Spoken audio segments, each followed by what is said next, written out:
Vikir van Baskerville, once a loyal hound of the infamous Baskerville family, knelt before the guillotine, betrayed and falsely accused of colluding with the demon clan. As the blade hovered above him, he vowed, if fate gave him another chance, he would never be a submissive hound again. To his shock, the guillotine's finality dissolved, and he awoke, not in the afterlife, but in the fragile body of an infant. Surrounded by the cries of newborns, Vikir realized he was in the Baskerville family nursery. His new life began under ominous circumstances. The cold-eyed patriarch Hugo Le Baskerville entered to inspect the infants. Dismissing the others as useless, Hugo's attention fixed on the silent Vikir, whose unyielding gaze betrayed no fear. Intrigued, Hugo ordered him sent to the Cradle of Swords, a deadly trial meant to forge Baskerville heirs. Vikir's hatred for Hugo burned hot. This was the man who had orchestrated his downfall in his past life. Memories of betrayal rushed back. He had been the Baskervilles' expendable pawn, loyal to the core, yet executed for knowing too much. But this time, Vikir would write a different story. Revenge could wait. Survival came first. The Cradle of Swords awaited, a brutal labyrinth of blades where children had to crawl to the Styx River, a mythical waterway said to fortify the body. The first to reach the river would reap its full benefits, while others were left with scraps. Vikir remembered how his siblings had sabotaged him in his past life, denying him the river's blessing. Not this time. Crawling through the razor-sharp maze, his infant body bleeding from countless cuts, Vikir pressed forward. Pain was an old friend, and he embraced it. Against all odds, he reached the river and plunged in. The Styx River's waters burned like molten fire, seeping into his wounds and bones. The agony was unbearable, yet Vikir endured. Compared to the torment of his past life, this was a whisper. Every second submerged strengthened his resolve and body. Outside, attendants panicked as they watched the infant endure far longer than any child before him. Hugo observed with his signature smirk, indifferent to their pleas for intervention. 7 minutes, reported John Barrymore, the family's butler. Hugo chuckled, his amusement tinged with grim expectation. He might not survive, Hugo called out, signaling it was time to surface. But Vikir ignored him. Each second in the river was a rare chance to grow stronger, and he refused to abandon it. The water began to flood his lungs, and his vision blurred. Even as his body screamed for air, his mind chanted a single mantra, endure. Just as darkness threatened to claim him, Hugo pulled Vikir from the Styx River. The patriarch's smug smile betrayed a mix of amusement and satisfaction. Greedy little thing, he mocked. You even try to drink the river. As Hugo examined him, something unusual caught his attention. Vikir already had teeth, an extraordinary trait for a newborn. Intrigued, Hugo turned to the head butler and asked the child's name. Upon hearing it, his smirk deepened. A very greedy son has been born, he mused, half amused, half impressed. Though weak and groggy, Vikir's mind remained razor-sharp. Silently, he vowed to grow stronger in secret and someday tear Hugo apart with his own hands. His hatred didn't stop with Hugo. It extended to the entire Baskerville family. They had tried to erase him once, but this time, he would make them disappear into history. As he lay in the nursery, the memories of his past life seared his thoughts. He was Hugo's illegitimate son, cursed with low status despite his extraordinary talents. By 20, he had proven himself a master of assassination, espionage, and conquest, earning renown despite the family's disdain. Yet to the Baskervilles, he had always been a tool, disposable and replaceable. At 30, when demonic gates unleashed hell upon the world, Vikir became a pillar of resistance, fighting for 5 grueling years.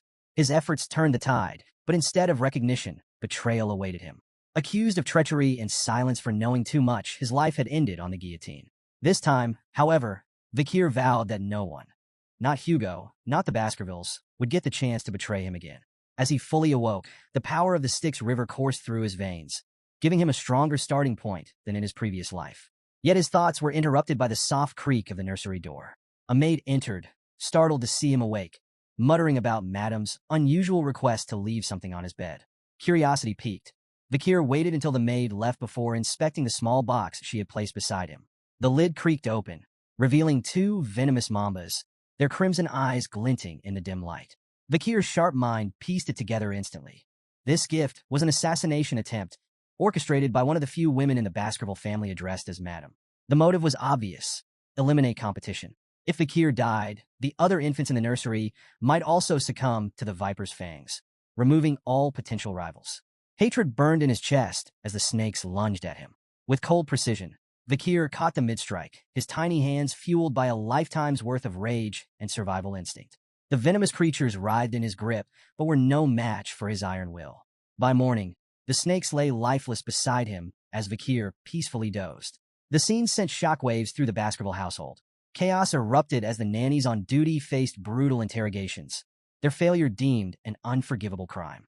They were swiftly executed, but the Viper's origins remained a mystery to all, except Vakir. 8 years passed, and Vakir sat in a classroom, half listening as the teacher droned on about the hierarchy of swordsmanship. The students were captivated by the descriptions of the stages. Sword beginner, unable to imbue their blade with mana. Sword expert, capable of infusing a small amount of mana. Sword graduate, their blade shimmered with a liquid-like mana aura. Sword master, the pinnacle of mastery, able to form and shape solid mana freely. The class erupted in awe as the teacher mentioned that Sir Hugo, the family patriarch, was a sword master, the strongest in the Baskerville line. Vakir, however, paid no attention. His thoughts were consumed by his own goals, not Hugo's accolades. His coming-of-age ceremony was fast approaching, and each day brought him closer to the moment he would regain his full power. To him, the question wasn't if he could destroy Hugo, but when. The teacher glanced at Vakir, mistaking his quiet focus for disciplined dedication. Vakir's unmatched endurance in the Styx River and his remarkable physical development made him a standout. The teacher thought Hugo would be pleased. Vakir, however, cared little for Hugo's approval. He was busy calculating how many years he had left to exact his revenge. After class, trouble came in the form of 3 arrogant boys. Identical in every way, but their misplaced bravado, the triplets, Highborough, Middleborough, and Lowborough Le Baskerville cornered him. Known as Hugo's Trident, they sneered and jeered, calling him Garbage Van and mocking the stories about his legendary feats as a baby. Styx River? Strangling snakes? What a joke, Highborough taunted. The others laughed, feeding off each other's malice. Vakir's sharp memory identified them instantly. These were the same triplets who had betrayed him in his past life, stabbing him in the back when he was on the run from false accusations. At 9 years old, their cruelty was unchecked, but Vakir knew they would grow into dangerous obstacles. He debated whether to deal with them now or bide his time. Highborough, the self-proclaimed leader, pulled out a knife. They say your body's immune to blades, he smirked. Let's test that. Middleborough grabbed Vakir from behind, clamping a hand over his mouth. 3 minutes, he said with a sneer. If he can endure that, I'll eat my hand. The triplets began their experiment, slashing at Vakir with increasing frustration. 1 minute passed, then 3, then 10. No matter how hard they tried, the knife didn't leave a scratch. Annoyed and out of ideas, the triplets let Vakir go. Guess the legend's true, Middleborough muttered. As he released Vakir, he froze, noticing blood on his hand and the absence of a finger. Vakir spat the severed digit onto the ground, his expression calm, almost bored. What are you doing? Middleborough shrieked, his face pale. Vakir's dark smile deepened. You said you'd eat your own hand, he reminded him coldly. Panic gripped the remaining 2 triplets. We need a priest, they yelled, scrambling to find a way to reattach the finger. Vakir wasn't interested. His icy gaze silenced their panic, and he spoke with quiet authority. Leave. The enraged triplet lunged at Vakir with a knife, hurling insults and emphasizing their age advantage. Vakir remained calm, letting the blade strike him, but it failed to pierce his skin. Seizing the moment, he grabbed the boy's wrist and twisted it with merciless precision. The triplet screamed in pain as Vakir, his voice cold and steady, reminded them that in the Baskerville family, power and talent always trumped age. An evil glint flashed in Vakir's eyes as he taunted them. Shall we continue your little game? Let's see who lasts. He wrenched the boy's arm further, eliciting louder cries. The remaining 2 triplets, frozen in fear, soon snapped into action. One charged at Vakir in a blind fury, only to meet a devastating punch that sent him sprawling across the floor. The third followed suit, lunging in desperation, but Vakir countered effortlessly with a kick to the face, leaving him crumpled beside his brothers. The room fell into an eerie silence, broken only by the groans of the defeated triplets. Vakir stood over them, his gaze icy and unforgiving. With chilling detachment, he told them that while their wounds could be treated, they would have to endure their pain for now. Then, with a mockingly generous tone, he offered them a way out. One of you can leave the room, Vakir said. Relief flickered across the triplets' battered faces, and they quickly asked which one of them would be spared. In response, Vakir picked up the knife and tossed it onto the ground between them. Decide for yourselves, he said, his voice dripping with cruel amusement. As he turned to leave, he added one last taunt. Don't take too long. At least one of you should live, right? The triplets stared at the knife, then at each other. The realization hit them like a thunderclap. Survival would come at a cost. Desperation overtook reason, and they began to fight, clawing and struggling to claim the blade. From outside the room, Vikir paused to listen, satisfaction curling his lips as the sounds of their infighting, grunts, shouts, and cries echoed through the hallway. The once united trident of Baskerville had been shattered, their bond irreparably fractured. Meanwhile, in the Patriarch's office, Hugo Le Baskerville received troubling news from his head butler, John Barrymore. "The Morgs clan is stirring trouble at the Ruby Mines, my lord," John reported. "They've started staking claims to the territory." Hugo leaned back in his chair, unfazed. "Let them. We'll deal with it when they come knocking," he replied coolly. John nodded and shifted topics. "The juvenile evaluations at the Baskerville Fortress have concluded the written exams. Master Vikir scored the highest." He hesitated briefly before adding, "The practical exams are in 5 days. The Guardian Knights have already begun clearing the training grounds." Hugo nodded, his expression unreadable, but John's slight hesitation didn't escape him. "Is there something else?" Hugo asked, his voice low. John hesitated again before finally speaking. "There's been an incident involving the young masters." Hugo's gaze darkened. "How many died?" "None, my lord," John quickly clarified. "But there were injuries. Master Highborough's teeth were completely shattered. Master Middleborough suffered a broken jaw, and Master Lowborough lost his left index finger." Hugo's face remained impassive as John continued. "The physical wounds have been treated, but the psychological impact seems severe. The boys are deeply shaken." Hugo's brow furrowed in mild surprise as he remarked, "The Trident of Baskerville is known for their unshakable bond. They wouldn't have turned on each other without good reason." John Barrymore, standing attentively, responded with precision. "The cause was another young master, Vikir. Not only did he inflict their injuries, but he also achieved the highest score on the written exam." Intrigued and faintly concerned, Hugo ordered, "Summon him." Vikir entered Hugo's office with a calm smile, exuding quiet confidence. Hugo greeted him with a tone of authority, commenting, "You've grown considerably since we last met." Hugo wasted no time addressing the incident with the triplets, noting the gravity of their injuries, not the physical ones, which had been treated, but the deeper wounds inflicted on their bond as brothers. Hugo's gaze was steady as he asked, "Do you think your actions were wrong?" Vikir met his gaze without hesitation, replying with his own question. "What did I do wrong?" Hugo's eyes narrowed slightly, yet he allowed Vikir to continue. The boy elaborated, asserting that in the Baskerville family, strength was paramount. If strength decides all, how can the stronger party ever be in the wrongs? Hugo paused, his expression unreadable, before revealing, "The triplets have already forgiven you." The revelation caught Vikir off guard. "They forgave me?" he echoed, incredulous. An old memory surfaced in Vikir's mind, a scene from his previous life. A young woman, the last survivor of a family annihilated by the Baskervilles, had come to Hugo as a nun. Despite her suffering, she forgave him, citing her faith. Hugo's response, cold and cutting, now rang clearly in Vikir's ears. Forgiveness is merely an excuse for the weak, who lack the strength to seek revenge. Drawing from that memory, Vikir repeated Hugo's own words back to him. Forgiveness is nothing more than a way for the powerless to cope with their inability to retaliate. For a moment, silence filled the room. Then Hugo's stern expression softened into approval, his eyes faintly glowing with satisfaction. "You understand," he said simply. Turning to John Barrymore, Hugo issued an unexpected command. "Let him take whatever snacks he wants from the food storage, so long as he can carry them himself." Grateful but cautious, Vikir made a modest request, chocolates. As he turned to leave, Hugo's voice stopped him. "Perform well in the upcoming evaluation," the Patriarch said, his tone sharp yet almost fatherly, "particularly against the direct descendants of the Baskerville bloodline. Don't disappoint me, son." Vikir's lips curled into a faint smile, though his crimson eyes betrayed a simmering hatred. "Understood," he replied, and left with Barrymore. The head butler led Vikir to the storage room, proudly explaining the premium quality of their chocolates. "These are the finest in noble circles," Barrymore said. The Morgs clan spared no effort in procuring them. Before he could continue, Vikir interrupted firmly. "I don't want anything processed." Barrymore, momentarily taken aback, sought clarification. "Cacao beans," Vikir specified. "The ones with the richest aroma." Though puzzled, the butler complied, arranging for a batch of cacao beans to be brought to Vikir. As he placed one in his mouth, a nearby chef offered an explanation. "Those are bloody beans," the chef said, impressed by Vikir's choice. "They're legendary for their potency. Just one bean can produce up to 100 liters of chocolate. Their aroma and yield are unparalleled." The head butler, Barrymore, watched in bemusement as Vikir chewed on the bitter cacao bean without hesitation. Assuming Vikir had an unusual love for chocolate, Barrymore thought the boy's unorthodox request might be a clever ploy to secure more in the future. When the chef offered to process the beans into chocolate and deliver it to his room, Vakir declined, insisting on taking the raw beans with him.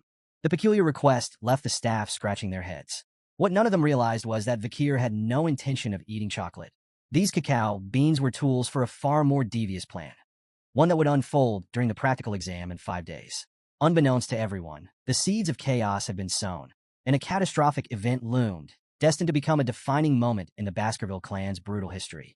The Baskerville family, infamous as the Berserker family, forged their reputation through relentless trials and ruthless discipline. From their first steps, Baskerville children were shaped by grueling evaluations designed to strip away weakness. Among the earliest trials was a grueling mountain climb, with rest granted only in carefully rationed breaks. At night, they were forced to sleep beside the corpse of a slain monster, a grisly exercise meant to steel their nerves and prepare them for hostile environments. This unrelenting training produced warriors feared and respected across the land. However, it was at the age of 8 that the true test began, the deadly evaluation, a rite of passage that would cement their place in the Baskerville hierarchy. On the outskirts of Baskerville territory loomed the life-engulfing forest, a treacherous mountain infested with monsters. This foreboding peak was the site of the deadly evaluation. The young hounds, children selected for the trial, gathered at its base, their expressions a mix of determination and fear. Standing before them was Shadow Dog Pavlov Van Baskerville, an instructor renowned for his sharp instincts and formidable aura. He laid out the rules of the exam with cold precision. The task was deceptively simple: survive for 1 month on the mountain while hunting strong monsters.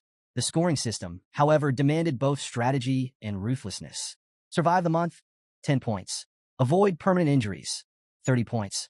Defeat a monster, 70 points. Eliminate a contestant, 50 points. Fulfill all conditions, 90 points. But no one could achieve a perfect 100.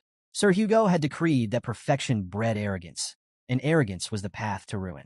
Additional points could be earned by stealing the badge issued to each participant. However, death carried an unforgiving penalty, 0 points. Pavlov issued a grim warning: do not stray beyond the designated area. While the marked zones were dangerous, they were partially subjugated with monitored monster populations. Beyond these areas lay the mountain's forbidden zones, where unknown horrors prowled. The shadow dogs, acting as examiners and covert supervisors, would observe the participants and minimize casualties where possible. Killing was not forbidden but carried penalties, and the instructors aimed to prevent unnecessary deaths. Yet in the Baskerville family, the line between survival and slaughter was perilously thin.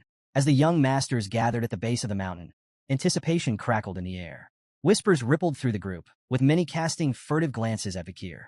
His legendary endurance in the Styx River and the rumored incident with the triplets were hot topics of conversation. Vakir, as composed as ever, remained indifferent to their murmurs, his thoughts focused on the mountain before him. He had been to Le Rouge et Le Noir before and was no stranger to its dangers. Unlike the others, who saw only a brutal test, Vakir saw an opportunity. Nearby, the triplets stood together, their usual arrogance dampened. Beads of sweat glistened on their foreheads as they cast uneasy looks at Vakir. Their nerves betrayed them. It was clear the memory of their encounter with him still lingered. Shadow Dog Pavlov, standing tall and imposing, offered a brief wish for success before the sharp toll of the bell echoed across the mountain. The evaluation had begun. The group exploded into motion, scattering in every direction. Some pursued carefully planned strategies, racing toward areas they believed offered an advantage. Others played opportunists, trailing their peers to claim their badges, or their lives, when the moment presented itself. The triplets, however, were already arguing. Each insisted on their own plan, their voices growing louder as frustration took hold. Their bickering slowed them down, their movements clumsy and disorganized. Watching from a hidden perch, Pavlov's expression darkened.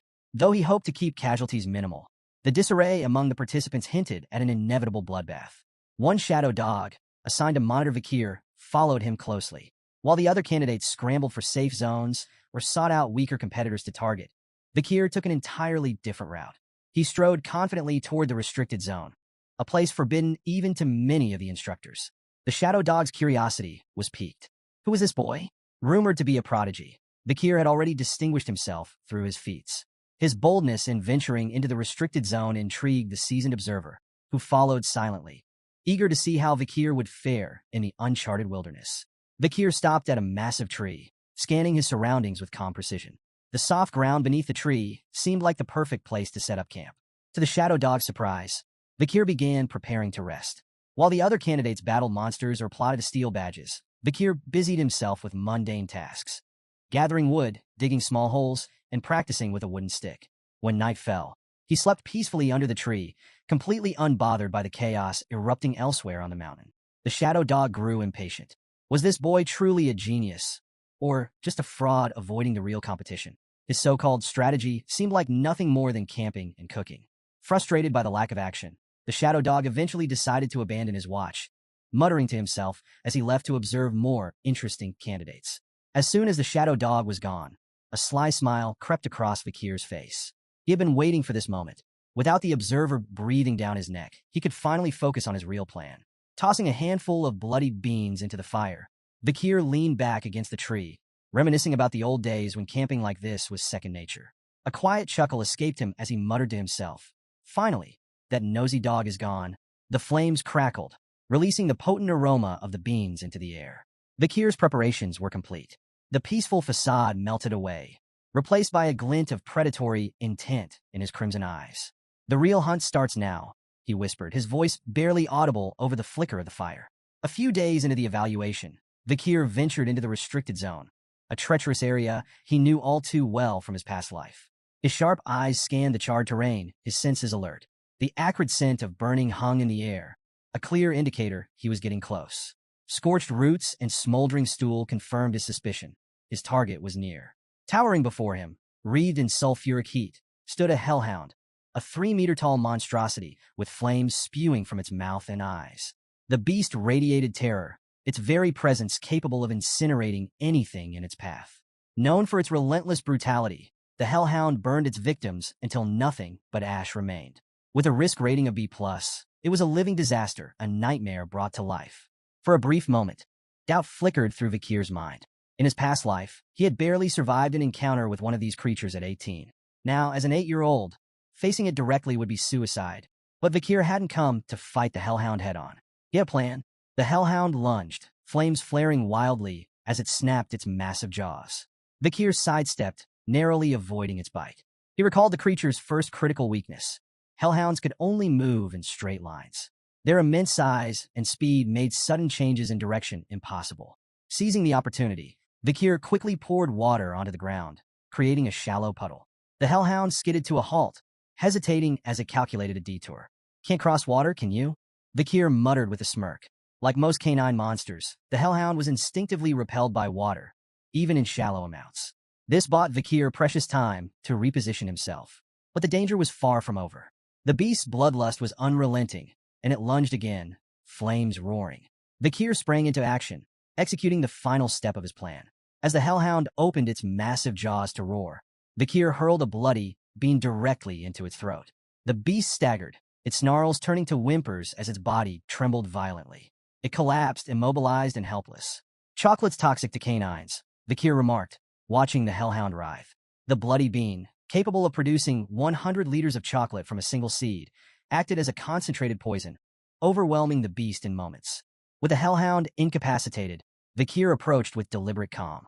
His crimson gaze locked on its weak point, a vulnerable spot near its kidney, where no ribs offered protection. He gripped his sword tightly, then plunged the blade into the hellhound's side with surgical precision. The beast's body convulsed before going still. A rush of energy, its karma, flowed into Vikir, fortifying his young body. His sword felt lighter, his movements sharper. Inch by inch, he could feel himself reclaiming the immense power he had once possessed before his regression, all while still in the body of an 8-year-old. Standing over the fallen hellhound, Vikir allowed himself a moment of satisfaction.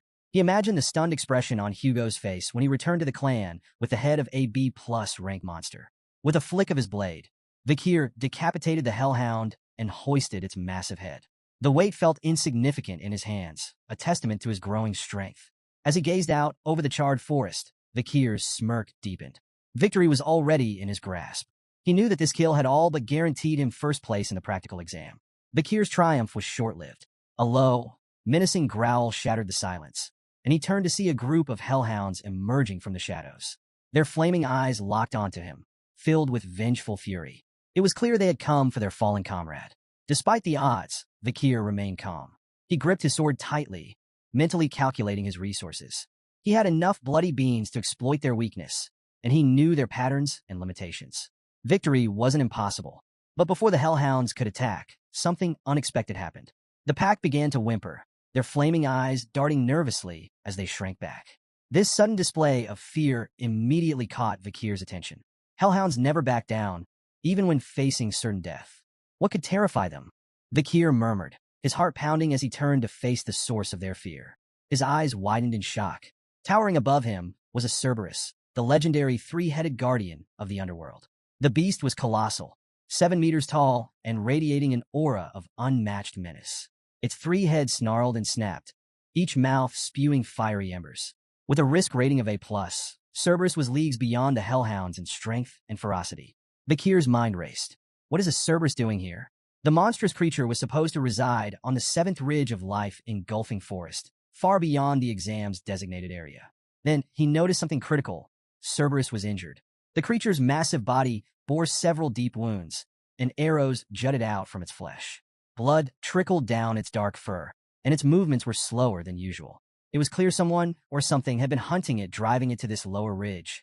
Realizing the opportunity before him, Vikir quickly assessed his options. An injured Cerberus was still a massive threat, but it was far more vulnerable than usual. This was a once-in-a-lifetime chance. With steely resolve, Vikir charged forward, his body moving with precision honed from years of battle in his past life. His blade flashed in the dim light as he landed several strikes on the massive beast. Each blow was calculated, targeting weak points exposed by its injuries.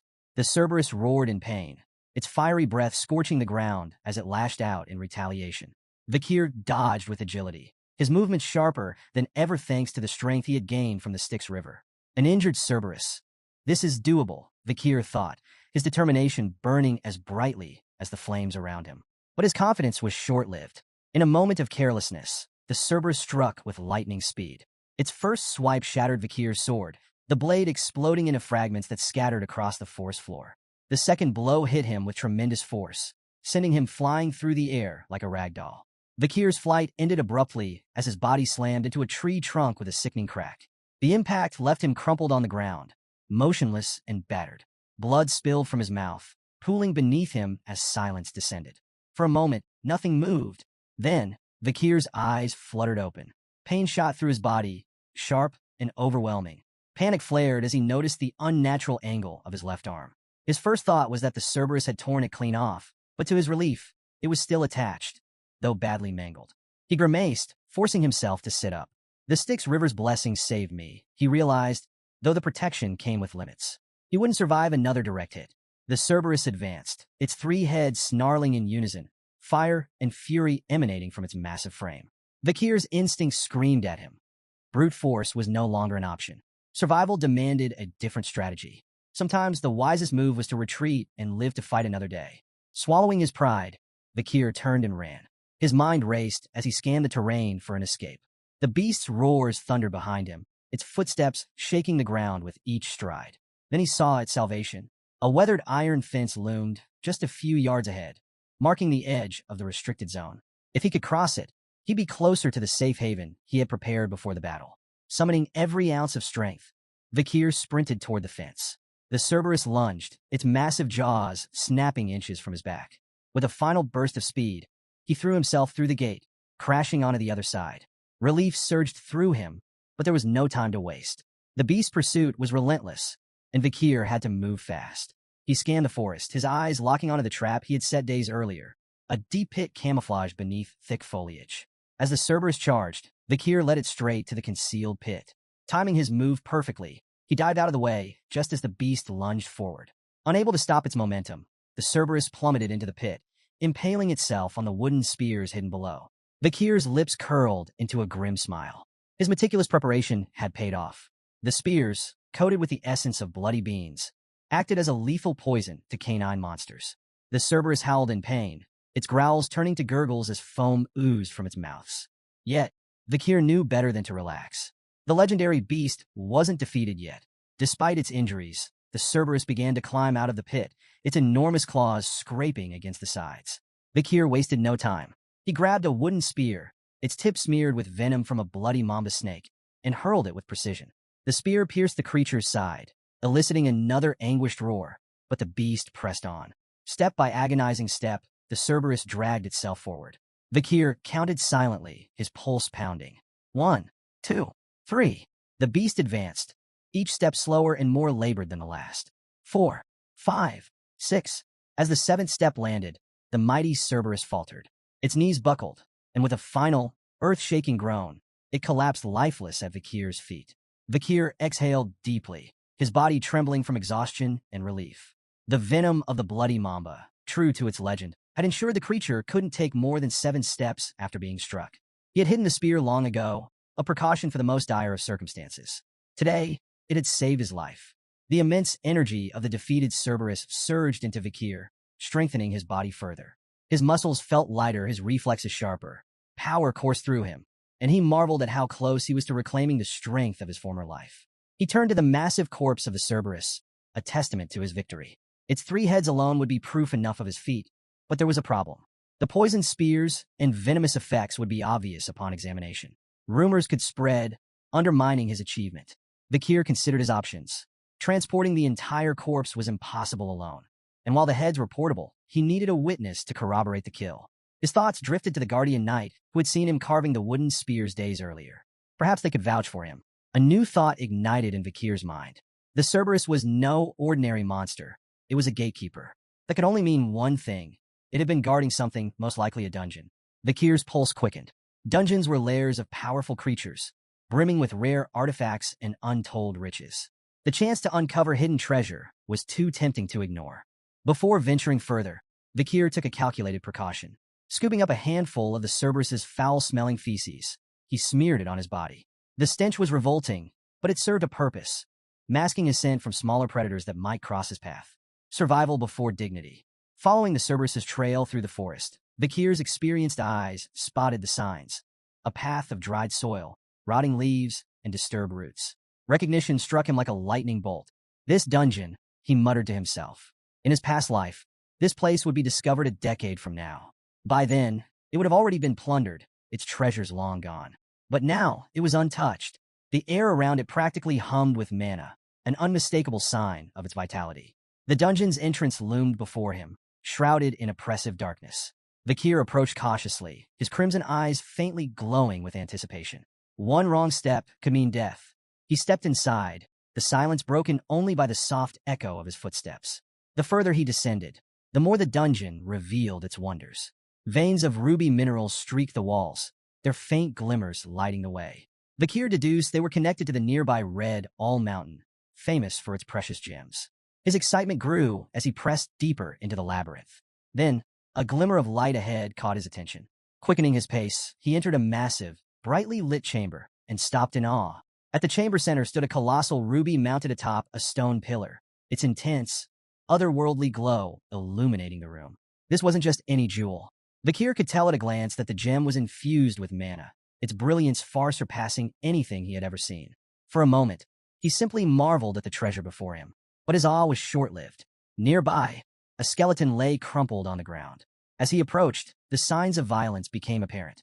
Deep stab wounds marred the brittle bones, and dried blood stained the floor around it, a silent testament to the victim's gruesome fate. Vikir knelt beside the remains, his sharp mind piecing together clues. Lying next to the skeleton was a weathered letter, its edges worn with age. Curiosity piqued, he picked it up and began to read. The writer introduced himself as Cain, but notably avoided providing his full name. The handwriting struck a chord of recognition deep within Vikir. His crimson eyes narrowed. This is Baskerville handwriting, he murmured, his suspicions growing. The letter detailed a harrowing tale. Cain and his brother, Abel, had stumbled upon this legendary chamber, a place spoken of in Baskerville lore for generations. Together, they had navigated countless trials and slain powerful monsters to reach this fabled location. But their journey ended here. The letter revealed they had been trapped by the dungeon's final trial, imprisoned in this chamber for 3 agonizing years. Vikir's thoughts churned as he absorbed the weight of Cain and Abel's grim tale. What treasure could possibly justify such suffering? His attention returned to the massive ruby at the chamber's center. Its mesmerizing glow seemed to call out to him, and Vikir knew instinctively it held the key to the dungeon's final challenge. Approaching cautiously, he read the riddle inscribed on the stone aloud. When entering, it's 1. But once inside, it's 2. When leaving, it's 1. The cryptic words hung heavily in the air, their meaning elusive. Vakir recalled Cain's letter, where the brothers had wrestled with this very puzzle. Cain and Abel, twins separated at birth, had believed the riddle required them to become one again. This interpretation led to tragedy. Cain, driven by desperation, had killed Abel in a futile attempt to solve the riddle. Yet even after his brother's death, the treasure remained inaccessible.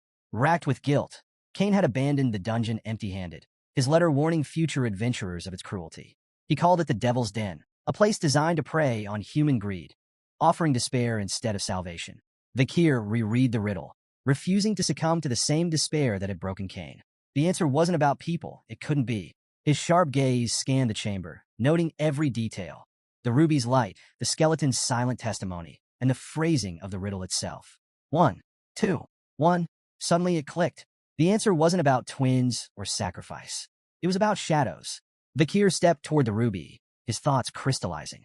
In the dark passage leading to the chamber, he had cast no shadow. Upon entering the ruby's glow, he became two, himself and his shadow. And when the light disappeared, the shadow would vanish, leaving only one again. It was simple, too simple for Cain and Abel, blinded by their assumptions. Vakir gripped his weapon and struck the ruby with a precise blow. The gem shattered into fragments, its brilliant light extinguished in an instant. The chamber lit up with a final, blinding flash as the ruby crumbled.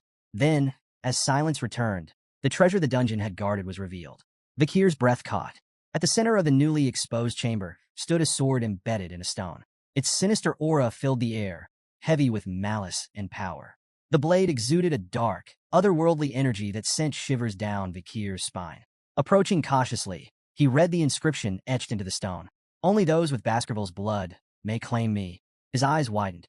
This wasn't just any weapon. It was the fabled Beelzebub. The name stirred memories buried deep within him. As a child, he had seen illustrations of the gluttonous fly, Beelzebub, in an old picture book. The monstrous entity was said to devour all in its path, an insatiable glutton tied to ancient legends. The stories of Beelzebub were more than legends. They were warnings.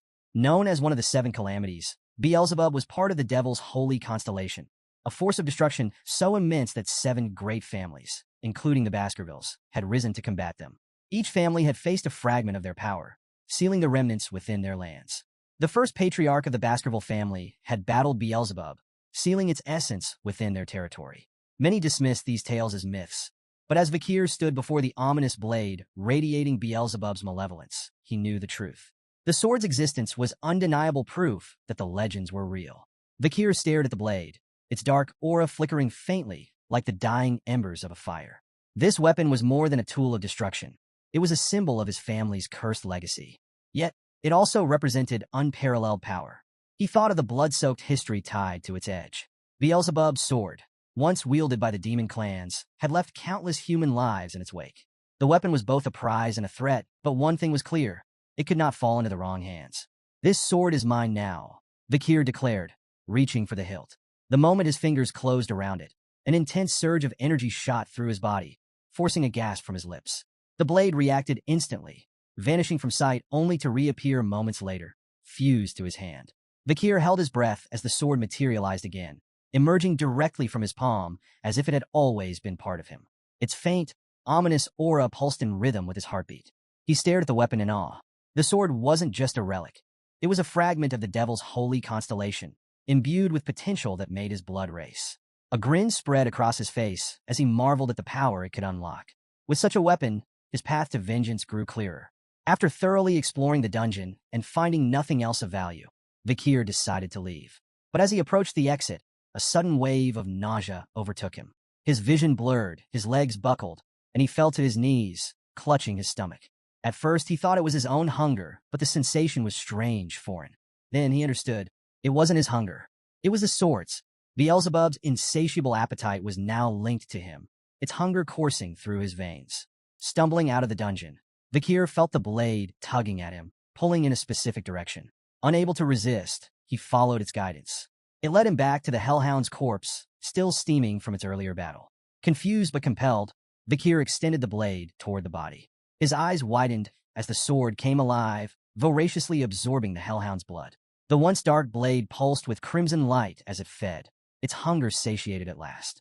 As the feeding ended, the sword let out a strange, satisfied sound, like a child after a hearty meal. Vikir's own hunger faded, replaced by a gnawing frustration. The blade was unpredictable. Its needs a burden he hadn't anticipated. Yet, its power was undeniable. Examining the weapon, Vikir noted its intricate design, slots embedded within the blade, faintly glowing. He recalled the stories about Beelzebub's inherent ability, gluttonous flies. The sword could absorb not only the blood of its victims but their skills, adding them to its arsenal. This ability made Beelzebub a weapon of limitless potential, but also one of chaos. Many of its past wielders had overindulged its appetite, allowing it to absorb so much that even their most fearsome opponents had been rendered powerless. I won't make the same mistake, Vikir muttered. He resolved to limit the sword's consumption to 3 abilities at a time, no more. Any more would risk making the blade unmanageable, and himself its victim. The barren trees and dried soil of the mountain took on a new meaning as Vikir reflected on the blade's gluttony. He suspected Beelzebub had been the cause of this desolation, its insatiable hunger draining life from everything around it. Inspecting the first slot, Vikir noted the newly absorbed skill, Hemorrhage Hellhound B+. This ability caused wounds inflicted by the blade to bleed uncontrollably, even from the smallest cuts, a devastating tool for attrition-based battles. His gaze shifted to the massive corpse of the Cerberus, and an idea sparked. Extending Beelzebub toward the body, Vikir allowed the blade to begin feeding. The sword's dark aura flared, and the Cerberus's blood was drawn into it. Before the weapon could devour the entire corpse, Vikir stopped it with a sharp word, tapping the hilt lightly, as if scolding a pet. Enough, he muttered. The blade responded with a shrill cry, like a reprimanded child. Beelzebub's 3 slots were now filled. 1. Incinerate Cerberus. A+, inflict severe, flaming injuries that are resistant to healing. 2. Hemorrhage Hellhound, B+, causes catastrophic blood loss from even minor wounds. 3. High-speed regeneration. F. A minor healing ability absorbed from a crushed sewer rat. Vikir smirked, noting the high-speed regeneration skill. While not as impressive as the others, it could still prove useful in emergencies. He glanced at the squashed rat beneath the Cerberus's corpse and felt a mix of amusement and practicality. Reflecting on Incinerate Cerberus, Vikir marveled at its raw destructive power. Thermal injuries, he knew, inflicted far more agony than hemorrhage. With his preparations for the exam complete, Vikir chose to remain near the Cerberus's remains until the evaluation officially ended. When the young hounds returned to Baskerville Fortress, the elders began assessing their performances. Each participant was awarded a reward crafted from the remains of their hunted monsters, a sword, shield, or necklace symbolizing their success. But one hound stood out above the rest. In his office, Patriarch Hugo Van Baskerville leaned back in his chair, eyebrows raised in mild surprise. Turning to his head butler, John Barrymore, he asked, "Who caught what?" Barrymore responded dutifully. Master Vikir Van Baskerville, the 8-year-old hound, hunted a Cerberus, an A+ rank monster that wandered into the restricted area during the exam. Hugo's surprise deepened. Even the family's guardian knights avoided facing such creatures. Yet, Vikir had managed to slay one. Barrymore continued, explaining that the Cerberus had been previously wounded by the barbarian tribe before Vikir encountered it.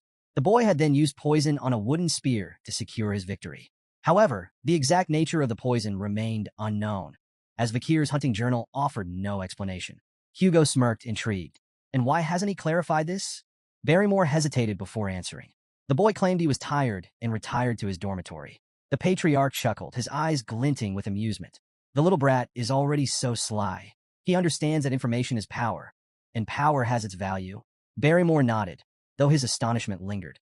It's remarkable that such talent comes from a hound named Van, rather than Lon. Hugo dismissed Barrymore's implication with a smirk. I do not judge hounds by their lineage. I raise them for their talent and their spite. Even mutts can rise to greatness. His tone left no room for doubt. In the Baskerville clan, skill and ambition outweighed noble birth.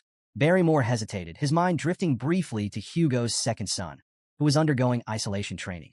He wondered if Hugo's indifference masked concern, but chose not to voice his thoughts. Instead, he bowed slightly and apologized for his earlier comment. Hugo waved it off. Enough of that. Bring me something to lift my spirits. Shall I summon Master Vikir? Barrymore offered immediately. Hugo nodded, and the butler departed. When Vikir entered the Patriarch's office, his composed, self-assured demeanor didn't escape Barrymore's notice. Hugo, ever direct, wasted no time questioning him about the Cerberus hunt. How did you manage it? Hugo asked. With calm precision, Vikir revealed his use of chocolate as a poison, exploiting its lethal effect on canine monsters. Hugo's eyes briefly widened in surprise, quickly piecing together the implications. The boy's earlier request for chocolate hadn't been a whim. It had been a carefully laid strategy. Barrymore, standing nearby, was equally astonished but kept his focus on the subtle tension between the two. The lack of formal greetings struck him as unusual. Was this how a father and son truly interacted? As the conversation continued, Hugo shifted gears. Why didn't you explain this to Barrymore earlier? Vakir's reply was curt but deliberate. The butler is not my master. Hugo raised an eyebrow, intrigued. Then who is your master? I belong to the clan, Vakir said without hesitation. The master of the clan is my master as well. Hugo smirked faintly, leaning back in his chair. Well said. He congratulated Vakir on his performance during the practical exam and declared that the Cerberus's corpse and all associated materials would belong solely to him. Hugo then announced an additional reward. As the highest scorer, Vakir was entitled to a special privilege, the opportunity to make a wish. Vakir's eyes gleamed at the prospect. Without hesitation, he requested access to the 10,000-book library, one of the largest and most prestigious repositories of knowledge in the Empire. Deep within the Baskerville clan's territory, the library housed forbidden techniques and secrets, accessible only to the Patriarch, the second-in-command, and their direct descendants. Hugo's eyebrows rose at the request. He reminded Vakir of the strict rules governing access, emphasizing that illegitimate children were barred from entry. Vakir, undeterred, replied coolly, if access is denied, I'll accept the decision. Inwardly, however, he was already devising plans to sneak in if necessary. To his astonishment, Hugo granted permission. You may enter, Hugo said, his tone calm but unreadable. Vakir was momentarily speechless, but quickly recovered. Hugo wasn't finished. Specifically, I want you to seek out the Baskerville 6 technique in the 6th restricted zone of the library. Barrymore's composure faltered. The 6th restricted zone was an area even the legitimate children of the family rarely ventured. No illegitimate child had ever been granted access this far, much less given a directive to retrieve such an advanced technique. The weight of the moment wasn't lost on Vakir. While he maintained his composure, his mind raced. Why is he giving me this opportunity? Even so, he reminded himself that the 6th technique, while formidable, was still far below Hugo's level of mastery. Before his regression, Hugo had achieved mastery over the Baskerville 7th technique, wielding the legendary power to bear 9 fangs. It was a feat that made him unparalleled within the clan, solidifying his place at its apex. But Vakir's ambitions extended far beyond the 6th or even the 7th technique. His sights were set on the ultimate prize, the textbook of swordsmanship, the foundational manual created by the first Baskerville Patriarch, who had subdued the 7 great disasters. It contained the teachings that had shaped the clan's unmatched legacy, and Vakir believed it held the key to his success. As Hugo offered a faint smile and wished him good luck, Vakir bowed, expressing his gratitude. Inside, however, he marveled at how Hugo had unknowingly handed him an opportunity of incalculable value. He doesn't realize what he's given me, Vakir thought. But it didn't matter. What mattered was what he would do with it. Arriving at the 10,000-book library for the first time, Vakir stood in awe. Towering shelves filled with ancient tomes stretched endlessly before him, each spine bearing a title that sparked his imagination. He read a few aloud, letting the evocative names linger in the quiet air. Severing incisors, grinding molars, piercing canines, snaggled tooth that embeds twice, wisdom teeth that lay down. These were the forbidden secrets of Baskerville swordsmanship he had long coveted but had been barred from learning in his past life. Yet he understood the logic behind the restrictions. The Baskerville clan had deliberately designed their techniques to cap the progress of their hounds at the 4th technique. It was a safeguard, a leash, ensuring no hound could turn their sharpened fangs against their master. Pressing onward, Vakir's steps were purposeful as he navigated the labyrinth of knowledge. Eventually, he arrived at a section guarded by heavy chains. Behind the iron bindings rested a massive tome, its lock glinting in the dim light. Vakir's crimson eyes narrowed. This is it, the Baskerville 6 technique. For a moment, he couldn't believe it. Hugo had truly granted him access to something he could only dream of in his past life. Unlocking the chains, Vakir smirked. He knew why Hugo had allowed him here, because the Patriarch likely believed number 8-year-old could possibly memorize the book's contents in a single day. But Hugo underestimated him. Before his regression, Vakir had already studied the theories behind the 1st through 4th techniques exhaustively. His obsession had even bred frustration. He had grown sick of those early stages, dissecting them endlessly in his quest to deduce the 5th technique. It was then he realized his past mistake. After drawing the 4th tooth, he hadn't stopped the flow of mana. That single oversight had kept the 5th technique out of his reach. The Baskerville swordsmanship followed a unique progression system. Each technique corresponded to a specific number of fangs. The 1st technique bore 1 fang, the 2nd 2, and so on. With each stage, a distinct red sword energy manifested, a visual representation of the user's mastery. The sixth technique, with its immense power, was a treasure Hugo likely thought Vikir could glimpse but never truly grasp. But Vikir's focus wasn't on the sixth technique itself. He wasn't here for what Hugo expected. His goal was far more audacious: to find a way to transcend his current limitations entirely. Leaving the swordsmanship section, Vikir caught the guards off guard. They stared at him in disbelief. "You're already finished reading?" one asked, incredulous. Another guard, clearly impressed, offered to retrieve more advanced texts from the deeper sections of the library. "You should check out the techniques stored in the restricted zones. That's where the real treasures are." But Vikir declined with a polite nod. "I've completed my task." The guards exchanged amazed glances as Vikir walked away. "Does he even realize how valuable those techniques are?" one whispered. "If it were me, I'd spend every second memorizing them," the other added. Vikir smirked to himself, letting them think what they wished. He knew exactly what he was doing. Amid the dusty shelves of miscellaneous books, Vikir searched for the real treasure he sought. His crimson eyes scanned row after row until they landed on an unassuming, tattered book tucked away in a neglected corner. Its title read, "Lurking Embedded Teeth." The book's worn cover and damaged pages made it appear worthless, a relic forgotten by time. Vikir held it in his hands, his expression calm, but inside his heart raced. He vividly recalled the time before his regression when he had served in the Hound Squad. During a mission, his team had stumbled upon a torn page from a Baskerville swordsmanship textbook. The page bore the unmistakable handwriting of a Baskerville ancestor and contained cryptic hints about a forgotten technique. When the page was brought to Hugo, it sent the patriarch into an obsessive frenzy. Determined to find the original text, Hugo scoured the library for years before finally locating it, within the lurking embedded teeth. The book, hidden among useless texts, contained the writings of a Baskerville ancestor and revealed the existence of the legendary 10th Fong technique. Vikir remembered the carnage that followed. Hugo, captivated by the promise of the 10th Fong, declared war on anyone holding the missing pages. He dispatched Baskerville hounds to the 7 great families to recover the remaining 6 pages. The mission came at an unimaginable cost. Hounds died by the dozens, their bodies piling high, drenched in blood. When the pages were finally recovered, Hugo's only acknowledgement was a cold, dismissive phrase: "Good job." Vikir's hands clenched as the memory burned in his mind. The senseless waste of life enraged him. He vowed that history would not repeat itself.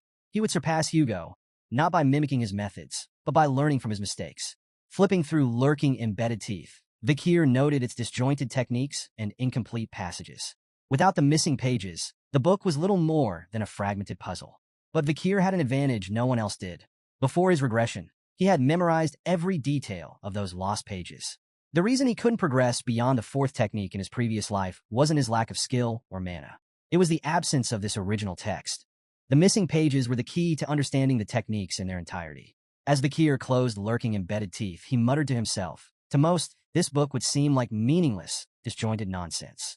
But with the missing pages, the misleading information transforms into an absolute masterpiece." He marveled at the text's brilliance, understanding that its true genius emerged only when the blanks were filled. Before his regression, Vikir had reached the pinnacle of graduate aura and mastered the highest level of the 4th Fong technique. Now, armed with this knowledge, he was confident he could surpass it. This time, however, he vowed to avoid the mistakes of his past. Before he turned 15, he would reclaim all the power he had lost, and more. Engrossed in the book, Vikir lost track of time. By the time he finished, dawn had broken.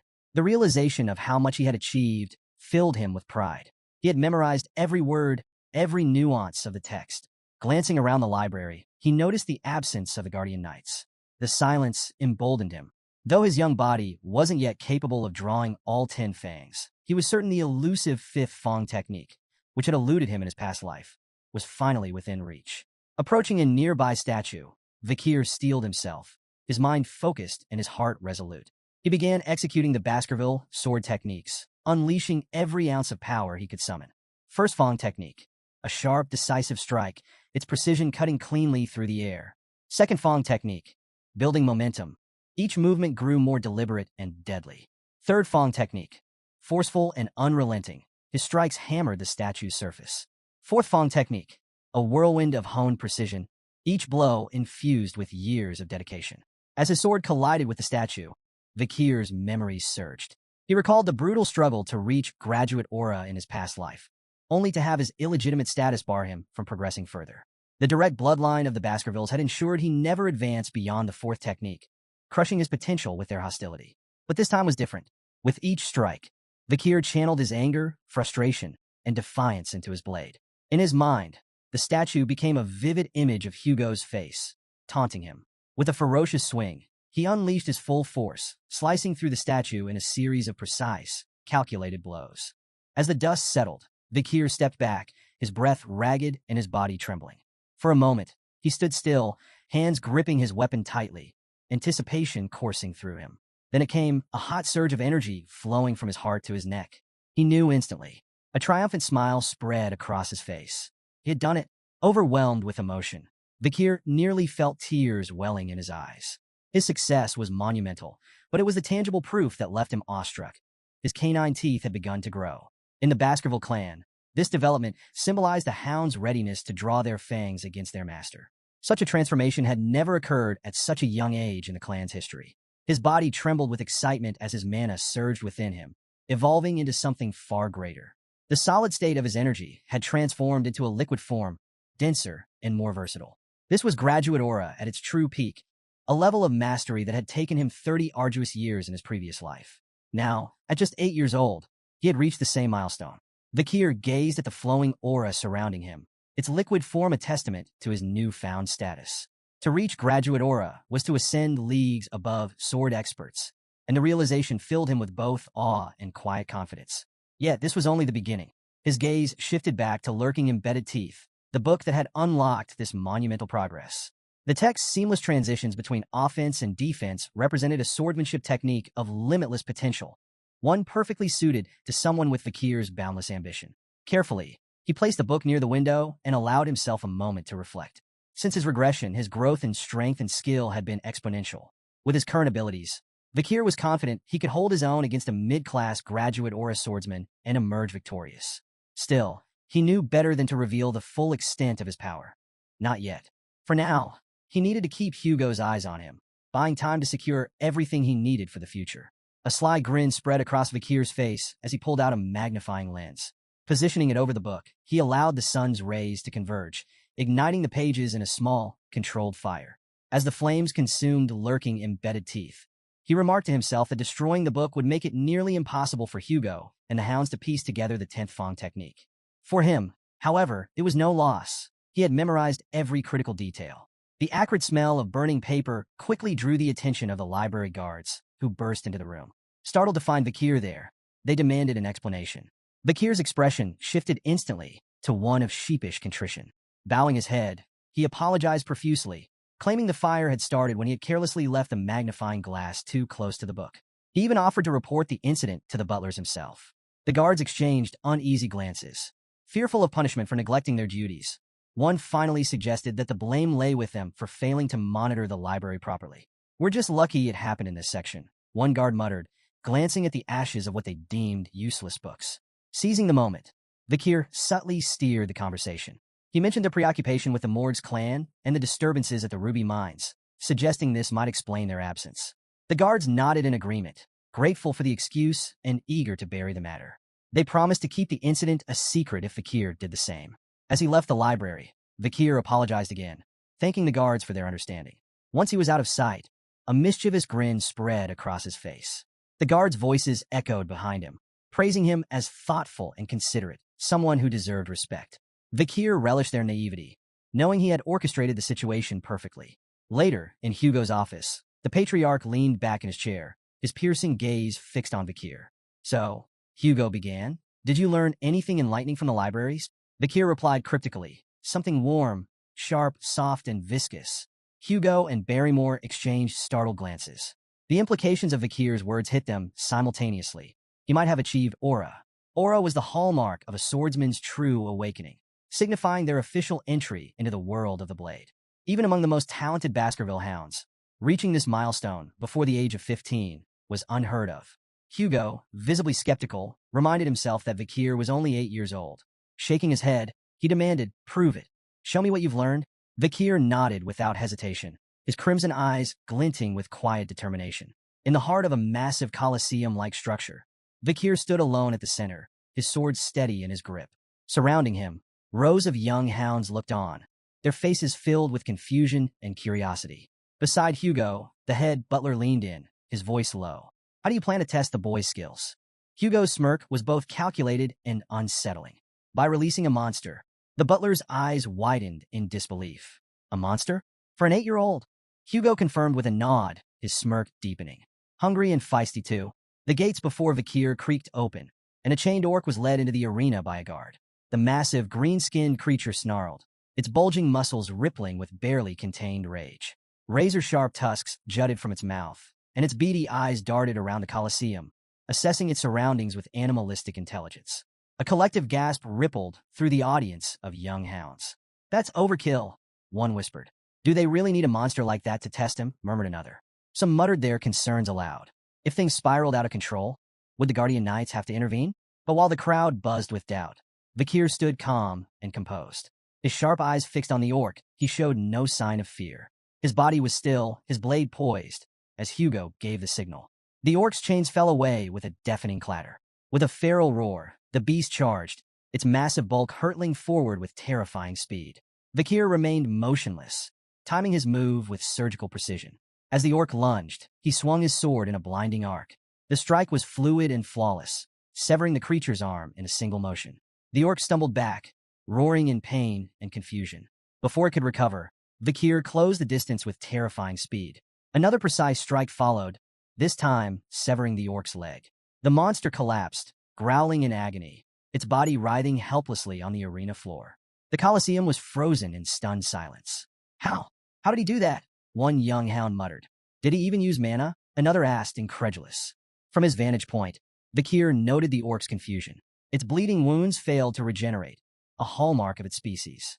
Vikir smirked. He knew why. It wasn't just the severed limbs.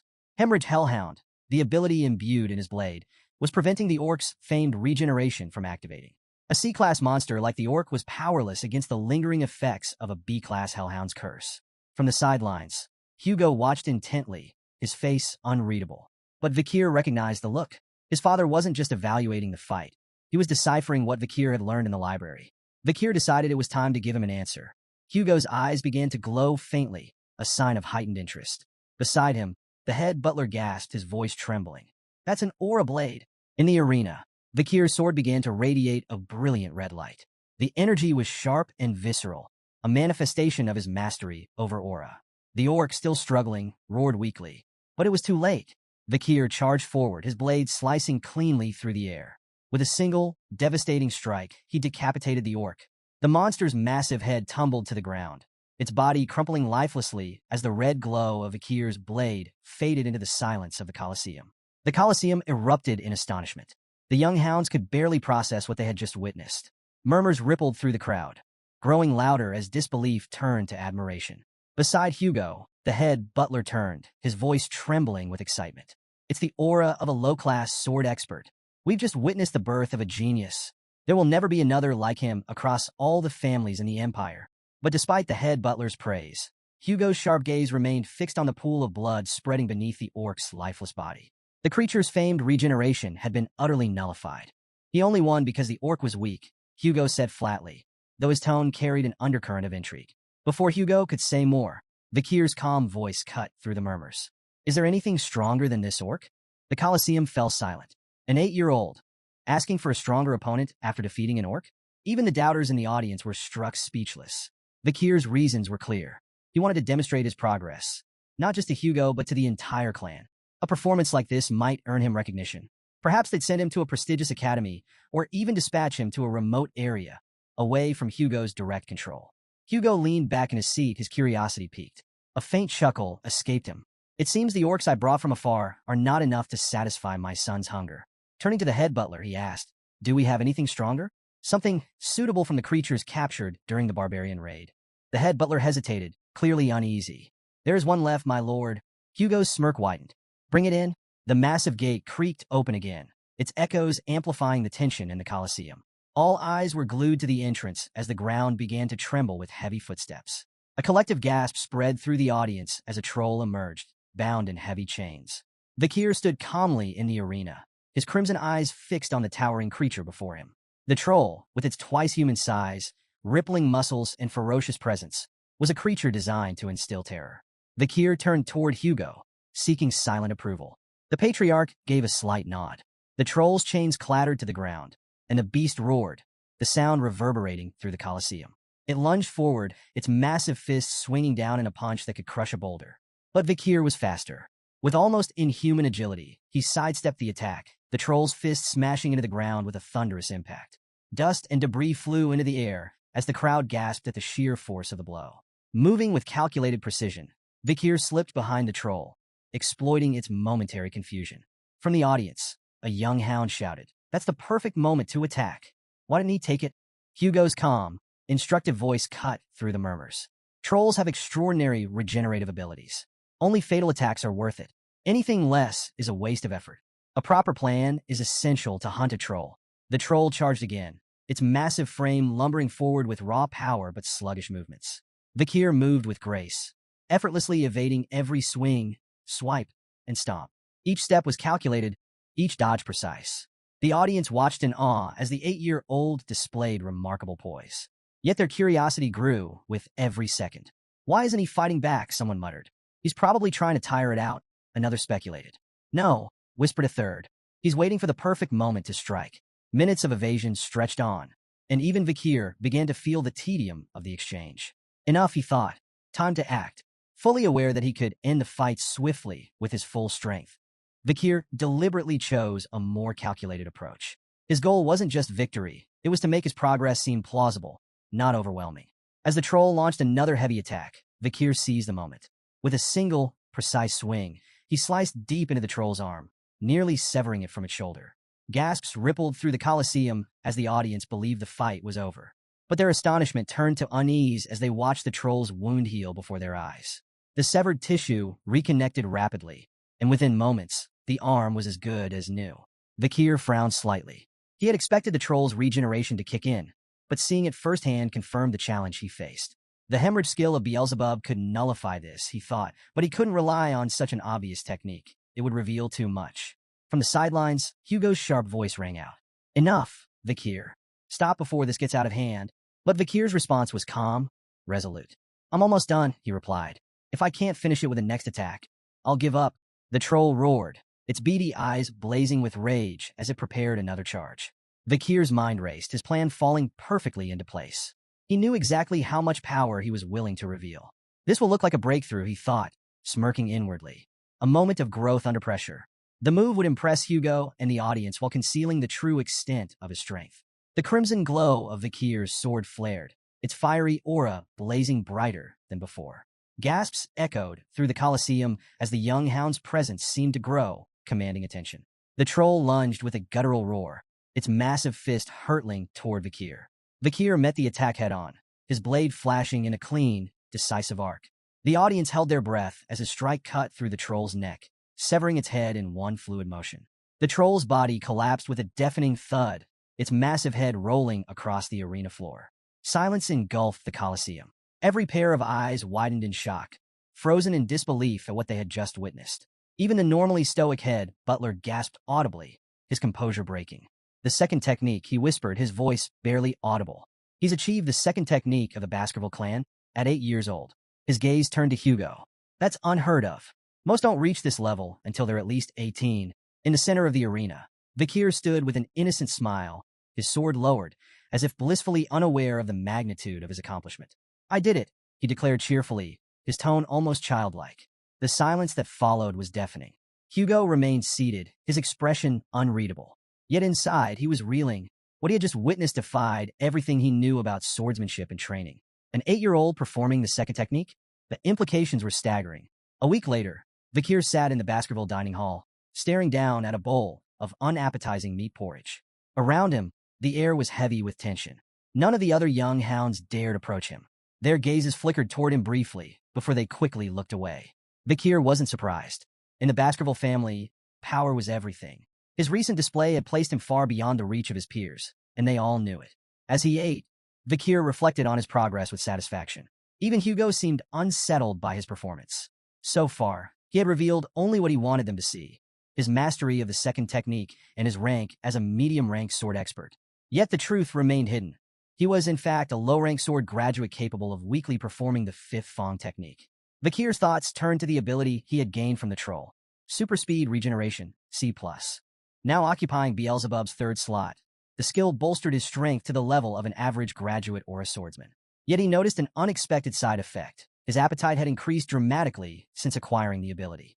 Shoveling another spoonful of porridge into his mouth, he paused as he sensed a sudden presence behind him. The triplets had appeared, surprised and wary. Vikir turned to face them cautiously. He had no desire to deal with them again, so he returned his focus to his food, hoping they would leave. But instead of provoking him, the triplets quickly blurted out their reason for approaching. "You were so cool during your fights with the Cerberus and the Troll." The statement hit Vikir like a thunderbolt. He was so shocked that he spat out his porridge. The triplets, alarmed, asked if he was okay, but Vikir remained suspicious. Could this be a two-faced technique? Or maybe a deceitful policy? He wondered. For a brief moment, he even considered beating them up preemptively, just in case. But after a moment's thought, he decided to observe them further. Before Vikir could act, Barrymore appeared behind him, his presence commanding the room. "Master Vikir," the head butler said, his tone polite but firm. Vikir turned, startled. It wasn't often that the butler sought him out in the dining hall. "The Patriarch has summoned you to his office immediately," Barrymore informed him. Intrigued, Vikir quickly finished his meal and stood. The triplets shuffled aside, their sudden admiration for him still puzzling. With a nod to Barrymore, Vikir made his way to Hugo's chambers, his mind racing with curiosity about what awaited him. In the Baskerville Patriarch's office, Hugo sat in his chair, exuding his usual air of authority. Across from him stood Adolphe Morgs, the Morgs clan's proxy patriarch. The Morgs clan, a prestigious mage family, had a long, intense history with the Baskervilles, an iron-blooded sword clan. While their philosophies clashed, the Emperor's decree bound them to conduct annual joint training sessions for children between the ages of 8 and 15. "It's been a while," Hugo said curtly. Adolphe nodded politely. "Indeed. I trust this year's event will proceed smoothly." Hugo's tone was casual, almost dismissive. "The joint training has always been handled without issue." Adolphe raised an eyebrow. "Without issue? Last year, 2 children, one from each family, were seriously injured." Hugo waved off the remark with a faint smirk. "A scratch. Nothing more. It seems the Morgs children are dramatic." Adolphe's lips twitched in irritation. "The Morgs children are noble and dignified, unlike some." His words carried a subtle but unmistakable sting. Once, the Baskervilles and Morgs had enjoyed a strong alliance. The past emperor had even declared that magic and swords complemented each other, fostering cooperation between the two clans. But everything changed with the discovery of a ruby mine along their shared border. The bloodshed that followed shattered their relationship. Now, the joint training sessions continued solely because of imperial command. Adolphe had arrived on behalf of his brother to ensure this year's event proceeded without complications. Turning to Hugo, he remarked, "I've heard there's a supernova in the Baskerville family. A rare genius, born once in a century. A blessing to the Empire, no doubt." Though secretly pleased, Hugo downplayed the compliment. "It's nothing extraordinary," Adolphe smirked, detecting the subtle pride in Hugo's tone. "We, too, have a genius in our family," he said, gesturing toward the door. "Mort's clan head Raspine's daughter, Camus." The door opened, revealing a red-haired girl with a fiery demeanor. She strode into the room with confidence, her sharp eyes immediately locking onto Hugo. Adolphe began a formal introduction, but Camus interrupted, pointing an accusatory finger at Hugo. "Are you the thief who stole our ruby mine? Give it back." The room fell into a tense silence. Hugo's face darkened, his calm demeanor giving way to a sharp glare directed at Adolphe. "Thief?" he asked coldly. "Is that what you're teaching your kin now?" Adolphe looked startled. "I never said such a thing." Camus, however, was unfazed. Fixing Adolphe with a determined glare, she declared, "You did. An hour and 42 minutes ago, right before we got off the carriage, you called him that annoying chin beard who stole the ruby mine." Hugo's glare deepened further as Adolphe stammered, his composure crumbling. "Camus, you must have misheard. I said no such thing." But Camus stood her ground, arms crossed. "You definitely said it." Hugo's patience was wearing thin. "It seems the Mords clan struggles with teaching children proper etiquette," he remarked, his voice laced with irritation. Adolphe, scrambling to salvage the situation, tried to defuse the tension. "It's simply a misunderstanding, Patriarch Baskerville. Camus is young and spirited." Hugo's sharp gaze remained fixed on him. "There's no need to explain the Mords clan's problems with education to me," he said icily. Camus, undeterred, persisted. Crossing her arms, she repeated her demand, her fiery tone cutting through the air. "Our research is impossible without those stolen rubies." Adolphe's voice turned warning. "Camus," but she ignored him, stepping closer to Hugo. Hugo's patience finally snapped. His voice was sharp, tinged with barely concealed anger. "It seems the Mords don't teach manners at all. Adolf bristled at the comment, his composure cracking. And what do you plan to do? He retorted, his words biting. Threaten an 8-year-old girl? The insult struck a nerve. Hugo's proud Baskerville dignity prevented him from stooping to such behavior, leaving him momentarily speechless. Before the tension could escalate further, a calm but cutting voice sliced through the heated exchange. It seems the morgues don't teach their children not to envy what belongs to others. All eyes turned toward the speaker, Vakir. He stood in the doorway alongside the head butler, his composed demeanor stark against the tension in the room. The butler formally announced his arrival as Hugo turned to see his son, standing steady and unruffled. Adolf, startled by Vakir's sudden appearance, quickly connected the dots. This boy had to be the rumored Baskerville supernova. His thoughts were interrupted when he noticed something odd. Camus, who had been sitting beside him moments earlier, was no longer there. Camus had moved swiftly, now standing directly in front of Vakir. Her fiery demeanor was on full display as she demanded, "What did you just say?"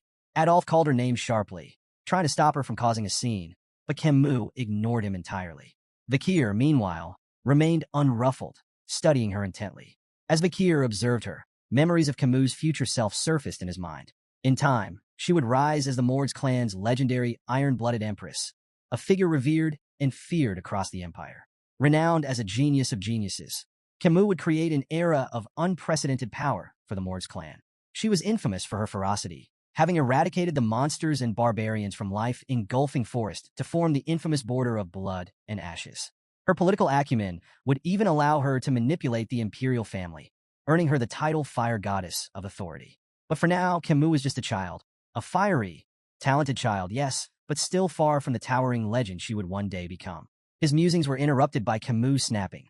"Why does the ruby mine belong to you?" Remaining calm, Vakir countered, "Because it does. Your tantrum won't change that. Don't you think your behavior is childish?" Camus bristled at the remark, her irritation palpable. Without a word, she began casting a spell. Vakir instinctively prepared for an attack, but to his surprise, Camus conjured an intricate ice sculpture instead. She pointed at the sculpture, her tone defiant as she began explaining. "This is the joint security area," she said, using the sculpture as a visual aid. She pointed to a small cave carved into the icy representation. The mine entrance lies within Morgue's territory, but the vein itself runs beneath Baskerville land. This prevents you from claiming it entirely, but it also makes it impossible for us to mine freely without crossing into Baskerville territory. Her finger traced the icy veins with precision, her voice steady but laced with frustration. "We've offered, repeatedly, to pay rent for the use of the land, but your family rejects every proposal. You treat us like trespassers, interfering with our work." She turned to Vakir, her fiery eyes locking with his. "The ruby vein belongs to the Morgues clan," Camus declared firmly, "but your people keep claiming it's yours."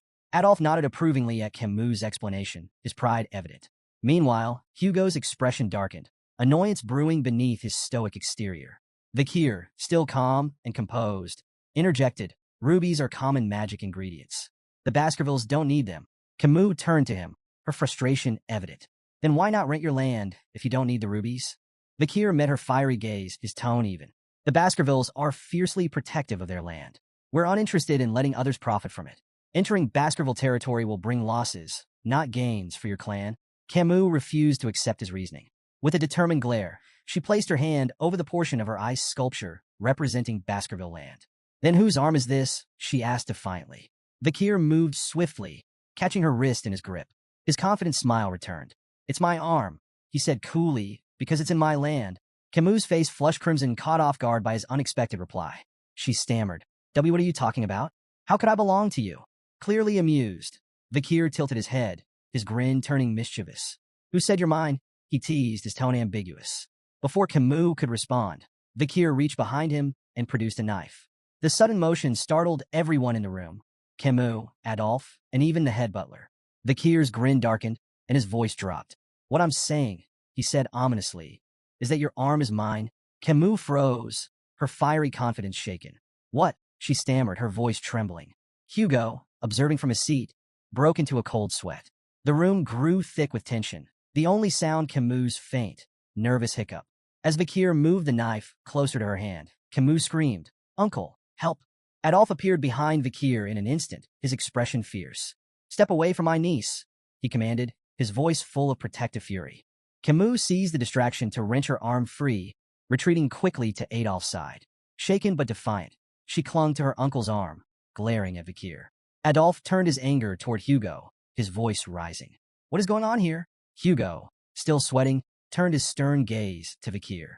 You've gone too far with your joke, he said in a reprimanding tone. Vikir chuckled, raising the knife to reveal its harmless edge. It's just a toy, he explained, a Baskerville children's knife, given to us to practice with from a young age. The room fell silent for a moment. Adolphe's outrage returned with full force. A dangerous toy like that for children? This is unacceptable. Vikir bowed his head, his tone contrite. I apologize if I frightened Camus, he said. That wasn't my intention. Camus, however, was far from convinced, her fiery glare fixed on Vikir. Adolphe's frustration simmered. This boy fails to take anything seriously, he snapped. Hugo stepped in, his tone light but firm. Adults shouldn't meddle in the affairs of children, he said. Let's focus on the ruby mines and move on to the friendly duels. Adolphe hesitated, but seeing Hugo's resolve, he relented with a sharp nod. Camus, still upset and wiping away tears, turned to Vikir, her voice trembling with indignation. I won't forget this. Vikir met her glare with a faint, unreadable smile. Good, he said simply. Camus' fist clenched, her frustration bubbling over. But before she could respond, Adolphe guided her away. Vikir remained in place, his calm demeanor unwavering, his crimson eyes gleaming faintly in the dim light of the office. The day of the friendly duels had arrived. Children from both the Baskerville and Morgs clans, aged 8 to 15, gathered in the grand arena to showcase their skills. The younger participants displayed theoretical techniques and mana sensitivity, while the older children engaged in live combat. Yet, this year, all eyes were on one match. Camus Morgs versus Vikir van Baskerville. Camus stood confidently in the arena, her fiery red hair catching the sunlight. She turned to Vikir, her expression sharp and determined. Get ready, she said firmly. I won't hold back. Without hesitation, Camus began casting a spell. Her intricate hand movements and the shimmering glow of mana captivated the audience. Spectators murmured in awe as her magical energy grew more intense.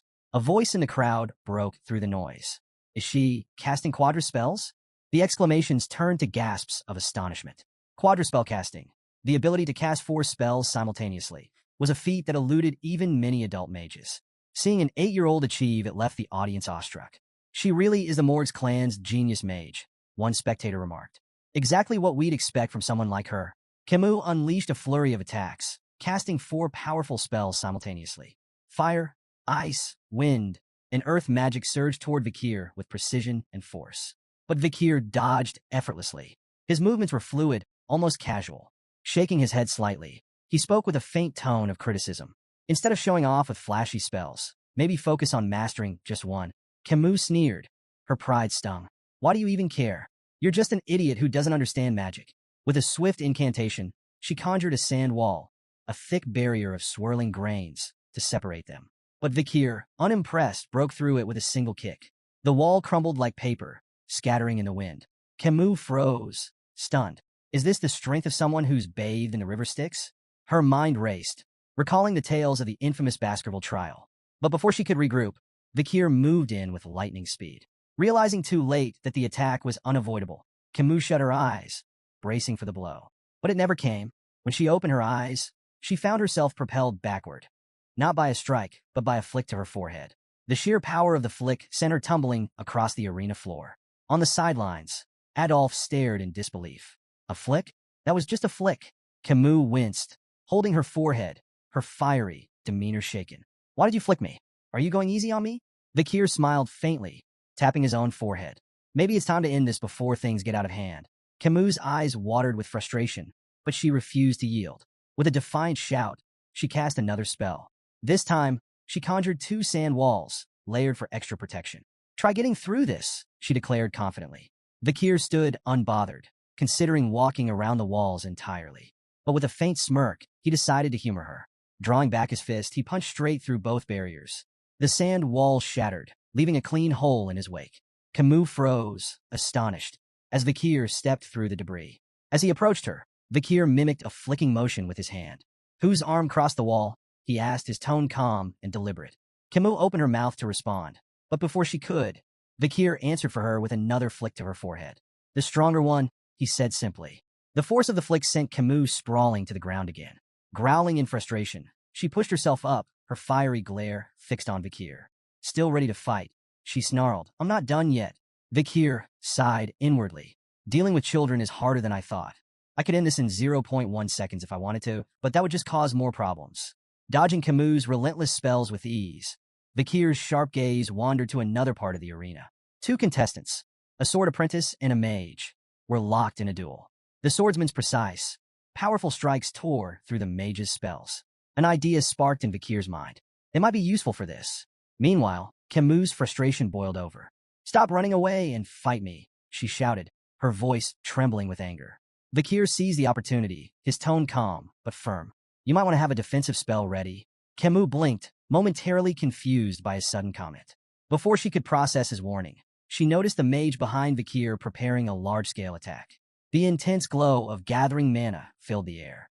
Adolf, observing from the sidelines, pieced together Vikir's plan. His voice rose in alarm. "Camus, watch out."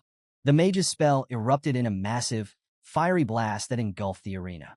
Gasps and cries rippled through the audience as heat and blinding light consumed the battlefield. For a few tense moments, nothing was visible but flames and dust. In the chaos, Camus activated a defensive spell just in time, narrowly avoiding serious injury. But as the dust settled, she realized her clothes had been burned away by the flames. The crowd murmured in shock, their whispers growing louder. Camus froze. Tears welled up in her eyes as the horrifying reality sank in. She had been exposed in front of the entire audience. Her hands trembled as she tried to cover herself, humiliation washing over her. She heard her uncle Adolf calling her name, his voice filled with worry. How could this happen? She thought, her shame overwhelming. As the smoke began to clear, Vikir stepped forward. His calm figure emerged from the dissipating dust, unscathed and composed. The audience fell silent, their attention fixed on him. Vikir approached Camus, shrugging off his jacket as he reached her. To the crowd's surprise, he draped it over her shoulders. "You'll need this," he said simply, his voice steady. Camus stared at him in shock, her face flushed. "But you'll be exposed if you give me your only jacket." Vikir brushed off her concern with a faint smile, his tone light but resolute. "It doesn't matter." Camus, still reeling from the chaos, struggled to understand why her supposed rival would offer her kindness. Her confusion deepened when she noticed a thin line of blood trailing down Vikir's arm. "You're hurt," she said, pointing at the wound. Vikir glanced down, momentarily surprised. He hadn't expected his body, strengthened by the river Styx, to be scratched. Examining the cut more closely, he realized the swordsman's blade in the adjacent duel must have carried lingering aura. As the dust fully settled, the scene came into focus for the audience. Camus sat on the ground, wrapped in Vikir's jacket, her fiery demeanor momentarily subdued. Beside her stood Vikir, his shirtless figure revealing a small but noticeable wound on his arm. The crowd murmured in awe, their gazes drawn to Vikir's impressive physique. Despite his young age, his toned muscles and disciplined build stood as a testament to the brutal training of a Baskerville hound. Among the spectators, admiration for Vikir was growing. But for Camus, the situation was more complicated. Her cheeks burned with a faint blush as her gaze kept drifting toward Vikir. "Why am I feeling like this?" she wondered, her earlier anger replaced by an unfamiliar sensation. Even as her uncle Adolf pulled her into a protective hug, her thoughts remained on Vikir. Later, Vikir walked alongside Hugo down a dimly lit hallway, breaking the silence. Hugo's voice was calm but probing. "How was the battle with the Morg's girls?" Vikir answered thoughtfully. "It was interesting. I learned the purpose of the event once again." Hugo nodded slightly. "A battle with a mage is different from a duel between swordsmen. Why didn't you go for a decisive blow?" Vikir hesitated before admitting. "I wasn't sure how to handle a lady in battle." Hugo's expression hardened. "Letting your guard down will only lead to injury. Take this scratch as a lesson." The unexpected concern in Hugo's tone gave Vikir pause. This isn't the Hugo I remember, Vikir thought. The Hugo he knew had been strict, cold, and brutal, his emotions as unyielding as stone. Rumors whispered that Hugo's harshness stemmed from the loss of his first wife and eldest daughter, but such things had never been Vikir's concern. Yet now, hearing a faint trace of worry in Hugo's voice, Vikir felt a rare moment of unease. Seeking to shift the subject, Hugo asked, "What do you think we should do with the ruby mines?" Without hesitation, Vikir replied, "We should give control of the mines to the Morgs." Hugo's eyebrows shot up in surprise. "And your reasoning?" "The Baskervilles' primary focus is territorial expansion," Vikir explained. "The monsters and barbarians around the mines will be obstacles if we try to claim the region directly. By allowing the Morgs control of the mines, we can use them to minimize our losses. Their presence will draw the threats into that area, allowing us to handle everything at once." Hugo listened carefully, his sharp mind processing Vikir's words. Slowly, a smile spread across his face. Interesting, he said. Once the Mords assign a large number of people to the mines, we'll push the monsters and barbarians into that region.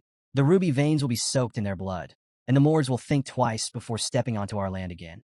Placing a hand on Vikir's head, Hugo said, "Your idea aligns with about 90% of what I had in mind." Impressive. Vikir accepted the praise silently, his expression composed. Inside, he mused on the irony. This plan was originally Hugo's idea. Vikir had carried it out on his orders in his previous life. Now, seeing it unfold from this perspective brought an odd sense of satisfaction. To conclude, Vikir added, "We should keep a close eye on the Mord's movements." Hugo dismissed the concern with a wave of his hand. "There's no need. I've already increased the number of hounds scouting the area." Vikir nodded, choosing to keep his thoughts to himself. As they continued walking, a familiar voice rang out behind them, stopping them in their tracks. "Hugo, I have something to discuss before I leave." Turning toward the source, they saw Adolf approaching, his expression serious. Hugo nodded, gesturing toward a nearby room. "Let's talk." Once seated, Hugo leaned back in his chair. "What is it you want to discuss?" Adolf wasted no time. "I think it's time to resolve the issues surrounding the ruby mines peacefully," he began. Hugo raised an eyebrow. "Peacefully?" Adolf continued. "We could implement usage fees, but I have another suggestion, an engagement between the Morgs and Baskerville children." As the two patriarchs discussed the potential union, Camus sat nearby. Her gaze occasionally drifted toward Vikir, her cheeks faintly flushed. Hugo noticed this, leaning forward with subtle interest. "Which children do you have in mind?" he asked. Adolf smiled confidently. "The eldest son of the Baskerville clan and the eldest daughter of the Morgs, my niece Camus. She's exceptional, beautiful, intelligent, talented. She lacks nothing and would make an ideal match." Hugo raised an eyebrow. "My eldest son is 25. That's a 17-year age gap." Adolf waved the concern away. "What's a mere 17 years? In the grand scheme of things, it's nothing." Before Hugo could respond, Camus interjected firmly, "I will not marry anyone weaker than my mother. And I don't want a significant age gap in my partner." Adolf's face twisted in frustration as he turned to his niece. "Camus, if you insist on marrying someone stronger than your mother, you'll be alone for the rest of your life. That's not a realistic demand." Hugo, clearly displeased, added dryly, "Engagements aren't a buffet where you can pick and choose. Consider the bigger picture." But Camus, confident and unwavering, crossed her arms. "I have no intention of playing around." Suddenly, Camus' face flushed a deep red, and she looked away, drawing the attention of both Hugo and Adolf. Adolf followed her gaze, his eyes narrowing as realization dawned. She was looking at Vikir. Adolf's mind reeled. "No, this can't be happening. Not him." Leaning toward her, Adolf hissed in a harsh whisper, "Don't even think about it. Vikir is of the Van surname, not from the Lil lineage. He's a small fish in a big pond. This is absurd." Hugo, sensing the rising tension, sighed and decided to intervene. "The most important thing in an engagement," he said, "is the opinion of those involved. Let's hear what Vikir has to say." All eyes turned to Vikir. Camus looked at him expectantly, her blush deepening as the room fell silent. Meeting her gaze, Vikir's calm voice broke through the tension. "I accept." The room erupted into chaos. Adolf's face turned beet red. He opened his mouth to object, but before he could say a word, Vikir added, "To do as I'm told." Adolf's outrage doubled, his voice rising. "What kind of attitude is that toward the Morgs clan's daughter?" Camus, on the other hand, was completely flustered. Her face turned crimson as she tried to decipher Vikir's cryptic response. Is he shy? Does this mean he's secretly okay with the engagement? Her mind raced with possibilities, each more baffling than the last. Hugo, clearly amused by the situation, interjected with a composed tone. "In the Baskerville household, names and titles hold little meaning. Greatness comes from ability, not bloodline. Even those of Van descent can rise to prominence." Adolf's expression remained skeptical, his eyes narrowing as he turned to scrutinize Vikir. The young Baskerville stood tall, calm and unyielding under Adolf's piercing gaze. Internally, however, Vikir was assessing Adolf just as carefully. As a six-circle mage and one of the Mords clan's strongest supporters, Adolf was undeniably formidable. Breaking the silence, Adolf said coldly, "I don't think it's wise to rush this. We can't have just anyone become Camus' husband." Vikir reflected on the peculiar customs of the clans, where engagements often felt more like polite suggestions than binding agreements. Still, he couldn't help but wonder if Adolf, with his lofty standards, was dissatisfied even with the renowned genius of the Baskerville clan. Adolf's skepticism grew as he stepped closer, placing a firm hand on Vikir's shoulder. He applied pressure, clearly testing the boy. But to Adolf's surprise, Vikir didn't budge. His sturdy frame defied expectations, as though the weight of a six-circle mage was nothing to him. Intrigued, Adolf asked sharply, "Why aren't you responding? Are you even paying attention?" Vikir's blunt reply was like a thunderclap in the room. "I stopped listening after you said it was unwise to say certain things to me." Camus gasped audibly, her eyes wide. Her uncle, one of the most powerful mages in the clan, had been dismissed by a child. Meanwhile, Hugo struggled to stifle his laughter, turning away to hide the smirk threatening to break across his face. Adolf, instead of anger, erupted in a dark, booming laugh. Turning to Hugo, he declared, "I think I need to have a more in-depth conversation with this boy." Hugo raised an eyebrow, suspicious. "What are you planning, Adolf? You're not going to scold an 8-year-old, are you?" Adolf laughed again, the sound echoing ominously. "Not as a deputy patriarch of the Mord's clan. I'm speaking as her uncle. After all, Vikir might one day marry my niece." Camus' face turned crimson. "Uncle, stop it," she pleaded, but Adolf ignored her protests. "These moments are inevitable, Camus," he said, waving her off. Hugo, sensing where this was heading, gave Adolf a skeptical look.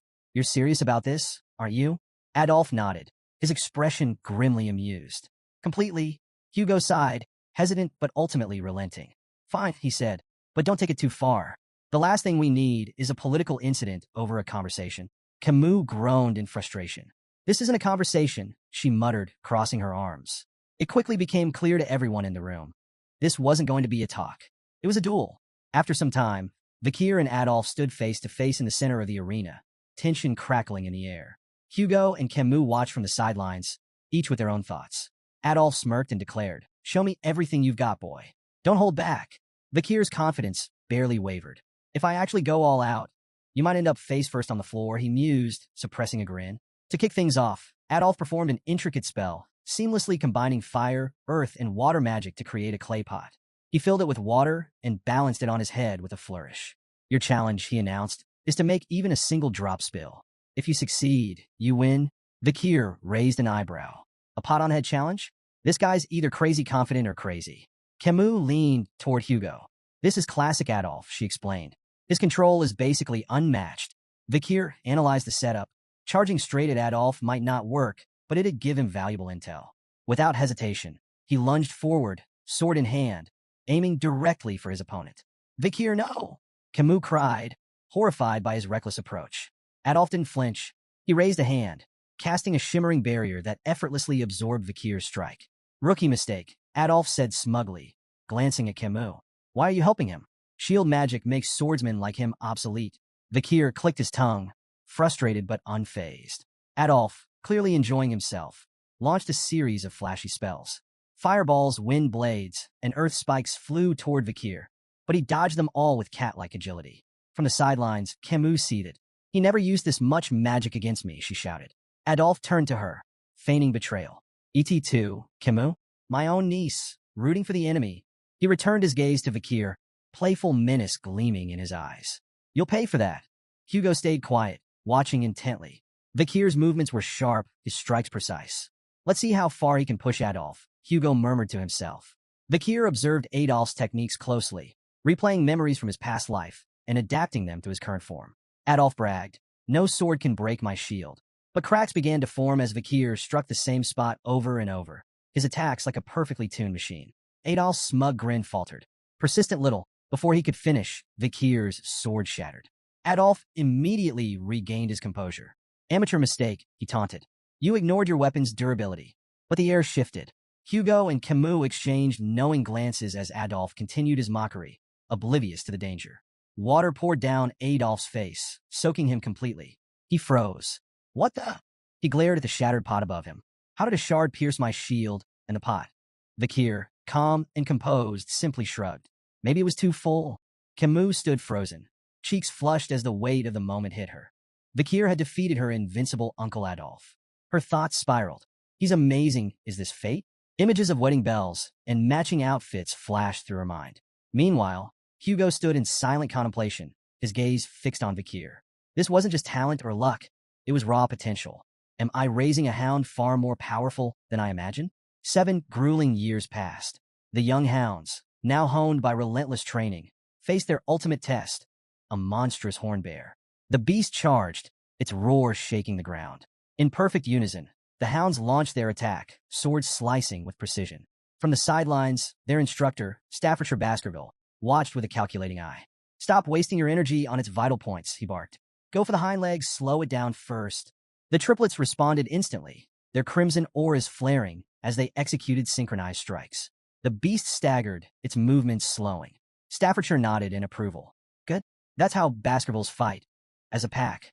With the monster weakened, the remaining hounds moved in for the kill, finishing it with a coordinated assault. Staffordshire clapped his hands. "Congratulations. You're now lower-ranked sword experts and have mastered the first Baskerville technique." But his tone turned grim. This was a controlled environment. Out there in the life-engulfing forest, the oxbears won't be caged or predictable.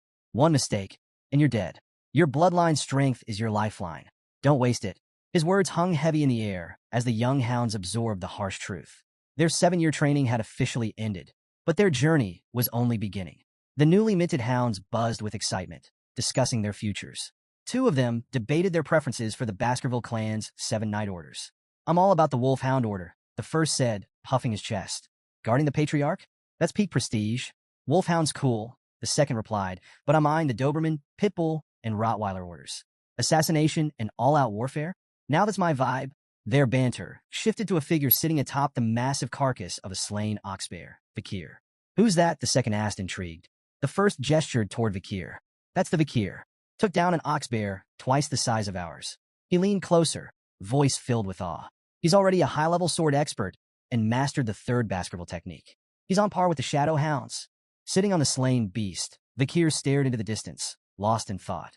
His progress had been substantial.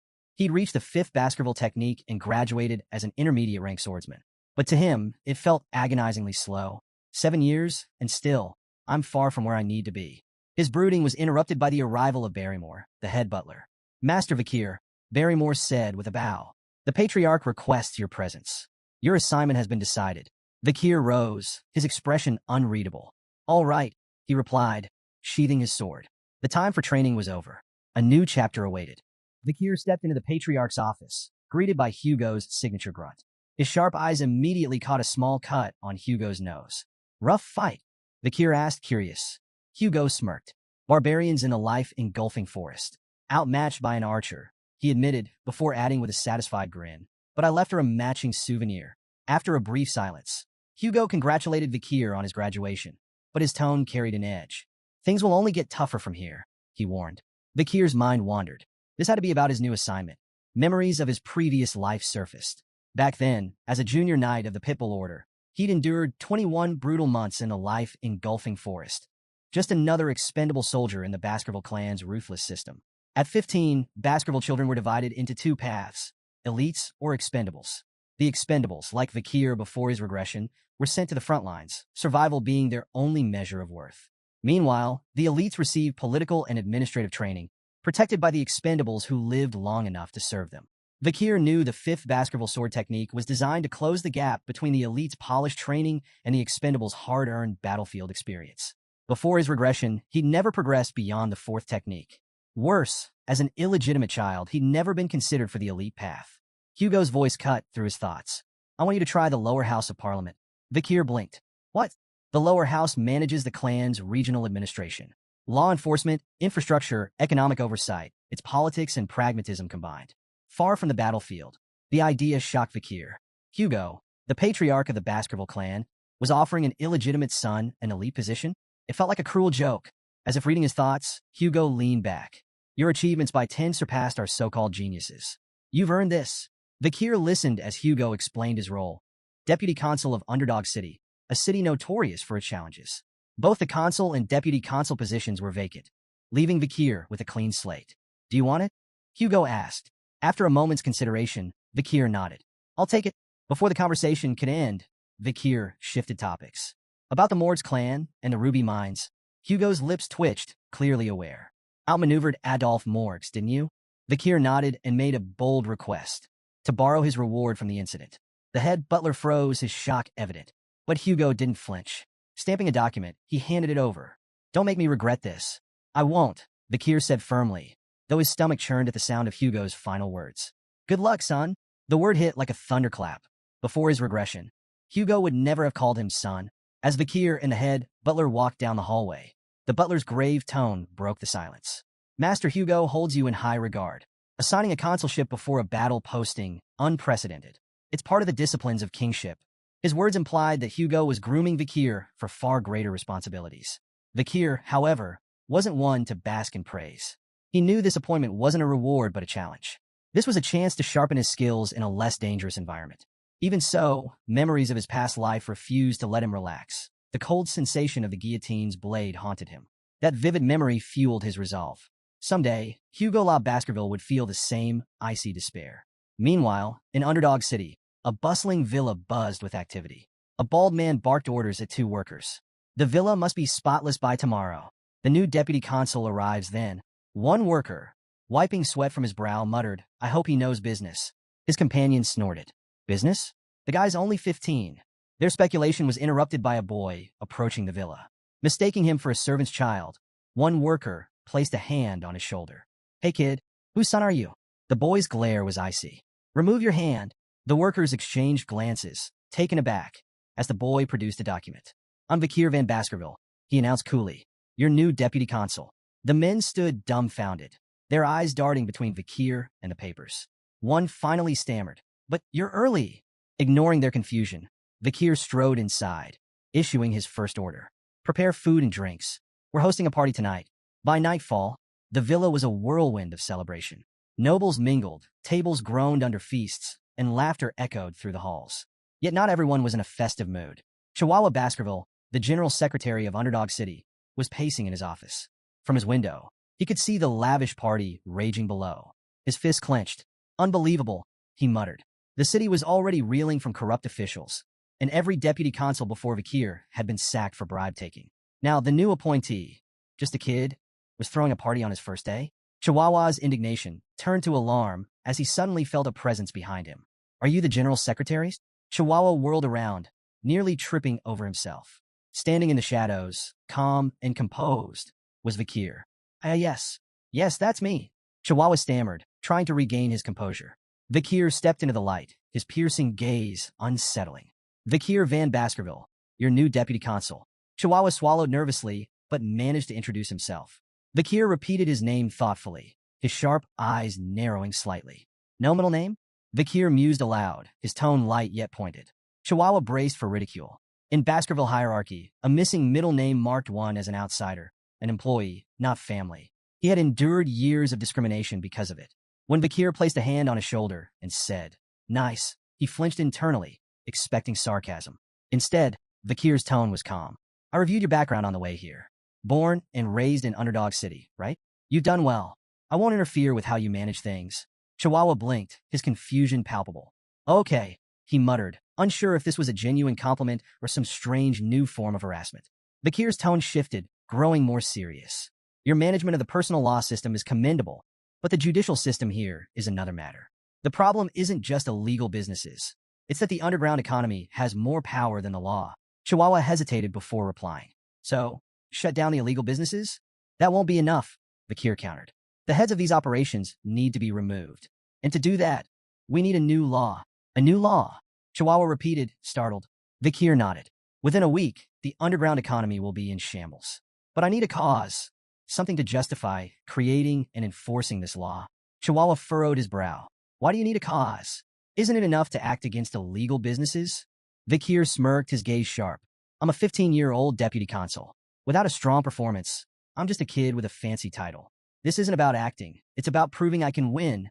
His expression twisted into a mischievous grin as he added, "To put it simply, I'll lay out poop for the flies."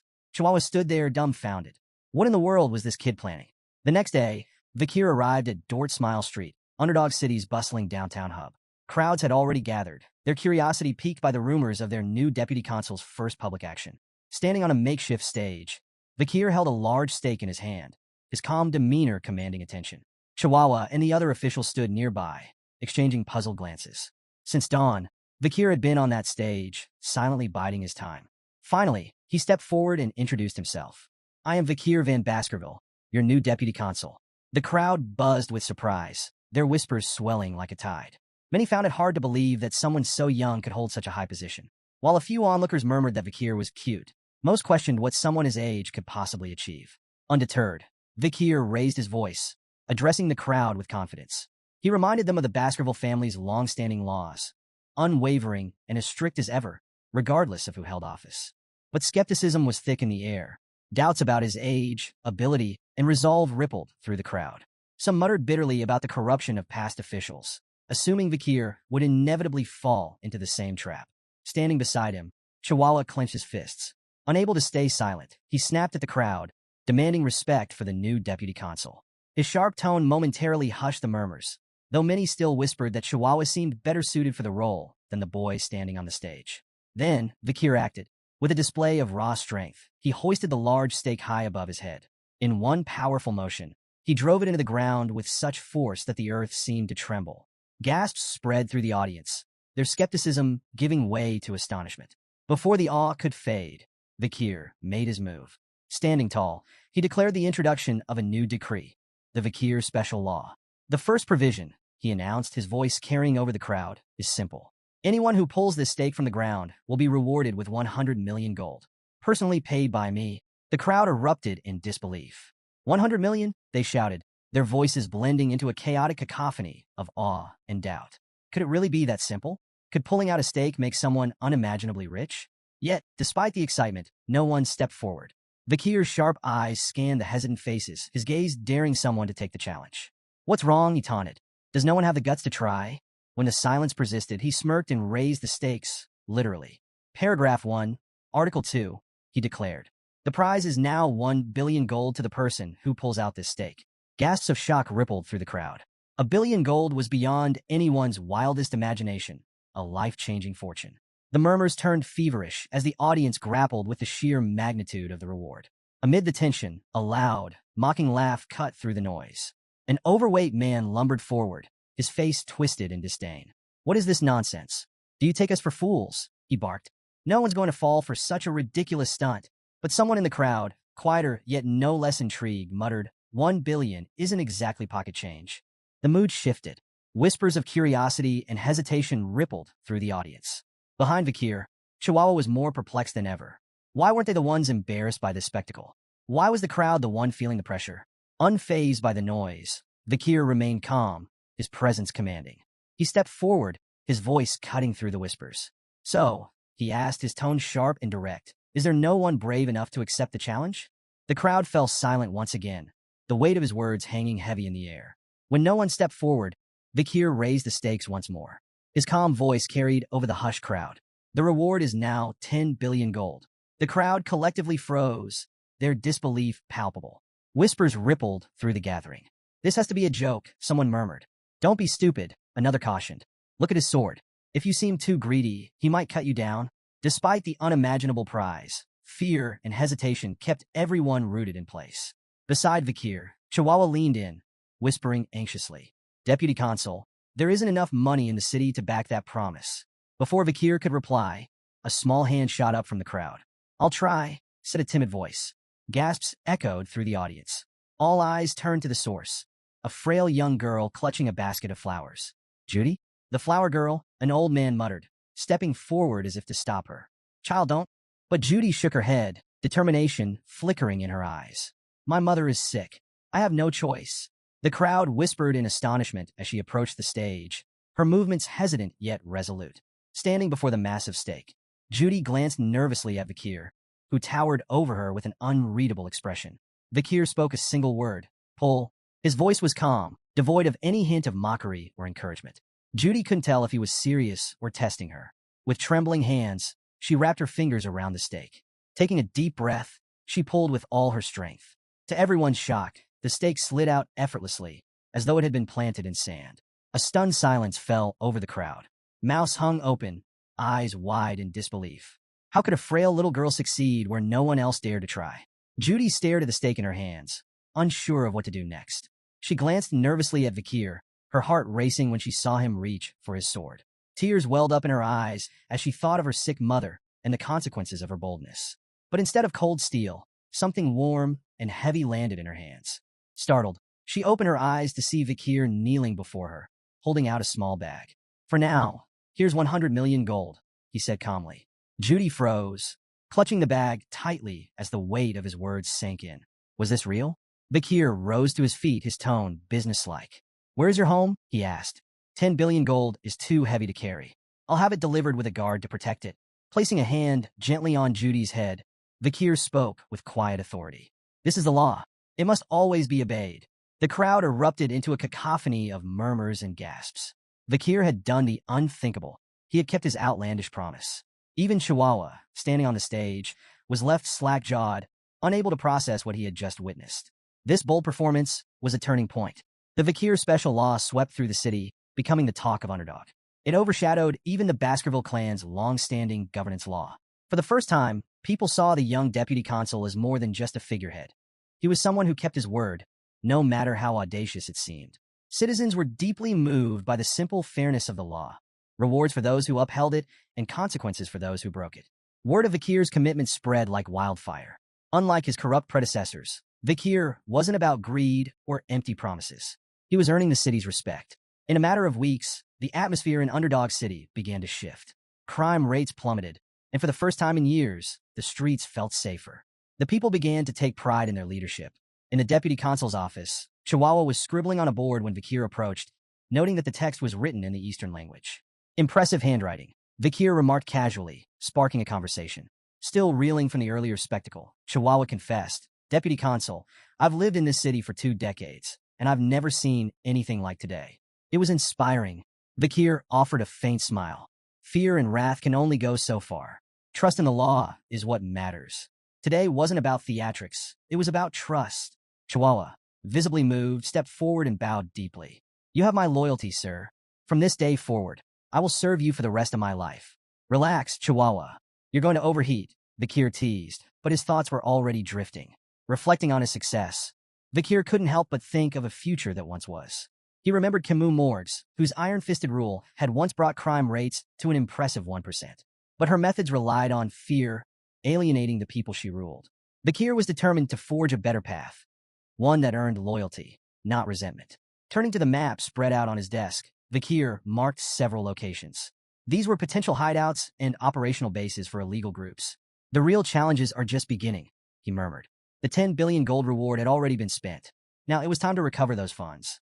Pointing to the marked areas, he laid out his plan to monitor these locations and confiscate the dirty money fueling the city's criminal networks. Chihuahua leaned over the map, intrigued. How do you know these are their bases? With a smirk, Bakir tapped his nose. I can smell them. The truth, of course, was far less mystical. Bakir's memories from before his regression had provided him with precise knowledge of these operations. While Chihuahua marveled at his investigative prowess, Bakir kept his advantage to himself, confident that his next steps would tighten his grip on the city's underground economy. Their conversation was interrupted by a staff member bursting into the room. Deputy Consul, he announced, the Village Hall's Youth Autonomy Association has requested a meeting. Chihuahua didn't seem surprised. It's about time, he muttered. Bakir, however, scowled. Arrogant bastards, he said bluntly. What do they want? Chihuahua explained. The Youth Autonomy Association is made up of second and third generation members from Baskerville's 7 founding families. Despite the grand name, it's just a rowdy social club for entitled brats. He shrugged. They probably have opinions about the Bakir special law. Bakir's grin was sharp, his tone cutting. The dung flies have started to smell the bait. Both Chihuahua and the staff member blinked, momentarily speechless. Bakir's cold smirk deepened. Let's deal with the pests gnawing at the city's foundations. Meanwhile, deep within the burning suspension, a high-end club in Underdog City's most luxurious hotel, a raucous party was underway. In the VVIP lounge, rented for a staggering 10 million gold for just 6 hours, the 7 key members of the Youth Autonomy Association reveled in extravagance. These second and third generation heirs of Baskerville's most influential families were steeped in privilege. The room buzzed with laughter as they built a pyramid of glasses, pouring expensive wine over it and letting the liquid cascade dramatically across the table. The blonde ringleader of the group smirked as he turned to the waiters. Drink it, he ordered, gesturing to the wine pooling on the table. Without hesitation, the waiters complied, lapping up the spilled wine like obedient dogs. Thank you, sir, for the privilege, one muttered, wiping his mouth. Reclining on a plush sofa, the blonde man chuckled. No matter how recklessly I spend, my money always comes back to me, he bragged. One of his companions nodded, raising a glass. Thanks to the Baskervilles, of course. All that territorial expansion gives us an endless supply of barbarians to kidnap and sell as slaves. Another laughed. The Baskervilles' ambitions are a blessing. They're like our personal hunting dogs, always there to protect us. Protect us, the blonde man scoffed. They're just sword-wielding idiots we can manipulate. Leaning forward, he added with a grin, remember when we orchestrated that conflict between the Mesamadrano and Baskerville clans? The Baskervilles wiped them out without even realizing they'd been played. The group burst into laughter, toasting their cleverness. As the laughter died down, one of them brought up the new deputy consul. What about this Vikir van Baskerville? The blonde man sneered. Oh, never heard of him. The group shook their heads, equally unimpressed. Well, the blonde man said, his grin widening. How about we teach the boy a lesson? We'll invite him to a lavish party, ply him with expensive drinks and women, and then stick him with the bill. The group roared with laughter at the thought. Think about it, the blonde continued. The kid wouldn't dare report us. A 15-year-old deputy consul? He'd ruin himself trying to pay. As they finalized their plan, the waiter entered with a group of women in tow, their arrival announced with a flourish. The group's attention shifted immediately, their laughter giving way to eager anticipation for the night's indulgences. As the party raged on, one of the companions noticed an unfamiliar young man standing among the women. His brow furrowed. Who's that kid? He demanded. The waiter stammered nervously. He entered with so much confidence that no one stopped him. The young man stepped forward, and the room fell silent as recognition began to dawn. It was none other than Vikir himself. The blonde man, smirking to hide his unease, gestured for a waiter to handle the situation. The waiter grabbed Vikir by the hair, yanking him forward. Who do you think you are, barging in here? He snarled. Vikir's cold, glowing eyes froze the room. A tension so thick it felt like suffocating blanketed the space. Without a word, Vikir twisted the waiter's arm at an unnatural angle, eliciting a howl of pain that sent shivers through the group. The companions froze, staring in disbelief as Vikir calmly stepped forward. One of them, his voice shaking, stammered, Deputy Consul Vikir? Why are you here? Vikir's reply was short and cutting. You invited me. The blonde man forced a laugh, his tone overly jovial. Well, isn't this incredible? The Deputy Consul has graced our humble party. What an honor. Vikir didn't respond. He sat silently, his sharp gaze scanning the room as the blonde man leaned in to whisper to a companion. Their hushed tones weren't subtle enough to escape Vikir's trained ears. Let's move ahead with the plan, the blonde man murmured. Keep him here, and when it's over, stick him with the bill. The companion smirked. Let's see if he even tries to fight it. Vikir's patience snapped, slamming his hand down on the table. The entire surface exploded with a deafening crack, sending glass, drinks, and the champagne tower crashing to the floor. The room descended into chaos as the stunned partygoers struggled to process what had just happened. The blonde man's eyes widened in shock. He stared at the shattered remnants of the table, his mind racing. Did he use mana for that? The realization hit him like a blow. Vikir wasn't just a child. He was a trained Baskerville, one of the most dangerous warriors in the territory. One companion, trembling, whispered angrily, "We underestimated him." The blonde man snapped back, "Do something." But the companion shook his head, visibly terrified. "We don't stand a chance." Vikir leaned forward, his hand landing heavily on the shoulder of one of the companions. The man froze under his icy gaze, panic flooding his features. "Well, we'll pay for the drinks ourselves," the man blurted out desperately. Vikir's expression darkened. "Were you planning to make me pay for everything?" His voice was cold, each word a dagger of accusation. The companion's face shifted from panic to regret, realizing the depth of their mistake. Another companion nervously laughed, trying to diffuse the tension. Who would even dare think of doing something so ridiculous?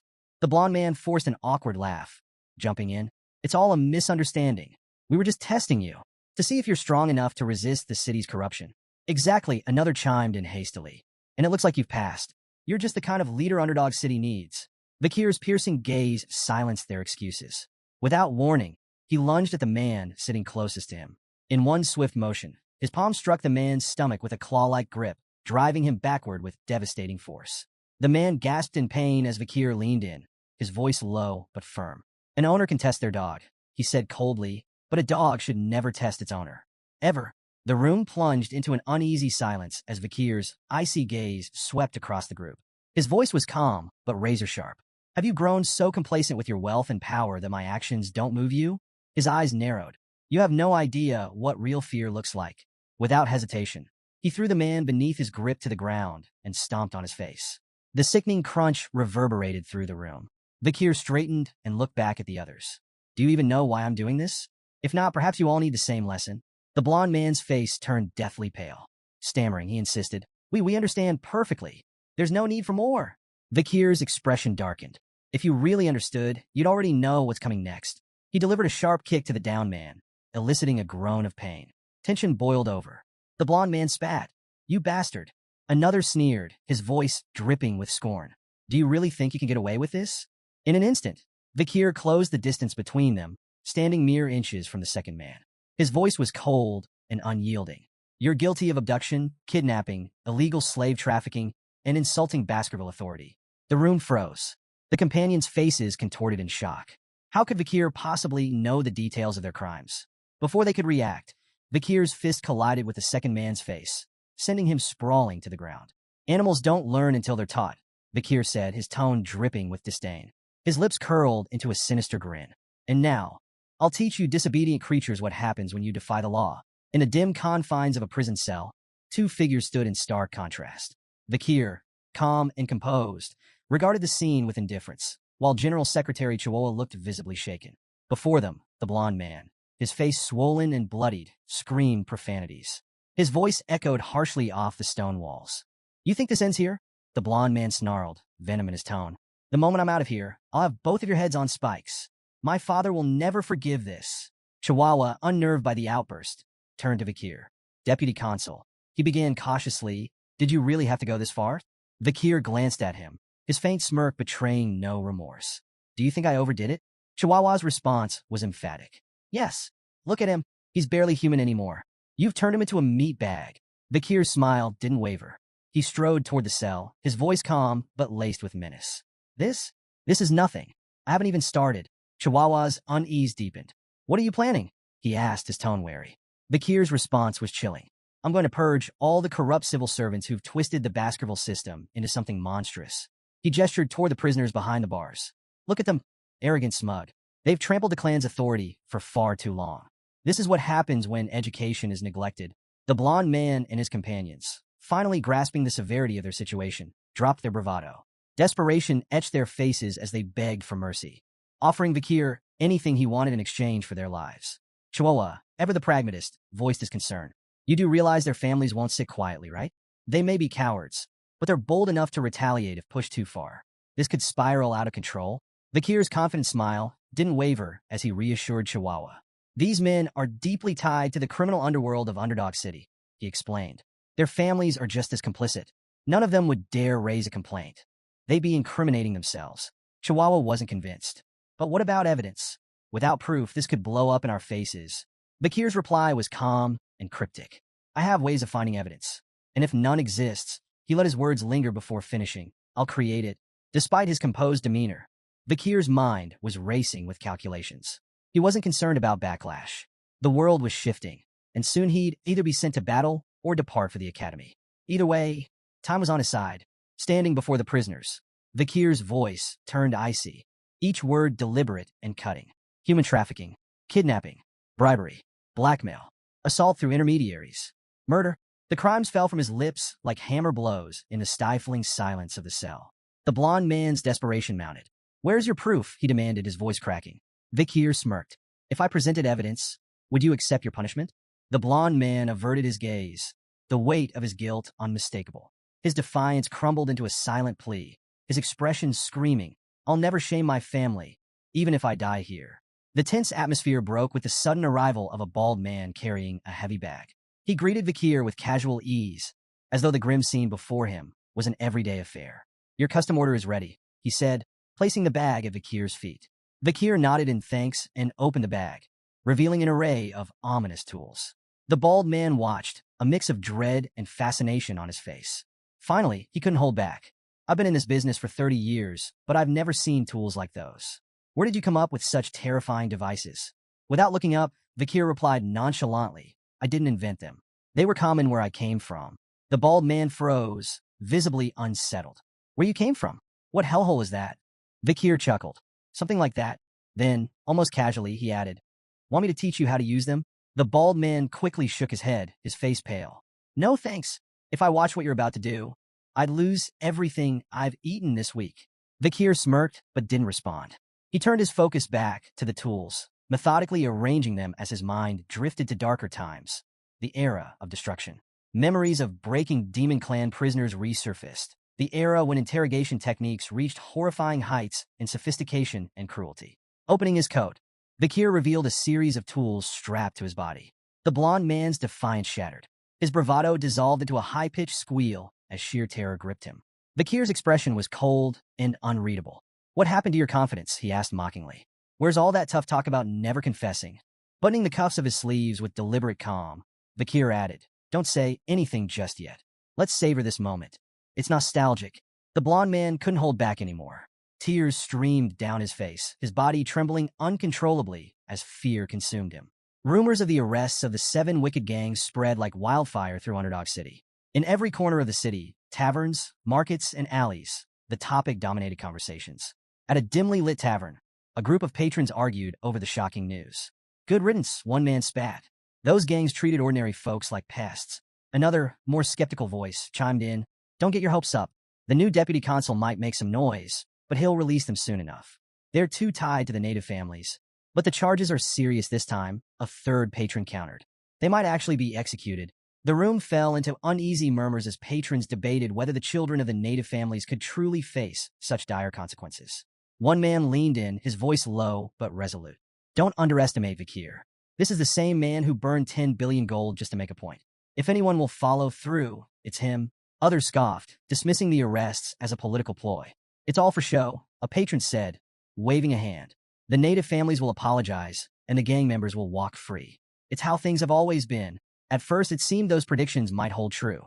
The Mablank, Pyre, Luib, Chanel, Daragamu, Hermes, and Prada clans, families tied to the 7 wicked gangs, issued formal apologies to Deputy Consul Vakir. But the apologies fell on deaf ears. In the heart of the city's central square, 7 severed heads hung grotesquely from iron spikes. Salt preserved their twisted expressions of agony, a chilling reminder of the suffering they endured before death.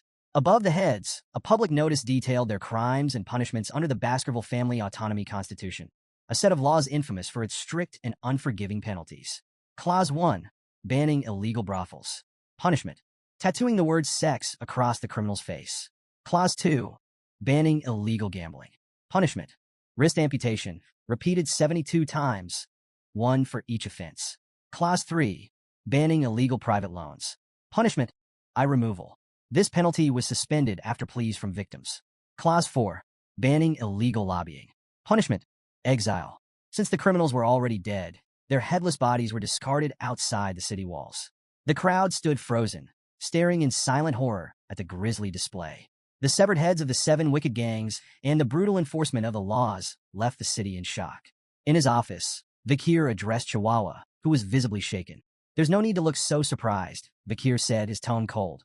"These laws have always existed. The only difference is that this is the first time the so-called native families are facing the consequences." Chihuahua swallowed hard, struggling to process what had just unfolded.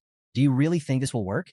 Vakir turned his gaze to the window, watching the flickering torches of the central square below.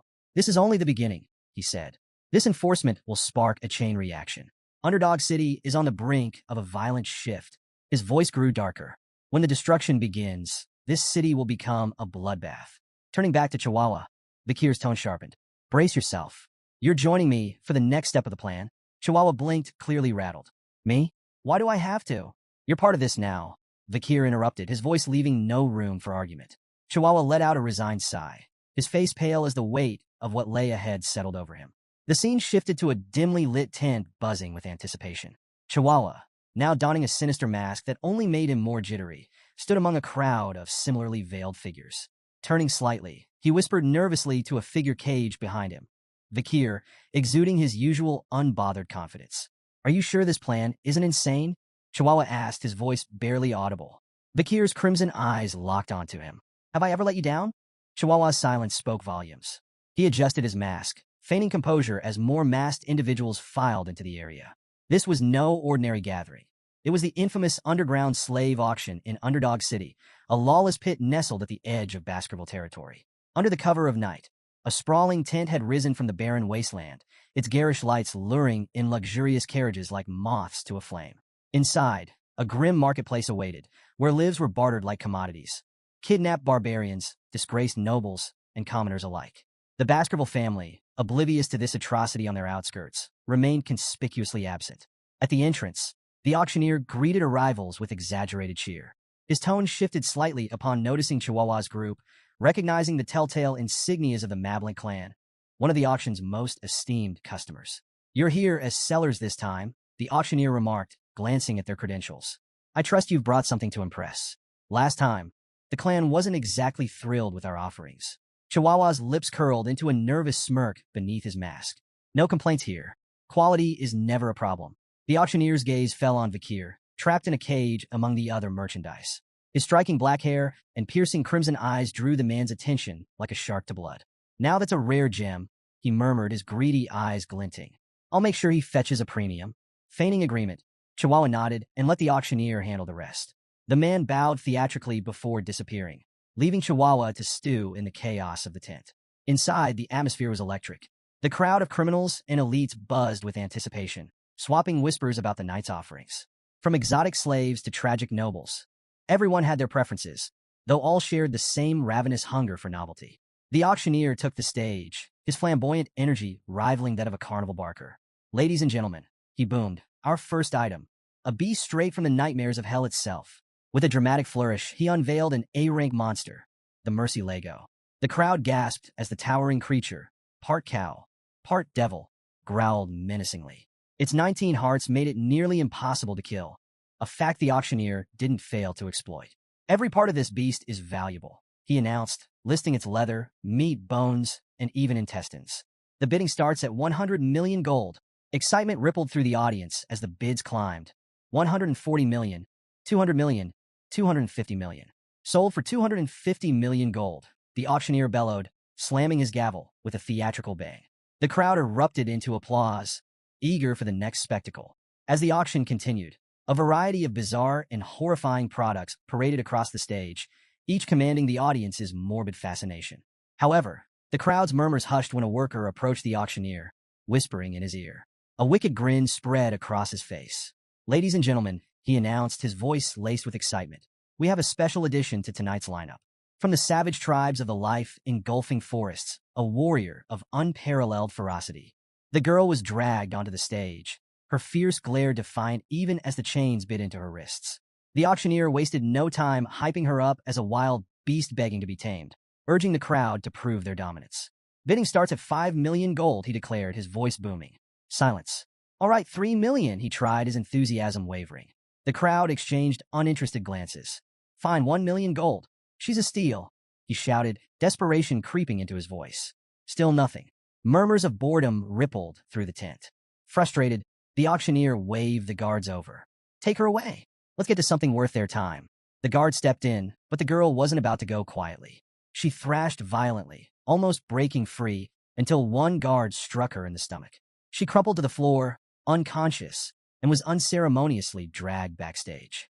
The auctioneer cleared his throat, forcing a smile as he tried to salvage the moment. "Apologies for that little incident, but fear not. I present to you the crown jewel of tonight's auction." The crowd stirred as the spotlight swung to Vakir, seated calmly in his cage. He radiated a quiet, commanding presence that silenced even the most restless attendees. "Behold," the auctioneer proclaimed, "a pure blood with striking black hair and crimson eyes, beauty, strength, and obedience in one perfect package." Before the bidding officially began, a woman in the crowd, smitten by Vakir's striking appearance, raised her hand. 600 million gold. The auctioneer blinked, momentarily caught off guard. "We haven't even announced the starting price."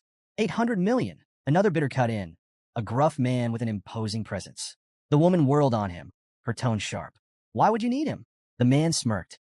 "I'll make him a gladiator. He'll be worth twice the price by the time I'm done." The two traded barbs as the bids climbed rapidly. 900 million, 1 billion. The tent buzzed with energy until a new contender, masked and silent, raised their plate. Number 99. 6 billion gold. The masked bidder said coolly, silencing the room in an instant. Gasps rippled through the crowd. Someone whispered, "That's Baron Gambino. He's swimming in money after taking over the underground funds from the granary." While the audience admired the Baron's bold move, his attendant leaned in, her tone cautious. "That's a dangerous sum for a slave. You'll only profit if he stays unscathed." The Baron shot her a withering glare. "I saved you from the streets, and this is how you repay me? Keep your mouth shut." The auctioneer slammed his gavel. "Sold. To customer 99 for 6 billion gold." Guards hauled Vakir from the cage, presenting him to Baron Gambino. Up close, Vikir's presence was even more intimidating, his crimson eyes practically daring the Baron to test him. "You're mine now," Gambino said, a twisted grin spreading across his face. "But don't worry, I'm not a bad guy." Vikir's stoic expression didn't falter, though the Baron's lecherous tone was enough to make the air in the room feel heavy. "Relax," Gambino purred. "I'll find all sorts of ways to enjoy you." If looks could kill, Vikir's glare would have struck him down on the spot. Vikir raised his bound hands toward the Baron, a subtle smirk playing on his lips. The Baron blinked, misinterpreting the gesture. "Oh, do you want me to unlock those for you?"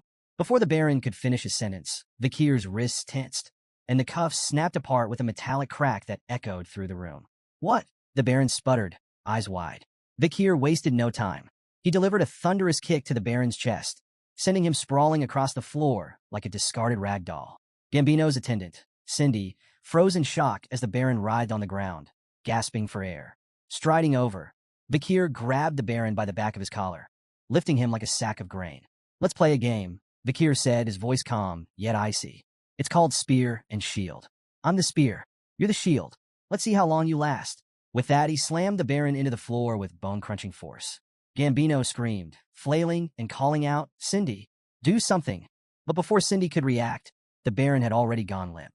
Vikir released him, standing over his unconscious form. "Game over," Vikir announced, his tone devoid of emotion. The shield failed. The room erupted into murmurs as Vikir reached up and removed his mask. Gasps rippled through the crowd as his identity was revealed. "Vikir van Baskerville," someone exclaimed in disbelief. Cindy stumbled back, her face pale. "A Baskerville here?" Vikir ignored her and crouched near the Baron's crumpled body, inspecting him with cold detachment. "Is he dead?" he asked flatly, as if the answer barely mattered. The crowd broke into whispers. "If he's here, then who's the new deputy consul of Underdog City? Why would a Baskerville hound come to this auction?" Amid the chaos, Chihuahua stood in the shadows, his heart pounding. He stared at Vikir, trying to make sense of what he had just witnessed. This isn't just an incident anymore, he thought, his mind racing. It's a catastrophe. Vikir straightened, surveying the tent with a chilling smile. "A circus," he muttered, his crimson eyes gleaming with menace. "That's what this place is. But don't expect the clowns to survive the show." Tension gripped the room. Vikir stood unarmed at the center, surrounded by a sea of guards. The crowd held its collective breath, unsure if they were about to witness a miracle or a massacre. The auctioneer, his face twisted with fury, shattered the silence. "Kill him," he roared, spittle flying. "I don't care if he's a Baskerville. Take him down." The guards charged, weapons glinting in the harsh light. Vikir's hand flickered. In an instant, Beelzebub, his blade, appeared, shimmering with a deadly red glow. Before the first guard could blink, Vikir moved, a blur of precision and brutality. The first wave of attackers fell in moments, their weapons clattering uselessly to the floor as crimson streaks stained the ground. The crowd recoiled in horror. A guard wielding a massive chain, an iron ball swung it with all his might, the heavy weapon whistling through the air. Vikir sidestepped smoothly and, in one clean motion, severed both the chain and its wielder in a single stroke. The auctioneer's confidence crumbled. His lips trembled as realization dawned. This wasn't just any warrior. It was a graduate, one of the elite Baskerville hounds. "We don't stand a chance," the auctioneer thought, dread washing over him like a tide. From the shadows, Chihuahua muttered under his breath, his eyes wide as he watched Vikir carve through the guards like a force of nature. "I knew he was strong, but this is insane," he whispered, his awe laced with disbelief. Then, chaos shifted gears. A chilling laugh echoed through the room, halting the remaining murmurs. Vikir turned sharply to see the auctioneer holding Chihuahua hostage, a knife pressed tightly against his throat. "Drop your weapon and surrender," the auctioneer barked, his voice trembling with desperation, but full of venom. "Or I'll cut his throat right here and now." All eyes turned to Vikir, waiting for his next move. Vikir stood motionless, his gaze fixed on the auctioneer. His calm demeanor only served to agitate his opponent, who pressed the blade closer, drawing a thin line of blood on Chihuahua's neck. "Deputy Consul," Chihuahua spoke, his voice steady despite the danger. "Don't worry about me. Just do what you need to do." The auctioneer snarled, silencing Chihuahua with a rough shake. But his words had already struck their mark. Vikir's lips curled into an amused smile. "You got guts, Chihuahua," he said lightly. The tension thickened as Vikir reached down, producing a simple flute strapped to his leg. The auctioneer's confidence faltered for a moment, his brow furrowing. "What's that? Some kind of trick?" Ignoring the taunt, Vikir brought the flute to his lips. The high-pitched note that followed sliced through the air like a razor, its intensity rattling the very walls of the auction hall. The crowd clutched their ears, howling in agony as the sound reverberated, unrelenting and merciless. When the noise finally ceased, the room fell into an uneasy silence. The crowd exchanged confused, fearful glances. The auctioneer, sweating but outwardly unaffected, forced a grin. That's it? A cheap scare tactic? He chuckled nervously. Even a graduate can't. His words stopped abruptly. A thin blade pierced his throat from behind, slicing through flesh and bone with terrifying precision. Blood sprayed in an arc as his head rolled to the ground, his lifeless eyes still wide with shock. Behind him stood a hooded figure, their crimson-streaked blade gleaming under the dim lights. Chihuahua froze, unable to process what he had just witnessed. A guard, attempting to regain control, charged at the hooded figure. But the intruder barely moved, flicking their sword with casual ease. The guard's body shredded mid-stride, collapsing in a lifeless heap. As panic spread, more hooded figures emerged from the shadows, dozens of them. They moved with an eerie, synchronized grace, their auras radiating power and malice. Their eyes, cold and unfeeling, swept across the terrified room, freezing everyone in place. "Who are they?" a trembling guard whispered, his voice barely audible. Cindy Wendy, still clinging to the edges of composure, gasped as her eyes locked onto the distinctive insignia on their chests, a pair of razor-sharp teeth. Her face turned pale as she whispered, "The Pitbull Order, the Baskerville Clan's elite, the Annihilation Experts." A wave of dread swept through the crowd as the reality sunk in. Everyone in the room knew the legend of the Pitbull Order, an unstoppable force of graduates trained to kill without hesitation, their loyalty only to the Baskerville Clan. Cindy froze as one of the Pitbull Knights materialized behind her, his blade poised to strike. Her heart thundered in her chest, panic seizing her thoughts. "I can't die here, not like this." But just as the knight's sword began to fall, Vakir's voice cut through the chaos. "Leave her alive." The knight halted instantly, lowering his weapon and kneeling in deference to Vakir. Cindy gasped, her chest heaving as relief washed over her. Vakir's gaze swept coldly across the room. "Rip the rest of them to shreds," he ordered, his tone sharp and unyielding. "But spare those lying still. If anyone flinches, kill them without hesitation." The knight nodded and vanished into the shadows like a specter. The hall erupted into a cacophony of screams as the Pitbull Knights carried out their master's commands with ruthless precision. Blades flashed, flesh tore, and pleas for mercy were silenced in an instant. Amid the slaughter, one trembling man lay prone, desperately willing himself to stay motionless. "Don't move. Don't breathe. Just stay down and maybe, just maybe I'll survive this." A knight loomed over him, an imposing figure radiating lethal intent. "I'll wear the cuffs. I'll do whatever you want," the man sobbed, clutching at the last strands of his life. The knight's voice was cold and devoid of empathy. "We don't carry cuffs." The man stammered, confusion breaking through his terror. "Then, what will you do to me?" The answer came without hesitation. The knight's blade flashed, severing the man's legs in a swift, brutal motion. The man's screams echoed through the hall as the knight moved on, uninterested in his suffering. "Those sentenced to execution don't need legs," he muttered flatly. Meanwhile, a figure puffing on a cigar stepped up beside Vakir. It was Boston Terrier Le Baskerville, the formidable commander of the Pitbull Knights. He took a long drag, his sharp gaze appraising the young warrior. "So, what do you think of the Pitbull Knights?" Boston Terrier asked, his tone casual but laced with pride. Vakir gave a curt nod. "They're effective." Boston Terrier smirked. "If you need anything else, just say the word." As he studied Vakir, his thoughts churned. No wonder Brother Hugo is so invested in this kid. At 15, he's already this sharp. Fierce and ruthless, a natural fit for us. Placing a hand on Vakir's head, Boston Terrier grinned. "Come join us. I'll raise you into a proper knight." Vakir hesitated briefly before responding, his tone polite but firm. "I'll think about it." Turning, he added, "I have urgent matters to attend to." Boston Terrier watched him leave, a faint frown tugging at his lips. He's ignoring me, he thought, but instead of irritation, he felt a growing sense of intrigue. That just makes me want him even more. Vakir slipped into the shadowy storeroom, his eyes narrowing as they adjusted to the dim light. "It's here somewhere," he muttered, prowling between crates and barrels with the precision of a predator. In the corner, a hulking safe caught his eye. For a fleeting second, he considered if it held the nobles' contributions. The thought of dragging it to City Hall for some bureaucratic taxation ritual briefly crossed his mind. "Yeah, no," he dismissed, smirking to himself. "I'm not here to play accountant." His attention shifted to a cage covered with a tattered cloth. As he stepped closer, a faint whimper reached his ears. His smirk vanished, replaced by a grim determination. Yanking the cloth away, he revealed a bruised and battered girl huddled inside. She flinched at the sudden exposure, her tear-streaked face a picture of fear and pain. Vikir let out a frustrated sigh, reaching into his pack. "You're lucky I have this," he muttered, pulling out a shimmering potion, a relic from the Pitbull Knights, known for its legendary healing properties. Carefully tilting the vial, he let a few drops trickle into her mouth. The transformation was almost instant. Wounds knitting together, bruises fading like ink washed away. Her eyelids fluttered open, but the sight of Vikir made her retreat further into the cage, trembling. Vikir frowned. "What's with the fear? Do I look like the bad guy here?" The girl remained silent, staring as if weighing her odds of survival. Vikir stood, unlocking the cage with a practiced twist. "Go," he commanded, his tone firm but not unkind. When she didn't move, he switched to halting barbarian. "Run. Away."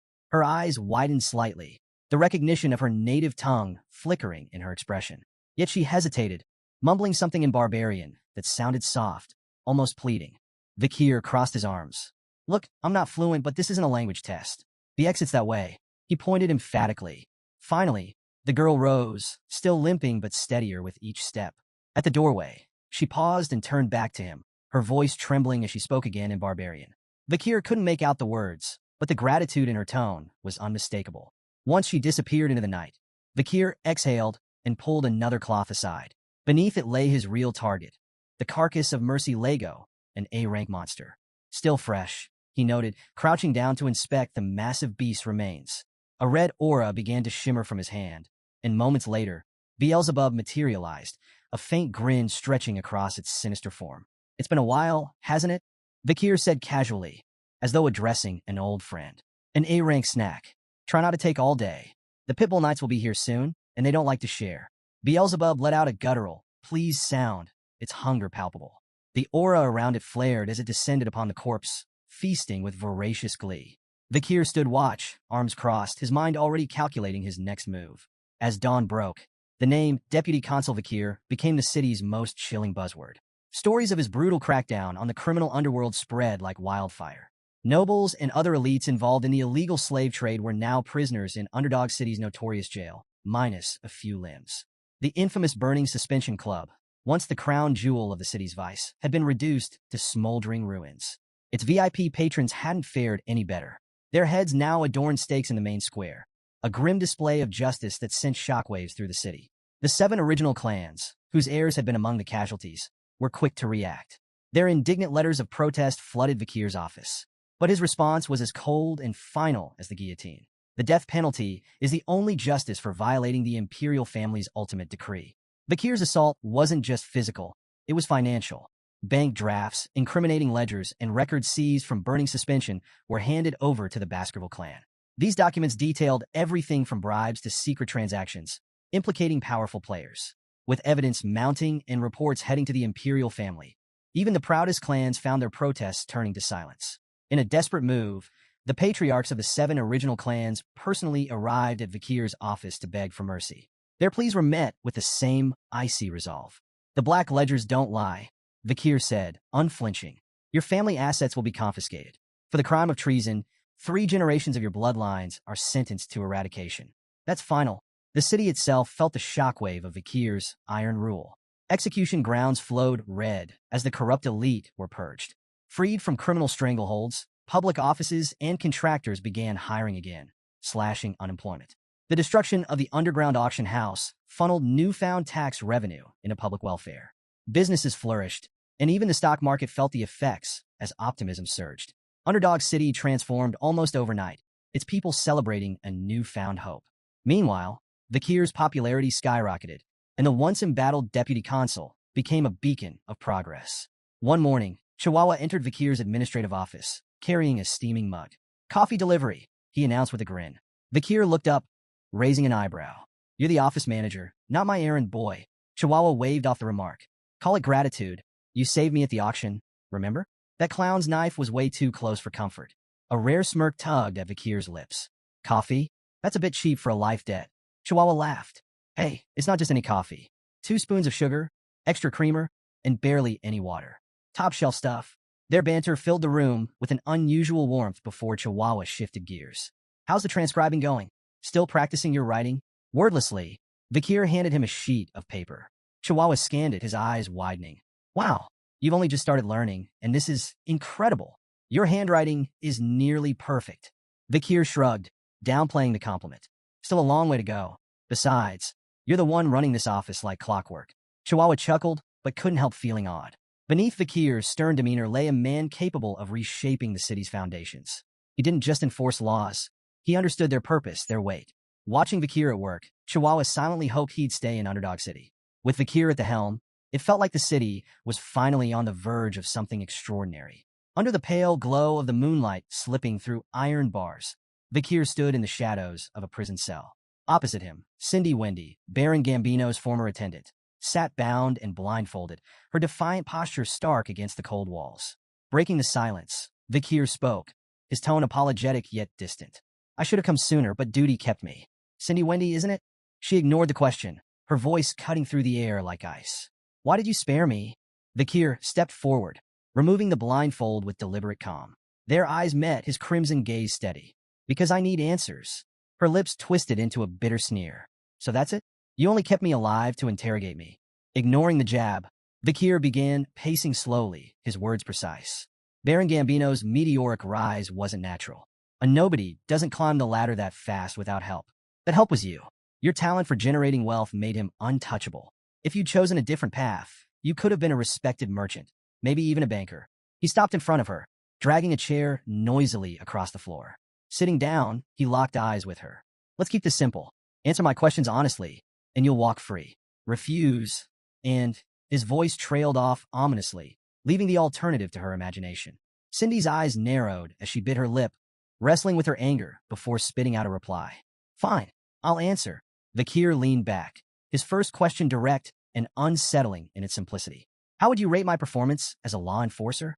Her laugh was sharp and mocking. A shining beacon of justice in Underdog City, she quipped, sarcasm oozing from every word. Unmoved, Vikir leaned forward. Mockery's a dangerous game, Cindy. Play along, or the deal's off. With an exasperated sigh, she dropped the act. Fine, you're doing well. Happy. Vikir's demeanor shifted instantly, his grin sudden and wolfish. Rising, he closed the distance between them, gripping her chin. His voice dropped to a chilling tone. Why do you think I'm doing well? Cindy stiffened, sweat beading on her brow as his crimson eyes bored into her. Releasing her, Vikir returned to his chair, gesturing for her to speak. Grinding her teeth, Cindy finally relented. Because you enforce order with fear. People listen, but not because they respect you. They're terrified. You crush criminals and boost your authority, but you're planting seeds of hatred at the same time. That hatred will grow, and one day, it'll burn everything you've built. She paused, her gaze hardening. And the Baskerville clan? They won't tolerate your rise. They don't like threats to the throne, and you're becoming one. Vikir's face remained unreadable, absorbing her words like a stone soaking in rain. After a moment, he asked, What's your solution then? How would you navigate this? Cindy locked eyes with Vikir, her voice calm but firm. If you want to survive, return all your authority and accomplishments here to the Baskerville clan and its leader. Keeping the spotlight on yourself will only make you a target. She paused, then added, Find a place where your power won't draw attention. Somewhere like the life-engulfing forest or the Imperial Academy. Among your peers, you can blend in, hide your strength, and slip out of the Baskerville clan's crosshairs. Cindy's tone softened slightly. If you do this, the clan leader will eventually bear the consequences in your place. Vikir said nothing at first, his gaze distant. The silence grew heavy, and Cindy's breath hitched as an overwhelming wave of bloodlust radiated from him. The air turned suffocating, the weight of his unspoken menace pressing down like a predator, sizing up its prey. When he finally spoke, his voice was calm, but laced with steel. I understand your suggestion, he said. It's like asking a loyal hunting dog to turn its fangs on its own master. His crimson eyes locked onto hers, the mix of bloodlust and cold calculation behind them unyielding. Yet Cindy, despite the shiver crawling up her spine, held his gaze with an unsettling calm. It's the only way to escape the Baskerville clan's hatred, she said evenly. A faint smile tugged at Vikir's lips. Not bad, he remarked. Your thoughts align suspiciously well with my own. To Cindy's surprise, Vikir stepped forward and unlocked her handcuffs, the metal clattering to the floor. She stared at him in disbelief. You're really letting me go? Vikir nodded, his expression unwavering. I keep my promises. Cindy hesitated as she walked past him, glancing back. I hope you never come to regret this. Before she could leave, his voice stopped her cold. Do you know the Messamid Inaro clan? Cindy turned, her expression puzzled. Bakir's tone was measured, deliberate. Among the founding families of Underdog City, everyone knows the 7 original clans. But there was an 8th, a prosperous merchant family, the Messamidinaro clan. They were as wealthy and influential as any of the 7. His voice darkened as he continued. Their rise ended in a single night. During a grand birthday celebration, the clan's youngest son showed off his newly learned sword technique. It stunned the onlookers because it was the secret Baskerville sword art, knowledge that only bloodline members of the Baskerville family are allowed to possess. Cindy's body tensed as she listened. Bakir's words carried the weight of history and bloodshed. The Baskerville clan leader deemed it a betrayal of the highest order. Their response was swift and merciless. The hunting dogs were unleashed, and the Messamidinaro clan was erased from existence. Cindy's unease grew, but she managed a forced smile. And what does this have to do with me? Bakir's eyes sharpened, his tone cutting. There's more to the story. That technique wasn't leaked by accident. It was stolen by the young masters of the 7 clans and taught to the boy as a cruel joke. The Messamidinaro clan was nothing more than a scapegoat, a victim of their malice. Cindy's forced smile faded entirely as Bakir stepped closer, his voice heavy with grim resolve. There was one survivor, a 1-year-old girl pulled from the ruins of her family's massacre. Beautiful, even as an infant, but beauty brought her no mercy. She endured unimaginable torment at the hands of those who took her. Cindy's fists clenched as anger flashed across her face. I don't want to hear any more of this, she snapped, turning away and striding toward the exit. But Bakir's voice cut through the silence, stopping her in her tracks. The story doesn't end there, he said, his tone measured but unrelenting. A new deputy consul uncovered the truth and brought justice. The 7 young masters who orchestrated the fall of the Messamidinaro clan were captured, interrogated, and forced to confess.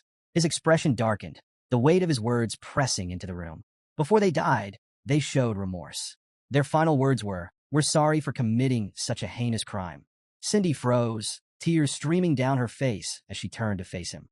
Her voice trembled as she asked, "Who are they apologizing to?" Bakir met her gaze with calm resolve.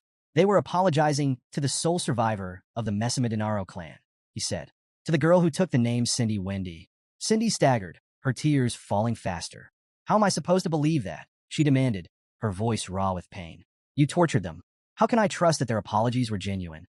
Without hesitation, Bakir grabbed a nearby torch. "There's only one way for you to believe me," he said evenly. "See it for yourself." He led Cindy through the dim halls to a desolate prison cell. Stopping before the door, he gestured toward the ground. "Look." Cindy's eyes widened as she took in the horrific sight. On the cold stone floor, written in dried blood, were the prisoner's final, desperate words. "We brought devastation upon the Messamidinaro clan. Forgive us for our crimes." The pitiful plea was raw and haunting, a message scrawled in their final moments of terror. Cindy's knees buckled as the weight of it all hit her. Overcome, she clutched her stomach and retched, tears streaming down her cheeks as she trembled. Bakir stood behind her, his voice steady but laced with an edge of cold purpose. Even though they suffered and died, the vengeance of the Messamidinaro clan isn't finished. There's still one more clan that must pay for what they've done. He knelt slightly to meet her gaze, his crimson eyes burning with intensity. "Hate the Baskervilles. You have every right to despise us. As a survivor of the Messamidinaro clan." Cindy wiped her mouth with the back of her hand, her tears refusing to stop. "Why are you doing this?" she asked, her voice hoarse. "Why are you helping me? You're a Baskerville yourself." Bakir's lips curled into a faint smirk. "You're asking the wrong question." Cindy pushed herself to her feet, brushing off the dust as she steadied her shaking frame. Without another word, she began to walk away, but at the door, she paused and turned back to him. Her expression was calm now, her voice steady. "I understand," she said quietly. "Bakir van Baskerville, I owe you a debt." Her tone grew firm, conviction lining every word. "No matter where life takes you, you'll never have to worry about money again. That's my promise." With that, she disappeared into the shadows of the hallway. Bakir stood in silence, watching her go until her footsteps faded into the distance. Then, almost to himself, he muttered with a faint smirk, "I'll hold you to that promise." The next morning, Chihuahua burst into Bakir's quarters, full of energy. "Deputy Consul, it's time to..." He started but froze mid-sentence. The scene before him was something out of a nightmare. Blood-soaked sheets and lifeless bodies scattered across the room. Bakir stirred, stretching lazily before rubbing his eyes. "Good morning," he greeted casually, as though nothing were amiss. Chihuahua's jaw nearly hit the floor. "Good morning. What about?" "All the corpses," he shouted, pointing wildly. Bakir glanced around at the carnage, his expression nonchalant. "Oh, those?" Looks like I killed them in my sleep, he replied with a shrug. Chihuahua stared, utterly horrified. Are you serious? Vikir chuckled lightly. Relax, I'm kidding.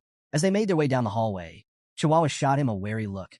Deputy Consul, I have to ask, what was your childhood like? Vikir smirked, amusement dancing in his crimson eyes. Didn't find my joke funny? That's not what I meant, Chihuahua muttered, exasperated. Vikir's tone turned thoughtful, almost distracted. Lately, I've had some inconveniences. Poison arrows, acid snipers, arson attacks, 2 near misses with runaway carts, the usual. Think I've caught someone's attention? Chihuahua stared at him in disbelief. You're insane. Ignoring the comment, Vikir's mind drifted to Beelzebub, the weapon fused to his arm. His latest skill, Hellish Buffalo's Tough Life, obtained from the illegal auction, had proven incredibly effective despite its risks. With Beelzebub's slots now filled by Burn Injury Cerberus, Hemorrhage Hellhound, and Tough Life Hellish Buffalo, Vikir's body was enhanced beyond recognition. Combined with the River Styx's modifications, his skin had become so resilient that even elite assassins had failed to harm him. But while the power was satisfying, the relentless attempts on his life were becoming more than just an irritation. I need to figure out who's behind these attacks and deal with them, Vikir muttered, his tone sharp. Chihuahua, still processing Vikir's casual recount of near-death experiences, nodded nervously. That sounds like a good idea. As they approached the courtyard, both noticed a carriage waiting nearby. The flag it bore was unmistakable, the Baskerville crest. They've sent someone from the main family, Vikir said, his tone growing serious.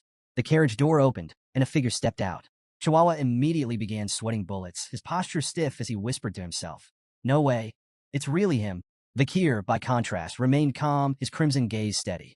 The figure descending from the carriage was none other than John Barrymore, the legendary head butler of the Baskerville household. John greeted Vikir with a warm smile. It's been quite a while, hasn't it? Vikir inclined his head politely. You look well, head butler, he replied. The butler chuckled as he approached. Do I? I've always believed you'd do well since leaving the main residence. Just luck, Vikir replied modestly, his expression betraying little. Nearby, Chihuahua was awestruck. John Barrymore wasn't just a servant. He was the servant, a man who had faithfully served the fearsome Baskerville family for 4 generations. Meeting him was like standing in the presence of a myth. Breaking the moment, Vikir addressed John directly. What brings you here, head butler? John's ever-present smile didn't falter as he delivered his message. The patriarch has been following your progress and is pleased. He's ordered you to return to the main residence. Vikir blinked, momentarily thrown. Hugo is pleased, he thought, struggling to picture such a concept. In his mind, he imagined his stern Uncle Hugo smiling, an image so absurd he almost laughed out loud. At the Baskerville estate, Hugo Le Baskerville, the clan patriarch, sat at his desk, his piercing gaze fixed on a newspaper article with a peculiar headline. The most beloved figure among underdog citizens, Vikir. The piece listed several awards Vikir had earned. Most trusted by merchants, most loved by farmers, most respected by children and scholars, most targeted by assassins. Hugo's sharp eyes scanned the page before looking up at Vikir, standing silently before him. The Baskervilles have always been known for their weapons, not their wits, Hugo remarked bluntly. But with your actions, perhaps we can change that reputation. He nodded, a faint trace of approval in his expression. You've done well, Vikir. Vikir bowed deeply, placing a hand over his chest. I only did what was expected of me. Yet inwardly, he couldn't help but wonder if Hugo's rare praise masked another layer of intent. Was that faint smirk truly pride, or something far colder? Hugo leaned back in his chair, his tone commanding. Reward and punishment must always suit the occasion. You've earned your reward. You will be attending the Colosseo Academy this year. Vikir nodded, unsurprised. He had anticipated this move. The Colosseo Academy was the Empire's premier institution for the elite, accepting only the children of aristocracy and royalty. Its strict dormitory rules and unparalleled security made it the perfect training ground for the future rulers of the empire, and an ideal way for Vikir to grow stronger while keeping a safe distance from Hugo's scrutiny. Hugo continued, mentioning his intent to send companions with Vikir, but admitted he hadn't decided who. Do you have any siblings you prefer to take with you? He asked. Vikir answered smoothly, Highborough, Middleborough, and Lowborough. We're closest. Internally, he thought of them less as companions and more as reliable punching bags. Hugo nodded, seemingly satisfied. Done. He then asked Vikir if he recalled a plan they had discussed when he was just 8 years old. Vikir's mind immediately went to their joint training with the Morgs. You're referring to the plan to lend the ruby mines to the Morgs and use them to wipe out the barbarians? A smirk spread across Hugo's face. Exactly. And it worked. Intrigued, Vikir pressed for details. Hugo explained that the morgues, seeking Baskerville support for a joint raid, had approached them with humility. The alliance was already yielding promising results. Switching topics, Hugo added one final task before Vakir's departure. Inspect the territory. Ensure the laws you implemented are being upheld. It will be educational. Vakir bowed once more. I'll follow your orders, Patriarch. The next day, Vakir and Chihuahua stood at the city gates. Tears streamed down Chihuahua's face as he waved frantically. Deputy Consul, I'll do my best to manage everything while you're gone. Vakir turned slightly, glancing back at the emotional Chihuahua. Though he said nothing, he silently noted that this parting was likely permanent. As Vakir and his small group traveled farther from the city, the quiet was broken by his voice, sharp and commanding. Come out, now. In an instant, dozens of figures dressed in black emerged from the surrounding trees and rocks, encircling the group. One of them stepped closer to Vakir, removing his head covering to reveal his face. The man stepped forward, removing his hood to reveal a sharp face and an air of confidence. Staffordshire Baskerville, he introduced himself. Knight of the Pitbull Order. Vakir nodded in acknowledgement. Thank you for waiting. I wanted the departure to proceed in an orderly fashion. Staffordshire waved off the apology. No trouble at all. Our mission is to safely escort you to the morgue's family's juvenile fortress. Vakir's expression remained calm as he asked, Any word from my uncle, Boston Terriers? Staffordshire chuckled. He's doing well, but he's been relentless about trying to recruit you into the Pitbull Order ever since the slave auction incident. A faint smirk tugged at Vakir's lips. Internally, he couldn't help but feel uneasy about his uncle's obsession. It bordered on fanatical. The group eventually reached a hilly region where farmers worked the land with quiet diligence. Vakir gestured toward the fields. Is this the territory we lent to the morgues? Staffordshire nodded. That's right. Everything seems peaceful here. No signs of trouble. Vakir's eyes swept across the farmland, his sharp gaze taking in every detail. Though the stated purpose of their mission was a routine inspection, Vakir knew the real goal, to eliminate the barbarians. As they moved on, Staffordshire provided more information.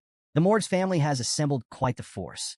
3 delegates, 30 members of the lower house parliament, and around 100 unaffiliated mages. Vakir noted the Morgue's efforts, contrasting it with the Baskervilles' modest contribution. Just himself, a dozen knights, and the elite forces stationed on standby beyond the mountains. Hugo's parting words echoed in his mind. Observe the barbarians' way of life. It'll serve you well. The fortress came into view, looming in the distance. Its surroundings were grim. Dead trees littered the landscape, their branches adorned with skeletons swaying in the breeze. Vakir observed the macabre scene. A mage's handiwork, he remarked. Clearly a message from the morgues to the barbarians. Staffordshire shuddered. It's unsettling to say the least. But Vakir's thoughts drifted to Camus morgues. How much had she changed since their last encounter? As they neared the gates, 3 figures appeared on top of the walls. A stern voice called out, State your business. Vakir and Staffordshire looked up, surprised. Standing above them were 3 identical girls, their expressions equally defiant. One stepped forward confidently. No one passes without our permission. The other 2 immediately echoed her words in perfect unison. Vakir sighed inwardly. The 3 flowers. The infamous morgue's triplets, high cis, middle cis, and low cis, were well known for their chaos and unpredictable behavior. People often joked that their combined insanity could rival the gods themselves. Steeling himself, Vakir stepped forward. I am Vakir of the Baskerville Envoy team, here to inspect the territory and strengthen relations. Open the gates. High cis crossed her arms, unimpressed. I need to report to the person in charge first, she said smugly. You'll get your response tomorrow. Irritation flickered across Vakir's face. You're denying me entry into my own land? High cis smirked, and the other 2 followed suit. Tenant protection law, she retorted, her tone dripping with mockery. Don't look down on us just because we're renters. That law, it's from your family after all. Vakir's temple throbbed with annoyance as the mocking tone of High cis grated against his nerves. A familiar red aura flickered faintly around his hand, a reflection of his growing irritation. He exhaled slowly, reining in his anger before it boiled over. Keeping his voice calm, but icy, Vakir replied, I've amended the law. It now allows me to evict tenants I dislike. His words were sharp enough to cut through the tension. Open the gates. Now. A wave of killing intent radiated from Vakir, slamming into the triplets like a physical force. The sudden surge of bloodlust made them hesitate, a flicker of fear flashing across their faces. High cis, recovering quickly, glared at Vakir and sneered. We've heard about the psycho kid running Underdog City, but we've dealt with enough lunatics to know how to handle you. With a swift motion, she cast a spell, aiming it near Vakir. The explosion shook the ground, sending his horse rearing in fright. From above, Lo Sis shouted, "Don't even think about stepping on a morgue's territory without permission." Her insults sharpened. "Stupid swordsman. You think you can handle us? I'd love to see the so-called rising star of the Baskervilles try." Beside Vakir, Staffordshire's expression darkened as he instinctively drew his sword. "This won't end with words," he muttered grimly. Vakir signaled his readiness, a cold resolve settling over him. But before they could act, voices erupted from their group. "These girls don't even know their place." One member spat angrily. Another chimed in, his voice dripping with disdain. "Their words are absurd." The familiarity of the voices caught Vakir's attention. He glanced toward the hooded figures in his group, his thoughts turning. "I've heard those voices before." The morgue's triplets exchanged amused glances, their confidence unshaken. High Sis scoffed. "Mere underlings." Middle Sis smirked. "You think you outrank us?" Low Sis sneered. "You don't even know your place." But the three hooded members of Vakir's group stepped forward, their movements deliberate. "Not us," they declared firmly. In unison, they removed their hoods, revealing their identities. Vakir's eyes narrowed. Of course, it was the Baskerville triplets, High Burrow, Middle Burrow, and Low Burrow. Standing tall and radiating confidence, the triplets pointed toward Vakir and declared in unison, "He is the symbol of Baskerville."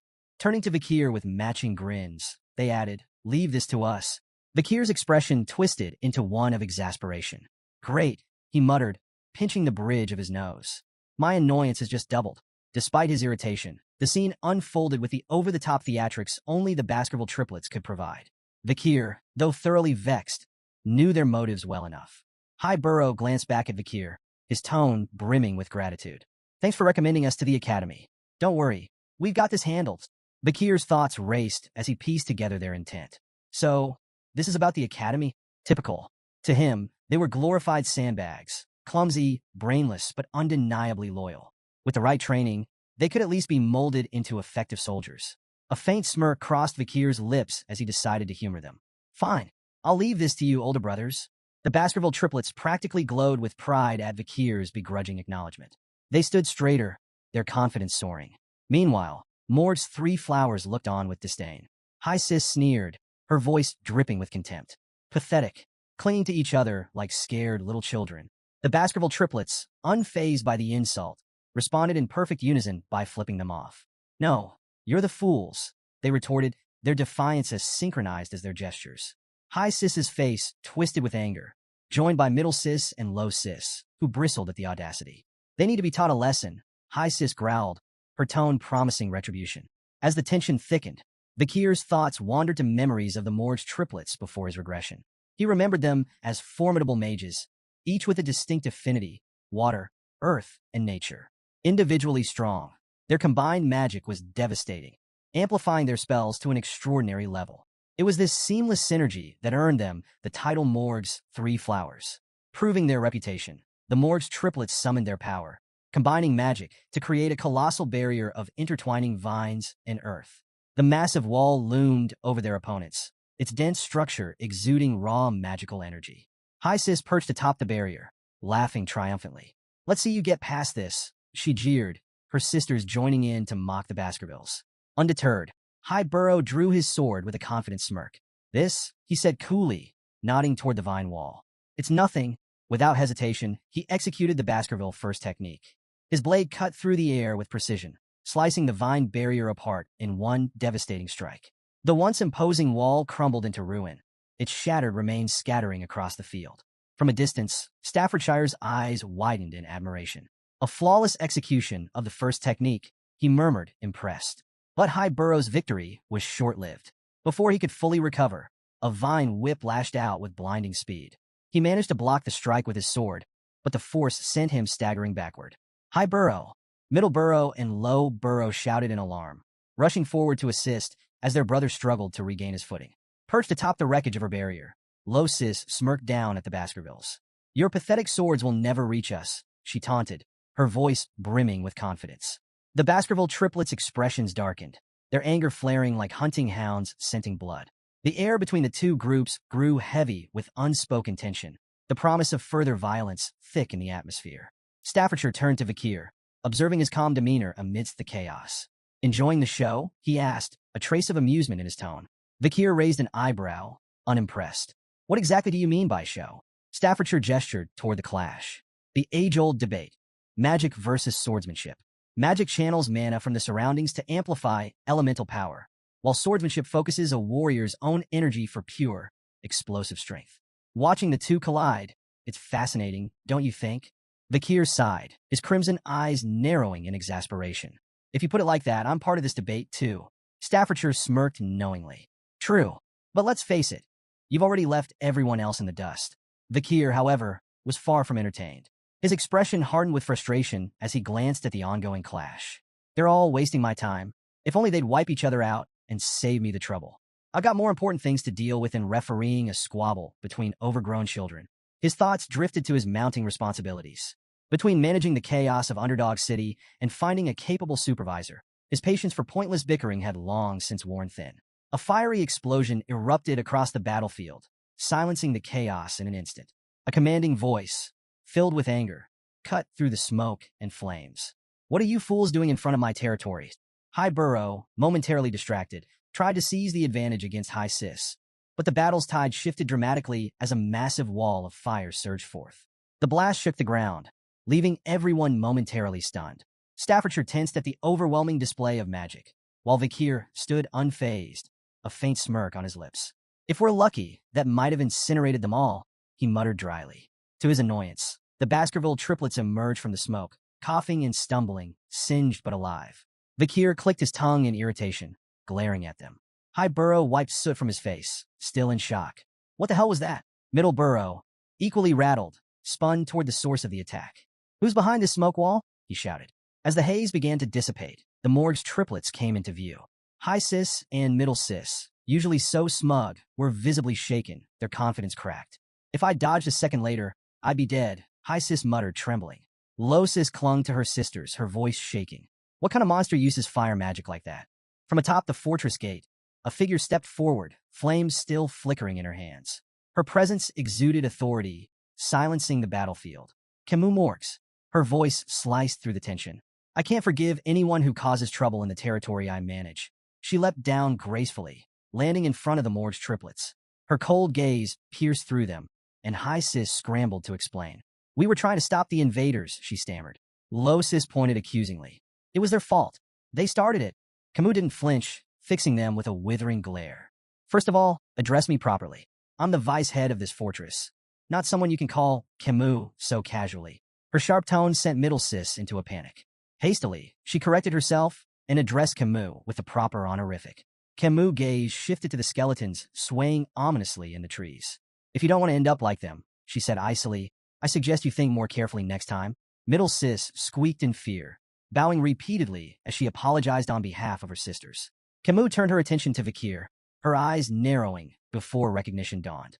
Her expression softened slightly as she approached him, a faint smile tugging at her lips. It's been a long time, she said softly, her voice carrying a touch of warmth. 7 years, hasn't it? Vakir nodded, his expression relaxed. It has, he replied. As Camus studied him, Vakir's gaze briefly lingered on her. She looked more mature now, and he found himself noting her increased allure.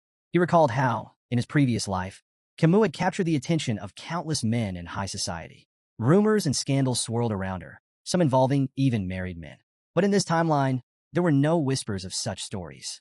Dismissing the thought, Vakir returned to the matter at hand. Open the gates, he said bluntly, his tone firm. Words won't work on the triplets. Camus blinked at Vakir's bluntness, her expression darkening. That's all you have to say to me after all this time, she snapped, her voice edged with frustration. Vakir tilted his head slightly, his crimson eyes studying her with a mix of curiosity and detachment. What else should I say? He replied, his tone calm and neutral. Camus' frustration boiled over. Staffordshire, observing from a safe distance, raised an eyebrow, wondering if this verbal sparring might escalate into a clash between the two stars of their respective clans. Pointing a trembling finger at Vakir, Camus glared at him, her eyes shimmering with unshed tears. 0 points. You get 0 points, she declared, her voice quivering with a mix of anger and embarrassment. Your attitude toward your future wife is appalling. The words hung in the air like a lightning strike. The entire group, Morg's 3 flowers, Baskerville's triplets, Staffordshire, and even Vakir, froze in stunned silence. Camus, realizing what she had just said, turned away sharply, her face reddening. She muttered a flustered humph while refusing to meet anyone's gaze. The collective thought running through everyone's mind was the same. Whose wife? Later, as the group rode toward the fortress, Vikir and Camus found themselves riding side by side. Their earlier tension softened into casual conversation. The Baskerville clan doesn't seem to know much about the barbarians, Camus remarked, her tone light but probing. Vikir raised an eyebrow. We know more than you think, he countered confidently.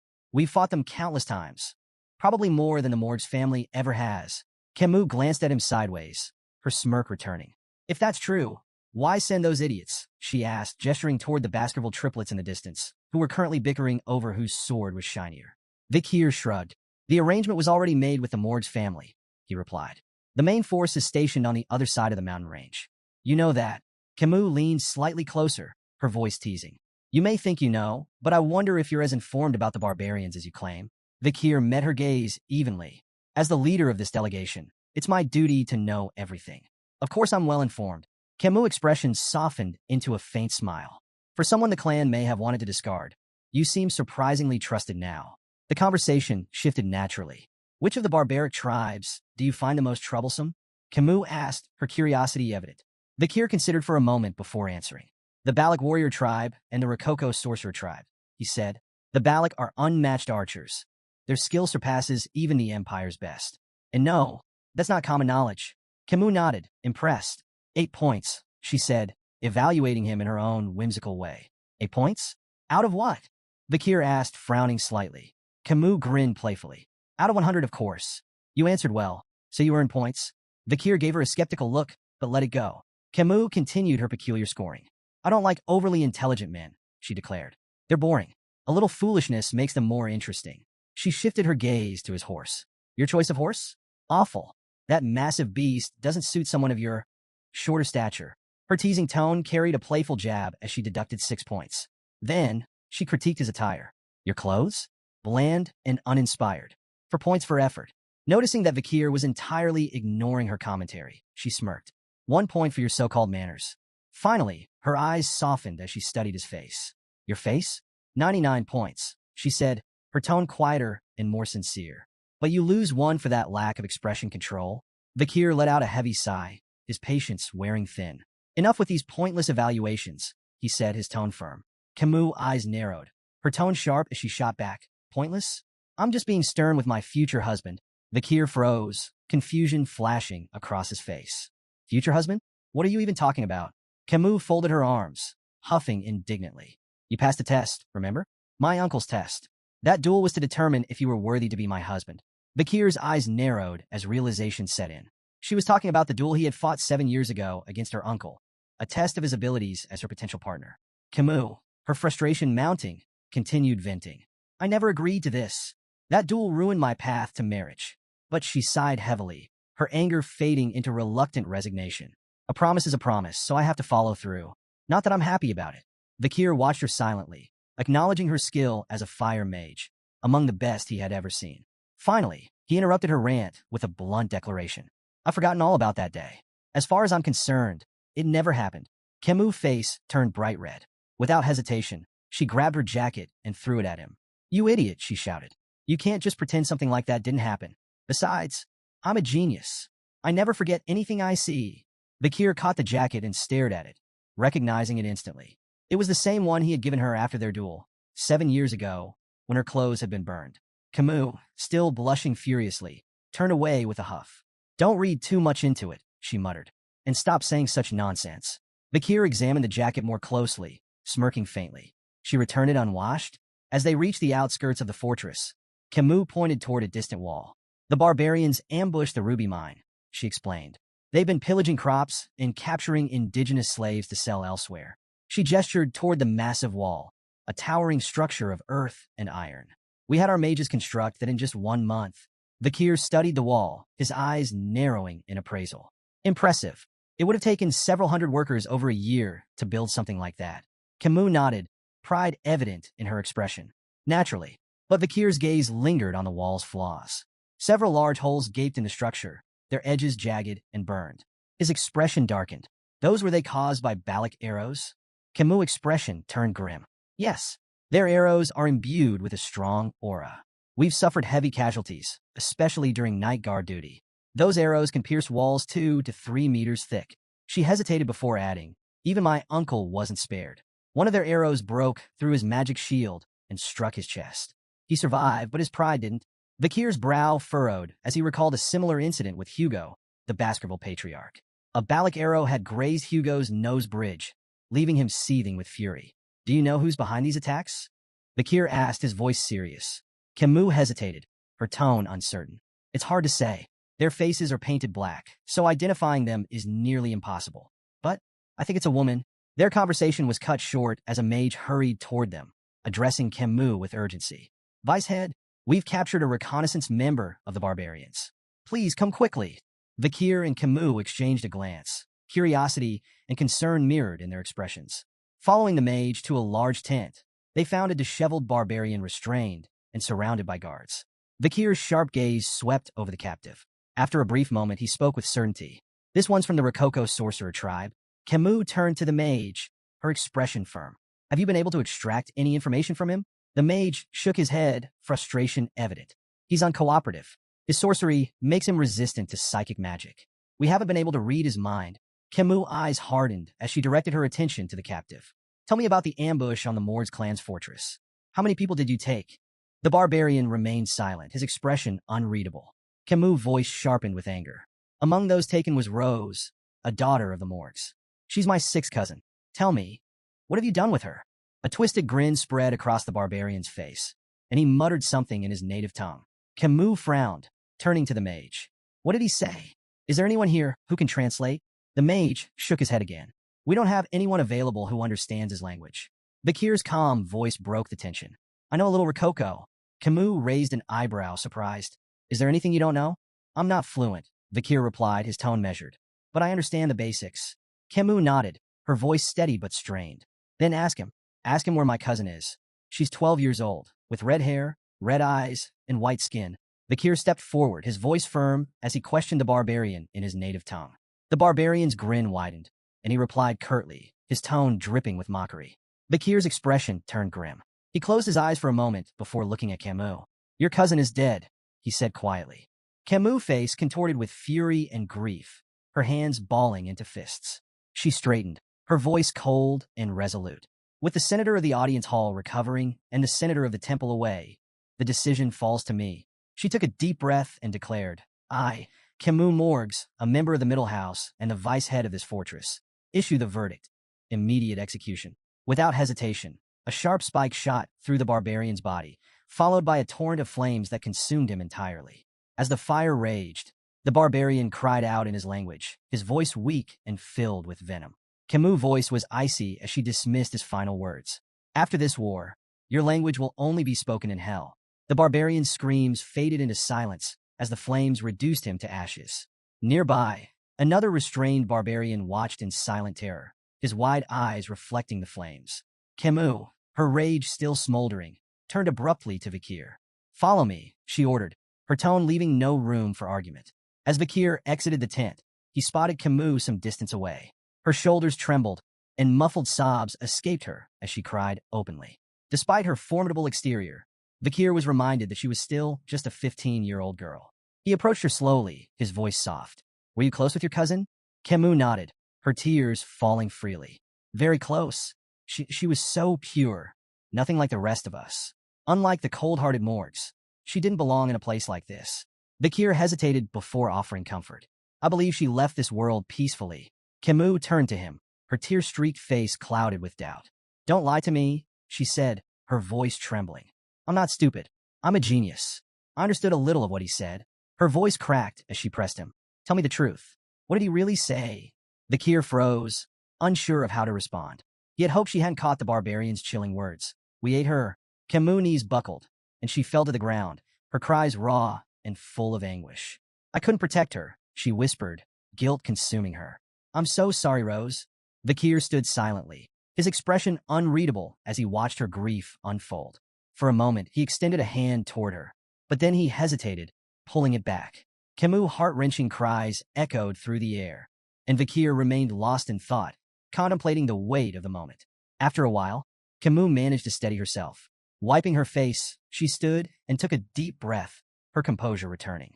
This isn't a bad thing, she said, her voice steady despite the lingering tremor. If anyone had given me half-hearted sympathy, I'd have killed them on the spot.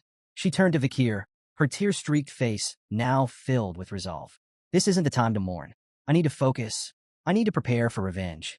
Vikir studied her steely determination, a faint glimmer of admiration surfacing in his mind. Heroines really are built differently, he thought. He extended his hand toward her, nodding silently in agreement.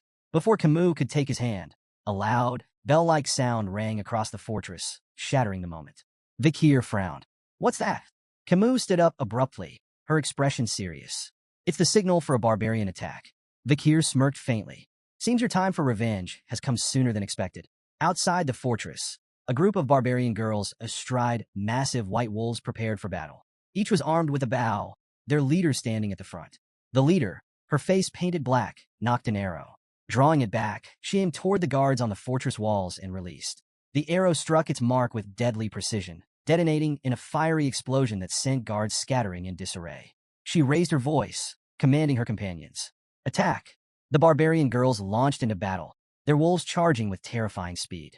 The massive beasts tore into soldiers with relentless ferocity, while the barbarians themselves struck with brutal efficiency. Ropes flew through the air, lassoing soldiers by the neck and dragging them down with startling precision. The fortress descended into chaos. Vikir arrived at the scene, his sharp eyes scanning the battlefield. The gruesome sight before him, a storm of blood, smoke, and bodies, was something he had seen countless times before. Did I get here too quickly? He wondered, assessing the chaotic scene. His focus sharpened as he prepared to enter the fray. Suddenly, a rope shot toward Vikir, wrapping tightly around his neck before he could react. His crimson eyes narrowed as he turned his gaze forward, spotting two barbarian girls expertly holding the ends of the rope. In their native tongue, one of them grinned and said, "We've caught a good one. This hunt for husbands is going well." Vikir immediately understood their intention.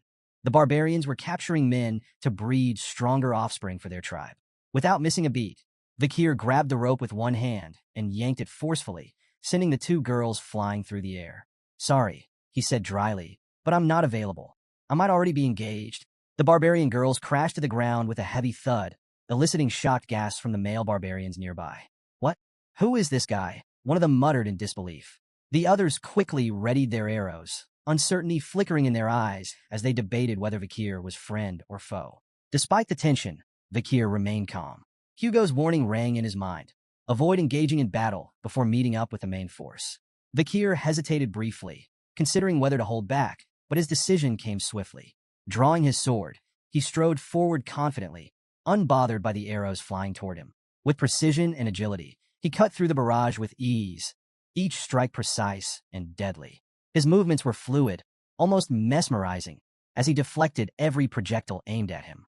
The barbarians' shock turned to panic. "How is that possible?" they whispered among themselves. Their awe, however, was short-lived. A wave of fire suddenly erupted across the battlefield, engulfing the barbarians in searing heat. Cries of pain echoed as flames consumed their surroundings. Camus stepped forward, flames crackling in her hands, her expression fierce and unyielding. "These barbarians will burn," she declared, her voice dripping with fury. Vikir turned to her in astonishment, realizing she had transformed the battlefield into an inferno. Camus glanced at him, her sharp eyes narrowing. "Are you using liquid aura?" she asked, a rare note of acknowledgement in her tone. Her words carried weight. "You're the only man I could ever recognize." Vikir responded calmly. "I received orders from the Patriarch to avoid battle until regrouping with the main force." Camus scoffed, undeterred by his explanation. As she began casting more spells, her voice rang with defiance. "An order from the Baskerville Patriarch? Do you think that will stop me?" The intensity of her flames increased as she stepped forward. "A Baskerville should refrain from intervening," she said coldly. "I'll handle this myself. Every last barbarian here will burn." Camus unleashed a series of devastating fire spells, setting the battlefield ablaze. The sheer heat distorted the air as flames roared across the terrain, consuming everything in their path. Vikir watched in astonishment, quickly recognizing her technique. "Burned," a powerful fire spell. His sharp gaze caught the details of her casting. She was using a quadra-casting method, layering 4 simultaneous fire spells to amplify their destruction exponentially. Driven by her rage and thirst for vengeance, Camus poured her all into the attack, leaving a scorched wasteland in her wake. Suddenly, from the shadows, a barbarian perched on a wolf's back raised a blowgun and fired. The poison needle struck Camus in the neck before she could react. Her body stiffened, and she winced as the poison coursed through her veins. Her legs buckled, and she collapsed to the ground, her movements sluggish and uncoordinated. Through blurred vision, she spotted her attacker, the barbarian grinning smugly as he reloaded his blowgun. Vikir observed the scene, clicking his tongue in annoyance. She's more trouble than I thought. A rope shot toward Camus, aiming to ensnare her, but Vikir's hand snapped out, catching him midair with ease. Camus, despite the poison weakening her, managed a faint smile. Nice catch, she murmured. Vikir glanced down at her, his voice blunt. We should retreat. Camus' eyes flashed with defiance. What about the farmlands? The captives? It's wiser to wait for the Baskerville main force, Vikir replied firmly, his tone leaving little room for argument. But Camus shook her head, her resolve unshaken. I won't retreat. I can't. Not after what the barbarians did to my cousin. Vikir sighed, frustration flickering across his face. You need to make a rational decision. Before he could say more, his instincts flared. Spinning on his heel, he ducked just as an arrow whizzed past his head, narrowly missing him. His sharp gaze locked onto the attacker, a barbarian girl with piercing, focused eyes, her bow poised for another shot. Could this be the destructive power Camus mentioned? Vikir wondered, noting the precision of her attack. Lost in thought, Vikir was caught off guard when another barbarian lunged forward, grabbing Camus and retreating swiftly into the chaos. Vikir! Camus cried out, her voice filled with desperation as she was pulled away. Vikir's expression darkened, frustration boiling beneath his calm exterior. Memories surged of a younger Camus Morgs, once held captive by barbarians. He recalled her fierce return, wiping out an entire group of captors and earning the title of queen. Snapping back to the present, Vikir knew he couldn't let history repeat itself. The barbarian girl he had spotted earlier lunged at him with startling agility, breaking his train of thought. Her movements were swift, deliberate, and precise. Vikir evaded her strike, his focus sharpening. To his surprise, she wielded her bow as a melee weapon, swinging it with deadly force. She followed up with a chi-infused kick, catching Vikir off guard and sending him sliding backward across the dirt. Regaining his footing, Vikir quickly assessed the situation. Her technique was far more refined than the other barbarians he'd encountered. She wasn't just another warrior. She was elite. Do I need to go all out? He wondered. Before he could act, the barbarian girl surprised him further. Attempting to speak his language, she said haltingly, We meet again. Vikir's eyes narrowed as recognition dawned. She was the same girl he had freed at the slave auction. Though he had once shown her mercy, he couldn't help but inwardly label her a troublemaker. The girl met his gaze with a sly smirk, as if enjoying the unexpected reunion. Memories of that fateful auction flickered through Vikir's mind, of shattering her chains and granting her freedom. Now, faced with her again, he hesitated. Breaking the tense silence, he asked coldly, Is this how you repay kindness? With revenge. The girl chuckled, her smirk widening. Not revenge for you, she said, her tone steady despite her broken grasp of the language. For them, the Morgs. They captured me, enslaved me. I repay them now. Her words were clear. Their paths had crossed by chance, not intent.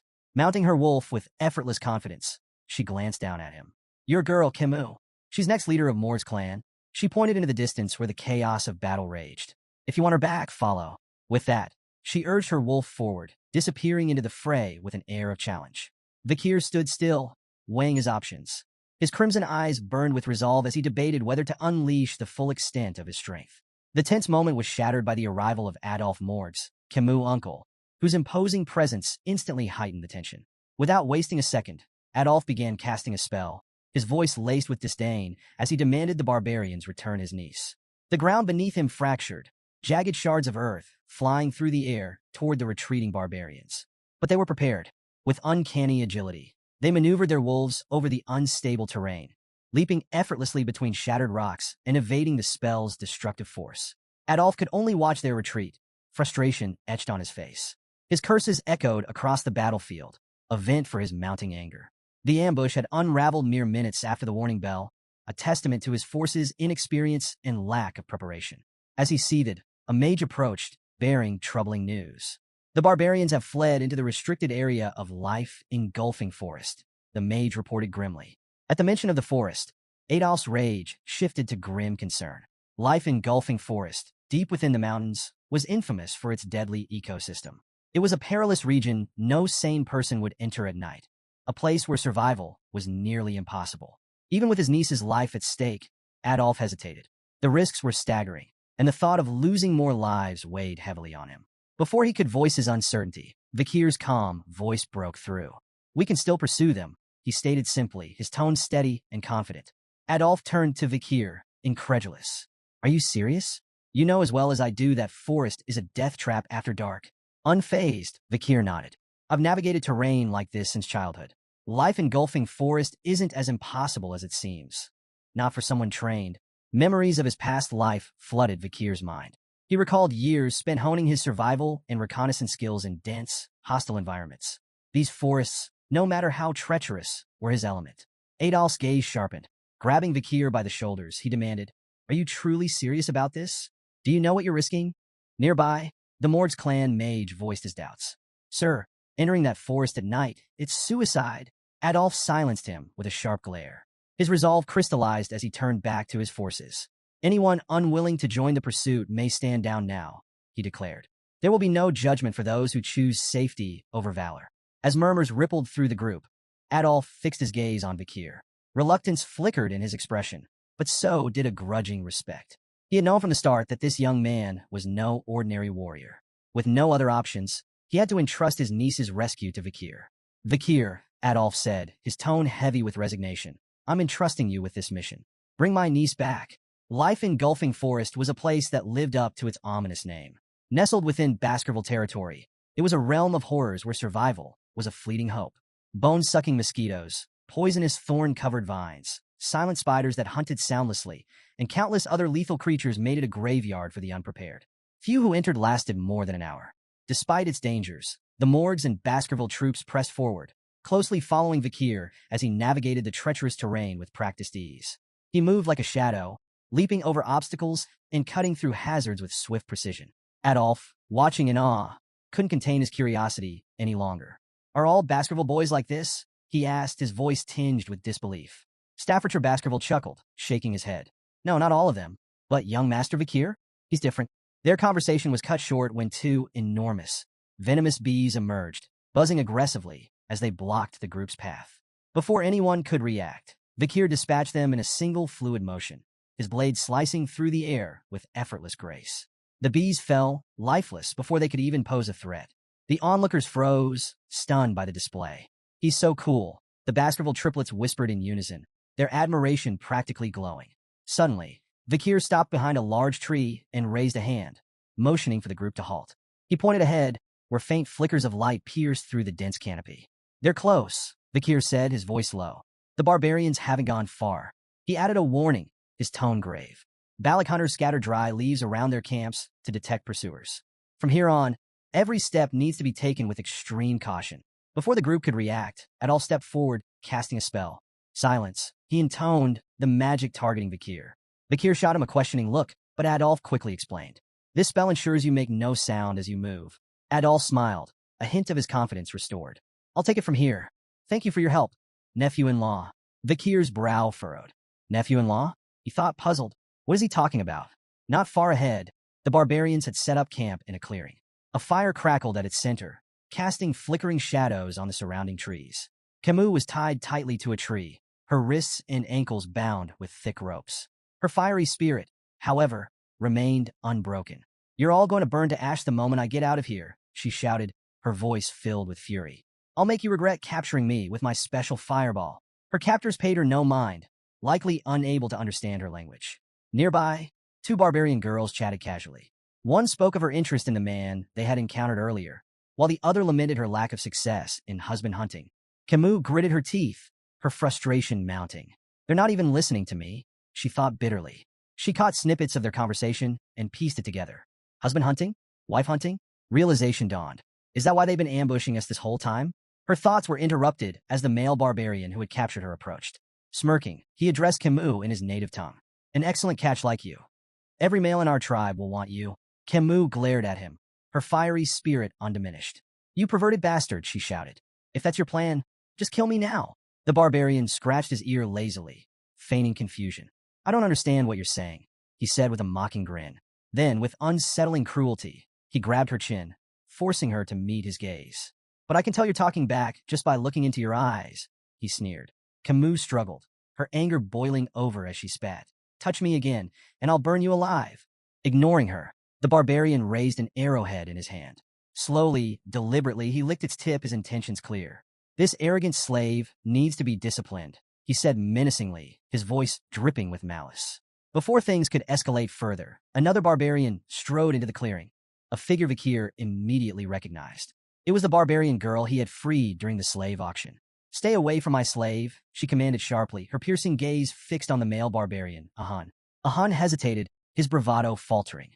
"Commander Ian," he stammered. Then, regaining a shred of pride, he added, "But I was the one who captured her." Commander Ian shot him a cold glare. "Lower your voice," she ordered, her tone sharp enough to make him flinch. Defensive, Ahan tried to justify himself. "I shot the paralyzing arrow. I set the trap." Ian cut him off without missing a beat. "If I hadn't stepped in, you'd be a corpse. That boy with the sword would have taken your head in seconds." Ahan froze, her words sinking in. After a moment, he muttered weakly, "So, this woman, she's your prize now?" "That's right," Ian replied, her voice brooking no argument. Camus, still bound to the tree, watched the exchange with growing curiosity. An internal power struggle? She thought. While her grasp of the barbarian language was limited, she caught enough to piece things together. The girl's name was Ian, and she was clearly their commander, a position of authority that even the brash Ahan seemed to fear. Ahan, still nursing his wounded pride, jabbed a finger toward Ian. "You may be a commander, but you're still just a woman." The clearing fell silent. Ian's eyes burned with fury as a powerful blue aura erupted around her, the air growing tense with her presence. Fixing Ahan with an icy glare, she retorted, "And what difference does that make? If you got a problem with me, come forward. I'll leave you in a bloody heap." Ahan's bravado evaporated as his body broke out in a cold sweat. Raising his hands in surrender, he stammered, "I'm not angry. Do as you please."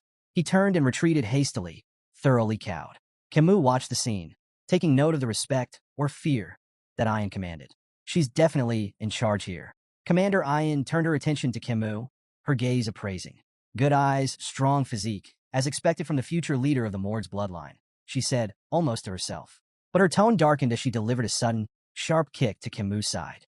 Camus winced, anger flashing in her eyes as Ian continued bitterly. "You Morg's bastards sold me into slavery. If not for a stroke of kindness, I'd still be rotting in chains. But you won't be so lucky." Leaning closer, Ian's voice dropped to a menacing whisper. "I'll tame you. You'll feel it in your very bones and soul. Menial tasks, like licking the space between my toes, will become your new routine." Camus' fiery spirit flared as she gritted her teeth. "You think I'll break that easily? Dream on." Before Ian could respond, a piercing scream shattered the tension.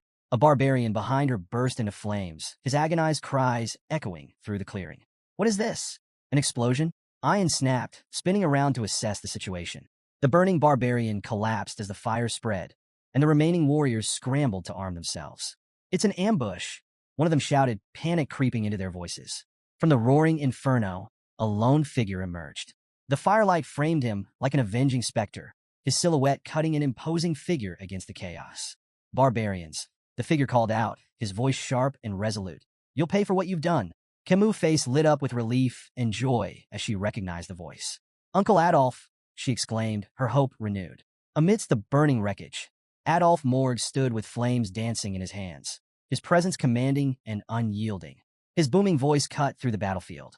"Release my niece immediately, or face annihilation."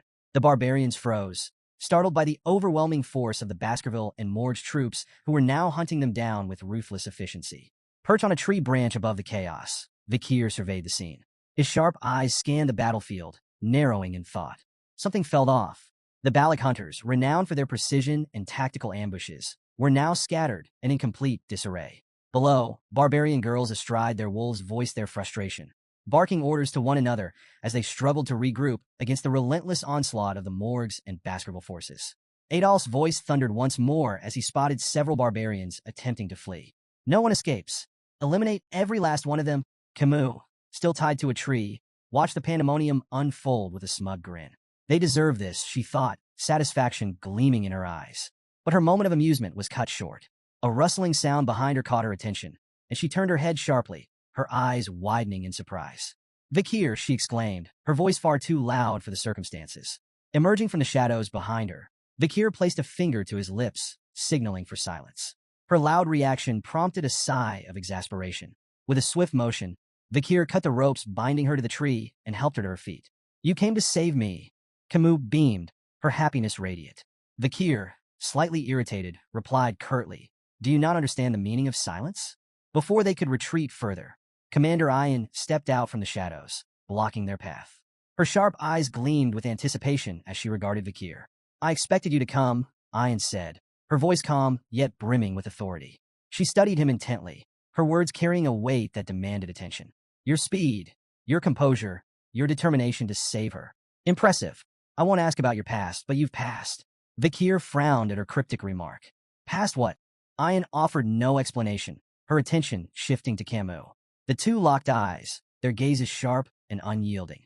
Though no words were exchanged, the intensity of their silent battle spoke volumes. Vakir's grip on Camus tightened, a subtle signal that he was ready for action. Concealing my abilities may no longer be an option, he thought grimly.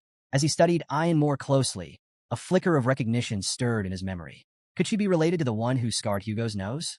The infamous Balak archer, Night Fox, came to mind. But after observing Ian's movements, Vakir dismissed the thought. No, she's too young and inexperienced. Perhaps she shares the same bloodline. Suddenly, a dart flew through the air, aimed directly at Vakir. Without hesitation, he raised his hand, effortlessly intercepting the projectile. It shattered upon impact, harmlessly falling to the ground. Emerging from the chaos, the barbarian who had kidnapped Camus stepped forward, his eyes wide with disbelief. He had underestimated Vakir, failing to predict his uncanny reflexes. Vakir wasted no time. Sweeping Camus into his arms, he said firmly, things have gotten troublesome. I'll take you to your uncle. Camus' face turned bright red as she stammered. All right. Her embarrassment deepened as she noted his unusually formal tone. Is it the poison making her act like this? She wondered. Vakir moved swiftly through the dense forest, carrying Camus effortlessly toward Adolph's position. Behind them, Commander Ian watched with a conflicted expression. A mix of disappointment and determination etched across her face. Will you come to me willingly one day? She murmured to herself, her voice barely audible over the rustling leaves. As they pressed forward, Vakir glanced down at Camus. Are you sure the poison isn't too severe? He asked, his voice calm but concerned. Camus hesitated, unsure of her condition. I think, maybe it is, she replied uncertainly, her tone betraying her unease. Their exchange was cut short as two barbarians emerged from the shadows, firing arrows in quick succession. Vakir deflected both projectiles with precision, his movements swift and efficient. From a distance, Ian silently raised her bow, her expression cold and resolute. Her sharp eyes locked onto Camus as she knocked an arrow imbued with a bluish aura. Should I eliminate the girl from Morgs? She mused aloud, her voice devoid of emotion. Without hesitation, she released the arrow, its path streaking through the air with deadly accuracy. Vakir's glowing red eyes tracked the arrow as it sped toward them, its trajectory unerringly aimed at Camus. Reacting instinctively, he twisted his body to shield her. Camus, sensing his sudden movement, turned her head just in time to see the arrow close in, only 2 inches from her eye. But the arrow never struck. A shimmering ice wall materialized between them, stopping the projectile in its tracks. Are you hurt, my dear niece? Adolph's voice rang out, laden with worry. He approached quickly, flame still flickering faintly in his hands, the ice spell dissipating as he stepped forward. Uncle!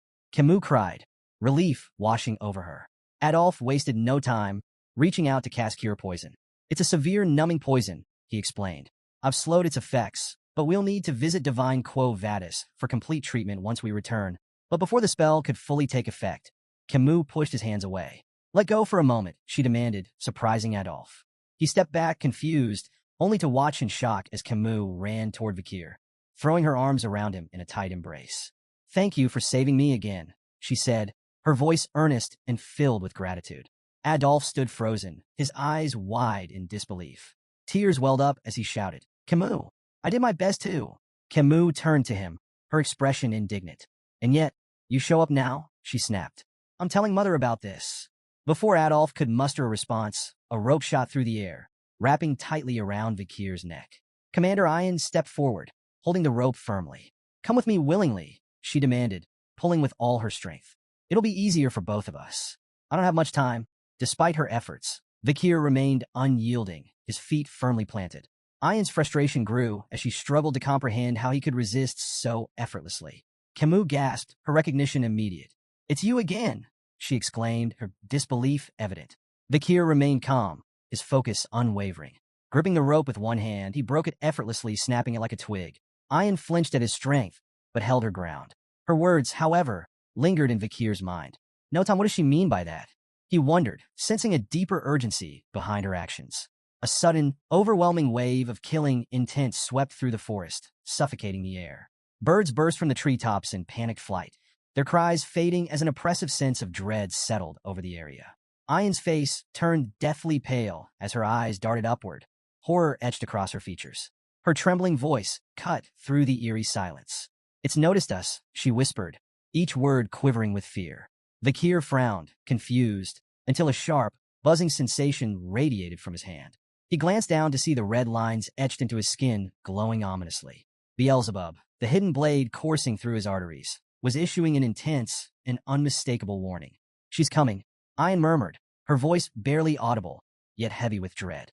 Vikir's expression hardened. "She? Who's she?" he asked, his instincts sharpening. Ayan's cold sweat betrayed her terror as she uttered a single name, her voice barely a whisper. "Madam Eight Legs." From the heart of the forest, a towering pillar-like structure emerged, its form cloaked in darkness and pulsating with an eerie purple aura. The barbarians froze in place, their expressions twisted with fear. "It's the madam! The madam is here!" they screamed, their voices trembling. Camus, still recovering from the earlier events, squinted at the strange structure. "Is that just a pillar?" she asked, her tone uncertain. Vikir's sharp gaze remained fixed on the ominous form. His voice was low and firm. "No, not a pillar." Before their eyes, the pillar began to split apart. 8 long, spindly appendages unfolded with unnatural grace, descending like enormous tree branches. The massive legs anchored themselves into the ground, creating an unholy silhouette that towered over the forest. Adolf, his usual composure shattered, muttered in disbelief. How could something so monstrous have been hidden here all this time? Vikir's face turned grim as the pieces clicked into place. This was Madam Eight Legs, a name that carried weight and terror. A creature ranked as an S-tier threat, capable of leveling entire cities in mere hours. The spider stood on its 8 grotesque legs, its massive frame casting a shadow over the trembling group. It let out a piercing scream, an ear-splitting wail that sent shivers down every spine and rooted the onlookers in place. Camus opened her mouth to speak, but Vikir was faster. Placing a hand firmly over her mouth, he leaned in and whispered urgently, "Stay quiet. Madam Eight Legs has poor sight, but heightened touch and hearing." Vikir's mind raced as fragments of an old native legend surfaced. He had once dismissed it as a terrifying campfire story, a tale of the Madam of Eight Legs, a monstrous entity that haunted the depths of forbidden forests. But now, standing face to face with the legend, it felt all too real. He recalled the Empire's monster dictionary, its several revisions still failing to fully account for this nightmare. Madam Eight Legs, a name that struck fear into even the bravest warriors. The creature screamed again, louder this time, before spewing a stream of greenish liquid from its gaping maw. The acidic substance rained down in a deadly cascade, hissing and crackling as it melted through trees and rocks alike. Vikir moved swiftly, dodging the falling poison with calculated precision. Beside him, Adolf reacted just as quickly, flames flickering at his fingertips. He conjured a shimmering barrier that shielded himself and Camus from the deadly rain. The forest floor sizzled as the acid ate away at everything it touched. Not far away, a Hun screamed in terror as drops of the green poison landed on his hair. Panicking, he grabbed a knife and hacked off the affected strands, collapsing to his knees as he panted in fear. Ayn shot him a cold glare, her voice sharp and cutting. "Stop screaming in front of Madam Eight Legs." Her eyes flicked briefly toward the monstrous spider, her tone growing darker. "If you weren't the shaman's grandchild, I'd kill you myself." Turning back to the other barbarians, Ayn barked her orders with steely resolve. "Retreat, all of you." On the other side of the chaos, Adolf, cradling Camus in his arms, echoed the sentiment in a quieter tone. "Make a run for it," he instructed, his voice brooking no argument. The oppressive presence of Madam Eight Legs seemed to pulse through the forest, suffocating any thoughts of resistance. There was no choice but to flee. Madam Eight Legs emitted strange, mocking noises, as if reveling in the chaos. As the various groups scattered, the Balik barbarians splintered into smaller clusters, while the Baskerville and Morg's forces retreated in a more organized formation. The creature's twitching appendages seemed to consider its options before abruptly charging after the Baskerville and Morg's forces. Adolf scowled in frustration, muttering under his breath.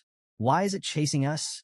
One of the Morg's mages, brimming with misplaced confidence, stepped forward. "Leave it to me," he declared boldly. Fire attacks are a bug's greatest weakness. The mage began chanting, summoning a massive fire spell. Flames erupted in a brilliant explosion, engulfing Madame Eight Legs in a sea of fire. For a fleeting moment, the mage turned to Adolf with a triumphant grin, ready to boast of his success. But his victory was short-lived. Without warning, one of Madame's massive legs shot through the air, impaling the mage beside him. Blood splattered across the confident mage's face as his expression froze in sheer terror. The fire spell hadn't even scratched the monstrous creature. Madame Eight Legs let out another deafening screech, her massive legs slicing through the terrain as she pressed forward. Adolf, Camus, and Vakir continued their retreat, the forest a nightmare of crashing trees and searing acid. Camus, her voice trembling, stammered, "How is something like that even real?" Meanwhile, Vakir's sharp mind raced. He stopped suddenly, his eyes narrowing as a realization struck him. Without warning, he turned to face Madame Eight Legs, his unexpected movement causing the group to halt in alarm. "Vakir, what are you doing?" Staffordshire shouted, his voice filled with panic. Vakir's tone was firm and unyielding. "If no one acts, we'll all be annihilated." His eyes locked on the monstrous spider. "Someone has to tie down her legs to buy time." Staffordshire immediately volunteered, but Vakir cut him off with a blunt question. "Do you really think you have what it takes to restrain those legs?" Turning to Adolf, Vakir's voice carried urgency. "We can't let Madame Eight Legs follow us back to the territory. If she does, everyone there is as good as dead. I'm the best person for this job." He tightened his grip on his sword, his crimson eyes burning with resolve. Facing Adolf, he added, "There's no time left. Make the call." Camus' voice cracked as she called out to Vakir. "You can't do this." Ignoring her plea, Vakir urged the group to flee. "Run," he said firmly.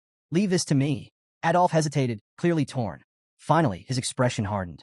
"We run," he ordered, signaling the retreat. Camus struggled against him, tears streaming down her face. "Vakir, you promised. You have to come back." Adolf held her back, his voice resolute. He made his choice. Don't waste his sacrifice.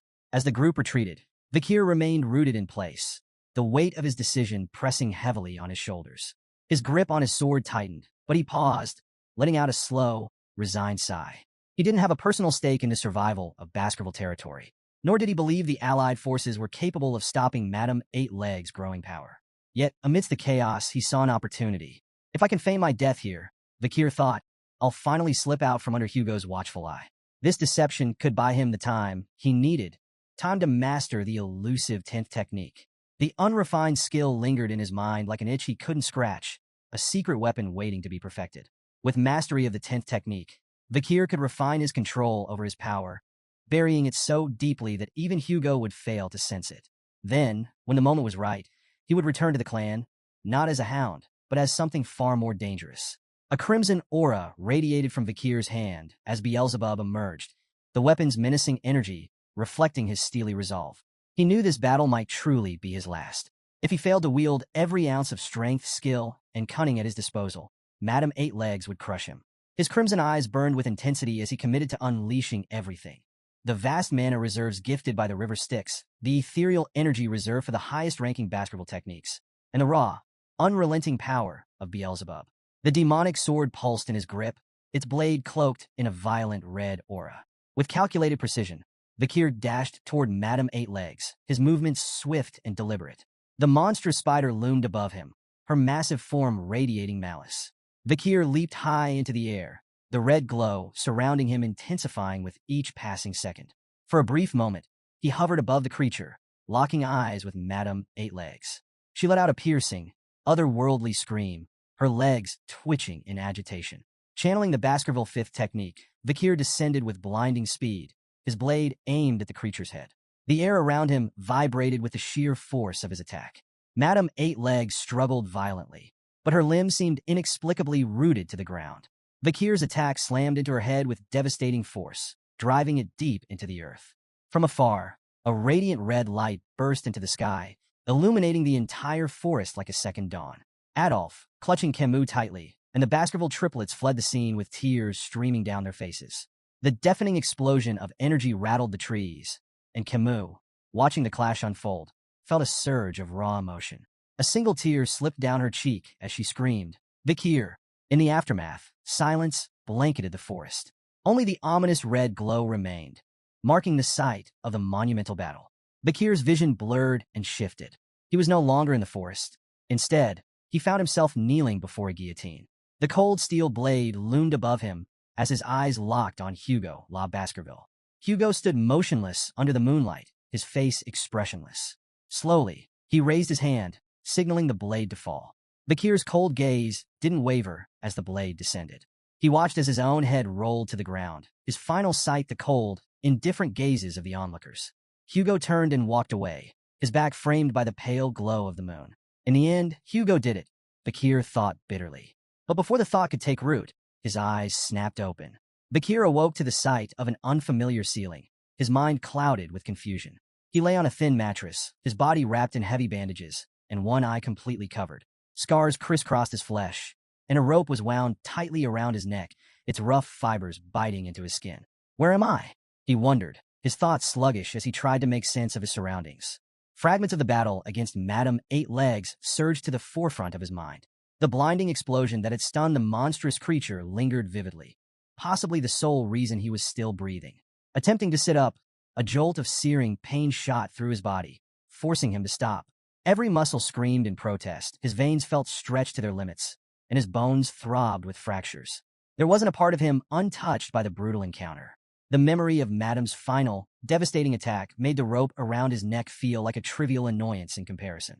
Yet, ironically, it was that very trap, set during the chaos of battle, that had saved his life, anchoring him just out of reach of certain death. Bakir closed his eyes briefly, evaluating his situation. Despite his injuries, everything seemed to be going according to his plan. Adolphe and Camus had witnessed his supposed final stand, providing ample proof to confirm his death. Hugo's watchful gaze was finally off him. Dragging himself out of the room, Bakir surveyed his surroundings. Barbarians moved about the camp with purpose. Children practiced archery while slaves hurried under harsh commands. The chilling realization hit him. Gulak, the Balak camp. He was deep within the territory of the Baskerville clan's sworn enemies. His eyes scanned the area, noticing something unsettling. Among the slaves were captured soldiers bearing the insignias of both the Baskerville and Mord's clans. Why am I still alive? He wondered. In his condition, escape was impossible, yet his execution seemed equally overdue. Before he could dwell further, a familiar face appeared. A Hun, the barbarian who had kidnapped Camus, sauntered over with a smirk plastered on his face. You should be grateful, a Hun sneered, looking down at him. If you weren't the commander's pet dog, you'd already be boiling in a pot. Pet dog. The phrase echoed in Bakir's mind, igniting a deep, simmering rage. Memories of Hugo flashed before him, of chains, humiliation, and subjugation. A surge of killing intent radiated from Bakir, catching a Hun off guard. Startled but defensive, a Hun lashed out, his fist connecting with Bakir's already battered body and knocking him to the ground. Arrogant bastard, a Hun spat, his frustration evident. With a dismissive glare, he added, Follow the rope, dog. Your owner's waiting. Bakir lay still, his body racked with pain from the fall, his rage boiling beneath his calm exterior. He glared after a Hun's retreating figure, silently vowing to repay the humiliation tenfold once his strength returned. Dragging himself up, Bakir began following the rope tied around his neck. Its length stretched endlessly through the camp, each step testing his patience and fortitude. How far does this thing go? He muttered under his breath, his irritation growing with every tug. Finally, the rope grew taut, and Bakir found himself at its end. What lay before him stopped him in his tracks. Ayan, the barbarian girl from before, stood waist-deep in a small pond. She held the other end of the rope with casual ease, her expression relaxed. As she noticed him, a mischievous smile spread across her face. Lie down, she instructed, her voice carrying an air of playful authority. Bakir froze, his mind racing. He stared at her, bewildered and unsure how to respond to the bizarre command. Before Bakir could fully process her words, Ayan yanked the rope with surprising force, sending him stumbling forward. Whiz! An arrow streaked through the air, narrowly missing Bakir's head before embedding itself into a nearby tree trunk. Ayan's sharp glare turned toward a group of children holding bows in the distance. What did I tell you about practicing near the pond? Go somewhere else, she barked, her voice commanding enough to send the children scattering. As Bakir lay on the ground, recovering from the unexpected tumble, Ayan turned her attention back to him, a sly smirk playing on her lips. I never properly thanked you for the auction, she began, her tone light but calculated. Pointing at him, she continued, in Balak culture, kindness is repaid twofold and revenge tenfold. Since you saved me once, I've saved you twice. Bakir's brows furrowed in confusion. Twice. he asked, his tone skeptical. Ayan crossed her arms, clearly enjoying herself. After that explosion, who do you think dragged your sorry self out of the forest? If I hadn't gone back for you, you'd be spider food by now. So yes, twice. Her smug response only deepened Vikir's unease. He sat up slowly, the rope around his neck pulling uncomfortably. If you've repaid the debt, why keep me alive? He asked bluntly, gesturing toward the rope. Ayan's grin widened, her mischief on full display. Because you're valuable. I have no doubt your party will pay a hefty price for you. You're not some ordinary soldier, are you? Vikir froze at the implication, his mind racing. If the Baskerville clan got involved in hostage negotiations, his entire plan to feign his death and escape Hugo's control would unravel. He kept his expression neutral, suppressing the panic bubbling beneath the surface. Ayan leaned in slightly, her voice dropping to a playful whisper. Relax. I've got no intention of returning you to them just yet. She straightened, her tone turning mock serious. You're my slave now. Without warning, she drew a dagger and sliced through the rope binding his neck. For a moment, Vikir felt an internal surge of relief. Maybe my plan is still intact, he thought, but his optimism was short-lived. Ayan pointed the dagger at him, tilting her head mockingly. Let's settle this properly. You'll call me master, and I'll decide what to call you. Vikir remained silent, his face impassive. His lack of reaction only seemed to amuse Ayan further. I like those rebellious eyes, she remarked with a smirk. It'll make taming you all the more satisfying. Before Vikir could respond, Ayan sheathed her dagger and gestured for him to follow. We have a stop to make, she said casually. Where? Vikir asked, his voice low. She shot him a glance over her shoulder, her tone teasing. Don't tell me you don't know. In the Balak way, we always pay respects when stepping onto someone else's land. Her grin widened. We're going to meet the matriarch. The matriarch's tent loomed ahead, its entrance adorned with intricate carvings. Inside, a throne made from the skulls of predators dominated the room. Bears, jaguars, alligators, and other deadly creatures stared down at visitors, their heads mounted with precision. Each skull bore an arrow firmly lodged between its eyes, a testament to the matriarch's unparalleled skill. As they approached, Ayan glanced at Vikir and began explaining the Balak way of life. If you don't have a place to sleep, borrow a friend's hammock. If you're hungry, someone wealthier will share their food. That's how we survive. Her voice softened slightly, a touch of pride in her words. It's why we're strong. Everyone here is bound by the same rules, tight-knit, homely, and united. Vikir noted something intriguing about the Balak camp. Private assets seemed to hold little importance to them. Everything functioned on a communal system, a stark contrast to the rigid hierarchies he was used to. Ayan led the way to the grand tent without hesitation, her pace confident. Stopping outside, she gestured toward the imposing structure and declared, We've arrived. She entered first, her voice ringing out with authority. Mother, she called, addressing the figure seated on the throne inside. The single word sent a jolt through Vikir, startling him. His sharp mind immediately began piecing together the connection between Ayan and the matriarch. The implications were unsettling. The matriarch rose gracefully from her seat, her commanding aura filling the tent like a storm cloud. Her piercing gaze swept over Ayan before landing on Vikir. So this is the boy we've heard so much about, she said, her tone calm but laced with curiosity. Ayan blinked, taken aback. Mother, I haven't said anything about him, she retorted, her confusion plain. Vikir's eyes narrowed as he silently assessed the situation. The pieces began to fall into place. Ayan was the matriarch's daughter, which explained her high standing among the Balak. His gaze shifted to the matriarch, and recognition dawned. This wasn't just any Balak leader. This was the Night Fox, the infamous female Balak warrior who had left a scar on Hugo La Baskerville's nose. Memories of her prowess flooded back, particularly how her influence had made crossing Le Rogue in life engulfing forest nearly impossible during his previous life. Vikir analyzed the hypothetical scenarios from his past. If his previous self had faced her head-on, the odds of survival were non-existent. Assassination attempts? A flat 0%. The only viable option would have been escape, and even that offered a slim 20% chance. The matriarch turned her sharp gaze toward Vikir, her lips curving slightly. You look familiar, she remarked, her tone probing. Vikir's thoughts raced. Does she recognize my connection to Hugo? Before the situation could escalate, Ayan interjected with an airy laugh. Most imperial men look alike, mother, she said dismissively. The matriarch tilted her head, unconvinced but unwilling to press the matter. Her attention lingered on Vikir, and she addressed her daughter with a question that carried an undercurrent of disdain. What are your plans for this stray dog? Ayan straightened, her voice firm. With proper care, he could prove useful, she said confidently. He played a key role in the attack on Madame Eight Legs.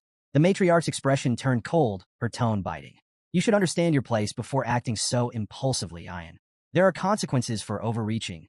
Her gaze shifted back to Vakir, appraising him once more. It doesn't matter what state his body is in, as long as the seed remains intact, she said coolly.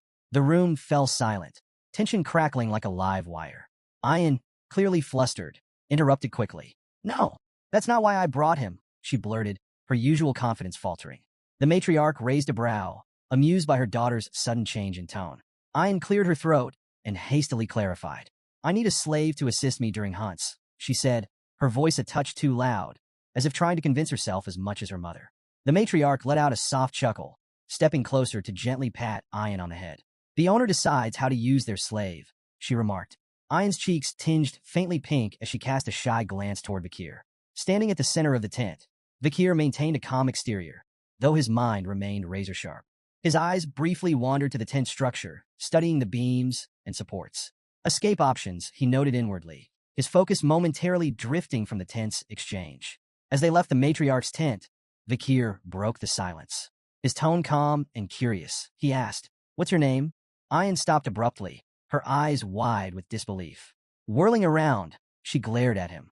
"How dare you ask such a question, slave?" she snapped, her voice brimming with indignation. Vakir, unfazed by her outburst, explained evenly, "I don't intend to call you master.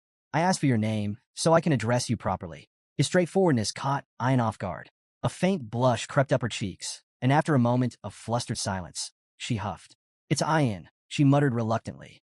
"Vakir," he replied with equal composure, introducing himself. "Now, what's your first order?" Ayan's face reddened further, and she stomped her foot. "You're not supposed to call me by my name," she shouted, though a smirk soon curved her lips. She took a step closer and declared her command with mock seriousness. "Build a house. That'll be your new home, slave." She couldn't hide the satisfaction in her voice. Let's see this imperial swordsman figure out something so far removed from his training, she thought smugly. To her surprise, Vakir smiled. "Sounds enjoyable," he said simply. Hours passed, and Ayan stood staring at the results of Vakir's labor, her jaw practically hitting the ground. Before her stood a perfectly constructed tent, its structure seamless and sturdy. Her disbelief grew as she glanced at the crude tools she had provided him, tools that now seemed laughably unnecessary in his skilled hands. Vakir worked quietly nearby, adding finishing touches with calm efficiency. Ayan finally blurted, How did you do this?" Vakir didn't look up, his tone even as he replied. "During difficult times, relying solely on swordsmanship is a death sentence. To survive, you learn other skills." Ayan's gaze shifted to the expertly crafted drains surrounding the tent. They were flawless, designed to redirect water effectively. "Even the drains are perfect," she muttered, more to herself than to him. Vakir, however, shifted the conversation. "The matriarch's tent," he began, "has a structural issue." Ayan blinked, taken aback. "What are you talking about?" Vakir explained, "The central pillar isn't stable. During the rainy season, the ground beneath it will shift, leading to water leakage." Ayan narrowed her eyes. "And you have a solution, I assume?" "Mix lime-rich dirt with gravel from the nearby hill to make bricks," Vakir said matter-of-factly. "Reinforce the bricks with oil and fire them. They'll stabilize the structure." Ayan crossed her arms, trying to mask her growing admiration. "Fine," she said curtly. "Do it." Methodically, Vakir gathered materials, shaping bricks with precision and drying them over a fire. Ayan accompanied him to the matriarch's tent once the repairs were ready, explaining the plan to her mother. The matriarch watched with skepticism as the repairs were made. But when the work was completed, she examined the tent with astonishment. "All these years," she muttered, her voice tinged with frustration. "So many failed attempts, and it was the central pillar all along." Turning to Ayan, the matriarch's expression softened into a rare smile. "You've chosen well," she said approvingly. "This male is useful." Ayan's cheeks flushed as she tried to maintain her composure. "He's my slave," she mumbled, though her tone lacked its usual edge. The matriarch addressed Vakir directly, her voice commanding. "From now on, you're responsible for handling all such tedious matters in the barracks." By the water's edge, Vakir rinsed clothes methodically, his movements calm and deliberate. Ayan approached, her tone casual, as she struck up a conversation. "Doesn't all this slaving away exhaust you?" she asked, gesturing at the laundry. "You could always consider becoming an official member of the tribe. You know." Without missing a beat, Vakir replied, "It's not so bad." Internally, though, he reflected on how this simpler life, mundane as it was, offered a reprieve from the chaos and treachery he had endured. Whether in the backstabbing politics of the Baskerville clan or the corrupt streets of Underdog City, peace had been a rarity. Ayan observed him for a moment, her gaze appraising. You're surprisingly disciplined, she remarked. Guess it's hard for someone like you to complain, huh? Vakir maintained his calm demeanor. It really isn't that bad. Ayan snorted in disbelief. No way. Tough, tedious work is never easy, no matter how you spin it. As they walked back toward the camp, Ayan nudged him lightly. You should stop with this complacent attitude, she said. Follow my lead. I'll help you figure out how to survive among the Balak people. Who knows? If you do well, maybe I'll even untie that rope around your neck. Vakir glanced at her curiously. What do you want me to do? Ayan smiled slyly, clearly pleased with his directness. Now we're getting somewhere. She paused for dramatic effect. I want you to go on a hunt and bring back some big prey. Intrigued, Vakir pressed her for details. Ayan explained. The warriors haven't brought in anything substantial recently. The kids are growing, and they need meat. If you manage to catch something impressive, it wouldn't be crazy for your title to change from slave to commoner. Playfully slapping him on the back, Ayan added with a grin. You should feel honored to serve as the slave of the Balak's esteemed hunting commander. Vakir winced slightly at the force of her slap, but remained composed. After a brief moment of consideration, he nodded. Fine, I'll do it. Ayan's face lit up with a smile, and for a fleeting moment, a faint blush colored her cheeks. What's with the look? Vakir asked, noticing her expression. Her demeanor shifted immediately. What look? She snapped, quickly turning away. You're imagining things. Unbeknownst to them, a pair of jealous eyes watched from the shadows. Ahan glared at Vakir, his teeth clenched and his fists trembling with rage. Seeing Ayan happily engaging with the outsider stoked a fire of envy and resentment within him. Disgusting bastard, Ahan muttered under his breath, his eyes fixed on Vakir. At the tribe's central gathering, the Balak shaman, a human, began a traditional hazing ceremony.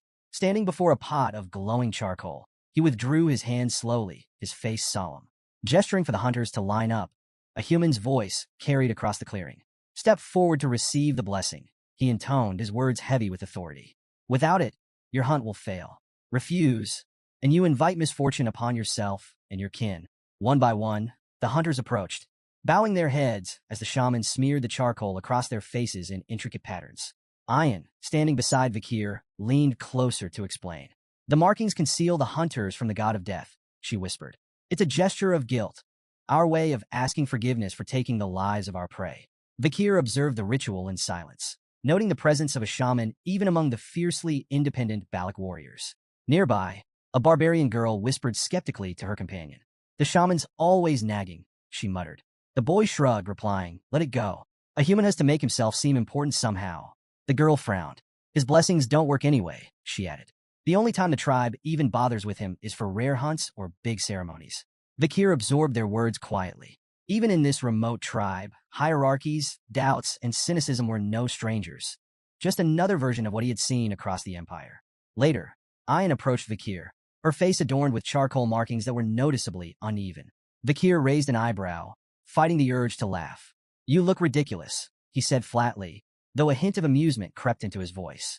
Ayan flushed, furiously wiping her face. I don't get along with the shaman, okay? She snapped, flustered by his teasing. In her embarrassment, she shoved the collar into his hands. Vakir held it up with a deadpan expression.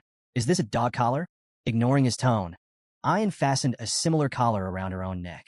These protect our necks from being bitten during hunts, she explained matter-of-factly. Vakir eyed the collar, muttering. I've fought enough monsters to know they rarely aim for the neck.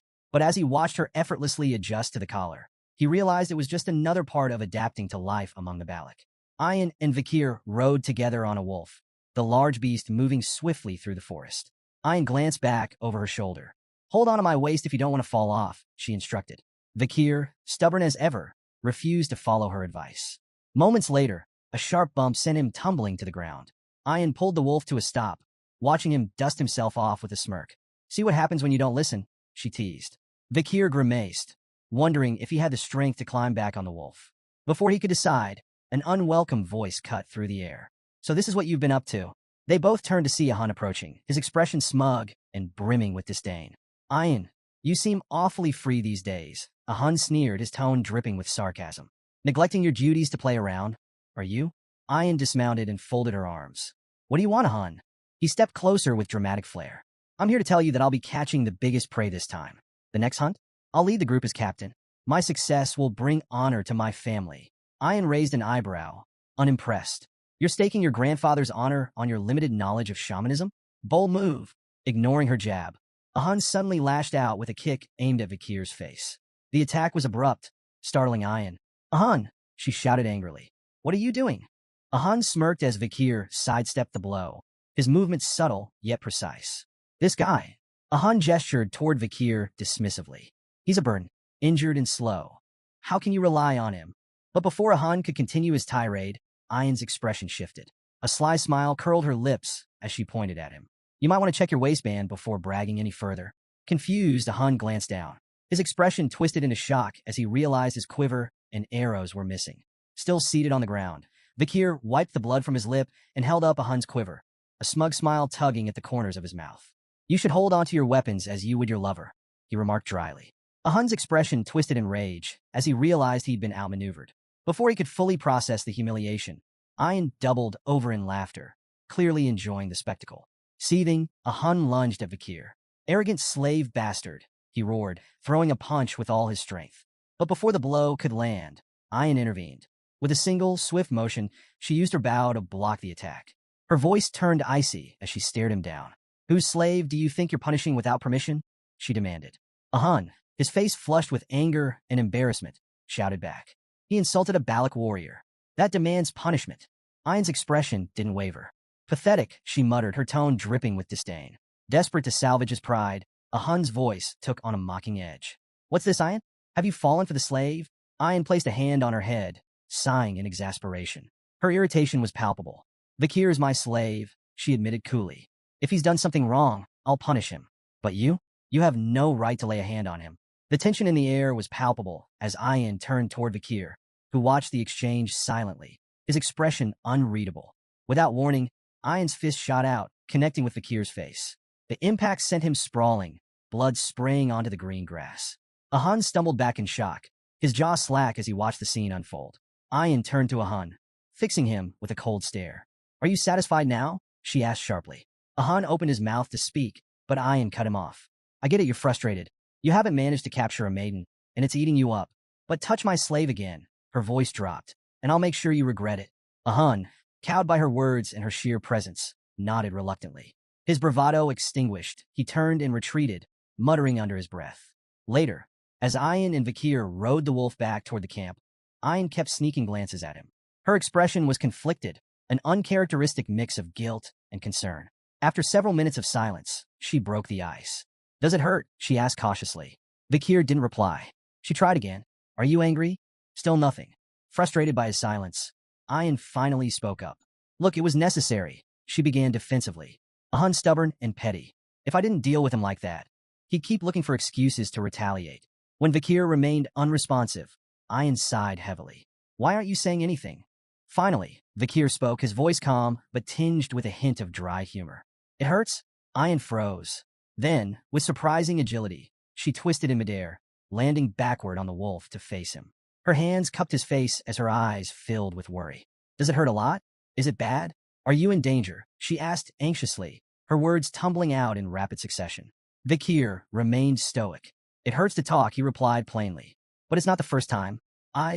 Before he could finish, Ayan leaned forward, her lips suddenly meeting his. Time seemed to freeze as Ayan pulled away, her face flushed a deep crimson. She pressed her fingers to her lips, as if only now realizing what she had done. Turning forward hastily to avoid his gaze, she muttered, I knew I was right. You show promise. Even for an imperial bastard. Vikir blinked, wiping his face as he tried to process the moment. His mind wandered briefly. Do barbarians usually lick each other's injuries? He wondered. The thought of spreading infection crossed his mind, though it seemed a trivial concern compared to his confusion. Ayan glanced back, her tone suddenly more composed. So, is there anything you want from me? If it's within my ability, I'll make it happen, she offered. Vikir raised an eyebrow, intrigued. Anything? Her body tensed at his question, and she stiffened visibly. Trembling slightly, she nodded. A Balak warrior never goes back on their word. Vikir's expression turned serious as he considered her offer, leaving Ayan's mind to spiral. Her cheeks grew redder as she assumed he was plotting something inappropriate. Finally, Vikir broke the silence. Teach me how to shoot arrows, he said plainly. Ayan's hopeful expression fell flat, disappointment etched into her face. She quickly recovered, though, and nodded. Fine, she said curtly. As they continued onward, she added, we'll start your special training tomorrow. Vikir nodded in agreement, unaware of her lingering irritation. The next morning, Vakir took aim at a tree trunk, releasing an arrow under Ayan's watchful eye. The arrow missed its mark, landing far from the embedded target. Ayan sighed, her tone tinged with exasperation and amusement. No. Aim for the arrow already stuck in the trunk, she instructed. Vakir raised an eyebrow. Are you sure you're qualified to teach? Ayan smirked. You're the one who asked for lessons, she retorted.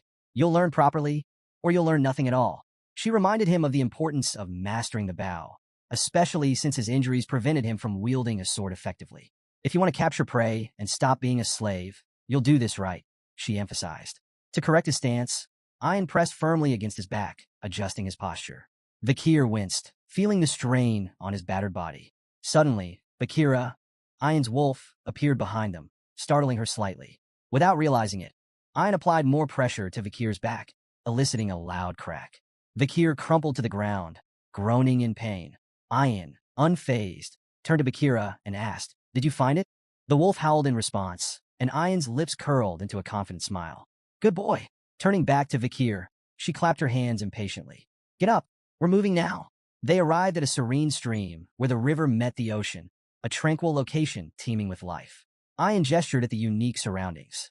This place is special, she explained. It's where the ocean and river meet, so you'll find animals from both habitats. It's a prime hunting spot. She paused, sharing a story her grandmother used to tell. The salmon here fight their way up the waterfalls, dreaming they'll become something greater, massive, legendary beasts. Most fail, though. They fall onto sharp rocks and become food for the ox bears. Vakir's gaze shifted to the massive bear prowling nearby. Is that one of them? He asked, noting its impressive stature. It looks a lot tougher than the ox bears I've seen before. Ayan nodded, her tone reverent. That's no ordinary ox bear. It's a superior specimen, born from a powerful bloodline and a survivor of countless battles. It's the kind of prey only the best hunters can take down.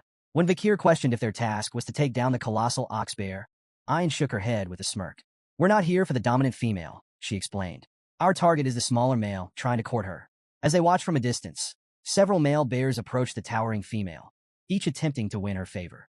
One by one, she rebuffed them with brutal swipes, sending them fleeing into the forest. Intrigued by the display, Vakir asked what kind of mate the female was searching for. Ayan chuckled. Strength isn't the answer, she corrected. To Vakir's surprise, a much smaller male approached the female. This time, instead of rejecting him, she greeted him with gentle nudges and playful gestures. Ayan explained that female ox bears often preferred weaker males because stronger ones could become dangerously aggressive during mating, sometimes even fatally injuring their partners. It's not about brute force, Ayan added. It's about survival and raising healthy cubs. Drawing a parallel, Ayan noted that the Balak tribe had a similar philosophy. They often sought partners with excellent genes, especially if those partners were weakened from injury or fatigue, as it indicated resilience. Vakir observed the pair of bears wandering off together. Ayan instructed him to wait. The female will completely drain his strength, she explained. Once he's exhausted, we'll strike. For days later, Vakir stood outside a cave, listening to the deep roars and moans of the ox bears echoing through the forest. He reflected on their strategy, leaving food for the bears to facilitate their courtship and encourage their mating ritual. Ayan approached, holding a small fruit in her hand. This fruit boosts strength temporarily, she explained, but it shortens lifespan. The clever female will avoid it. The male? He'll eat it without a second thought to keep up with her. The strategy clicked in Vakir's mind.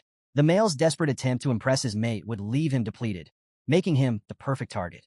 Ayan handed Vakir a bowl of soup, urging him to eat and regain his strength. As he sipped, he couldn't help but comment on the bear's remarkable stamina during their mating ritual. Ayan smirked, leaning closer. That's just typical for Balak males, she teased. Imperials like you wouldn't know anything about it. Too reserved. Vakir raised an eyebrow, unimpressed by her jab. Before he could respond, Ayan leaned in playfully. What about you? Can you match their vigor? His unamused expression deepened, but their exchange was interrupted by a deafening roar from the cave. Ayan immediately straightened, her teasing demeanor gone. It's time, she said sharply. From their vantage point in a nearby tree, Vakir and Ayan watched as the female bear let out another earth-shaking roar, signaling the end of their mating ritual. The exhausted male stumbled out of the cave, his legs shaky, his strength utterly spent. The female emerged moments later, her demeanor entirely different. She charged at the male, swiping at him with ferocious intensity. Vakir watched the aggressive display with fascination. Why does she chase him off after mating? He asked. Ayan explained, her tone matter-of-fact. Once the ritual is over, she becomes territorial. She'll drive him away to protect her space and ensure he never comes back. From now on, she's a predator, not a partner. Vakir couldn't help but smirk as he watched the exhausted male bear stumble forward, desperate for rest after 4 relentless days. He looks ready to collapse, Vakir observed, his tone laced with amusement. I nodded in agreement. He's completely drained. All he wants now is a safe, secluded spot to recover. That's where we'll strike. The two tracked the bear deeper into an unforgiving, icy terrain. The cold air stung Vakir's skin, the frost cutting deeper than he anticipated. He noted the bear's resilience and commented on its remarkable endurance. Ox bears aren't just brutes, Ein explained. They're smart. They know how to survive. This one came here deliberately to avoid blood-sucking insects. It's calculated, choosing its recovery spot wisely. As the chill seeped further into Vakir's body, his movements became stiffer. Though he tried to hide his discomfort, Ein noticed immediately. She paused and offered a solution. We need to share body warmth, she said, matter-of-factly. If your muscles stiffen, you'll slow us down. Vakir hesitated, reluctant to agree, but the biting cold left him little choice. With a resigned sigh, he relented and hugged Ein from behind. Caught off guard,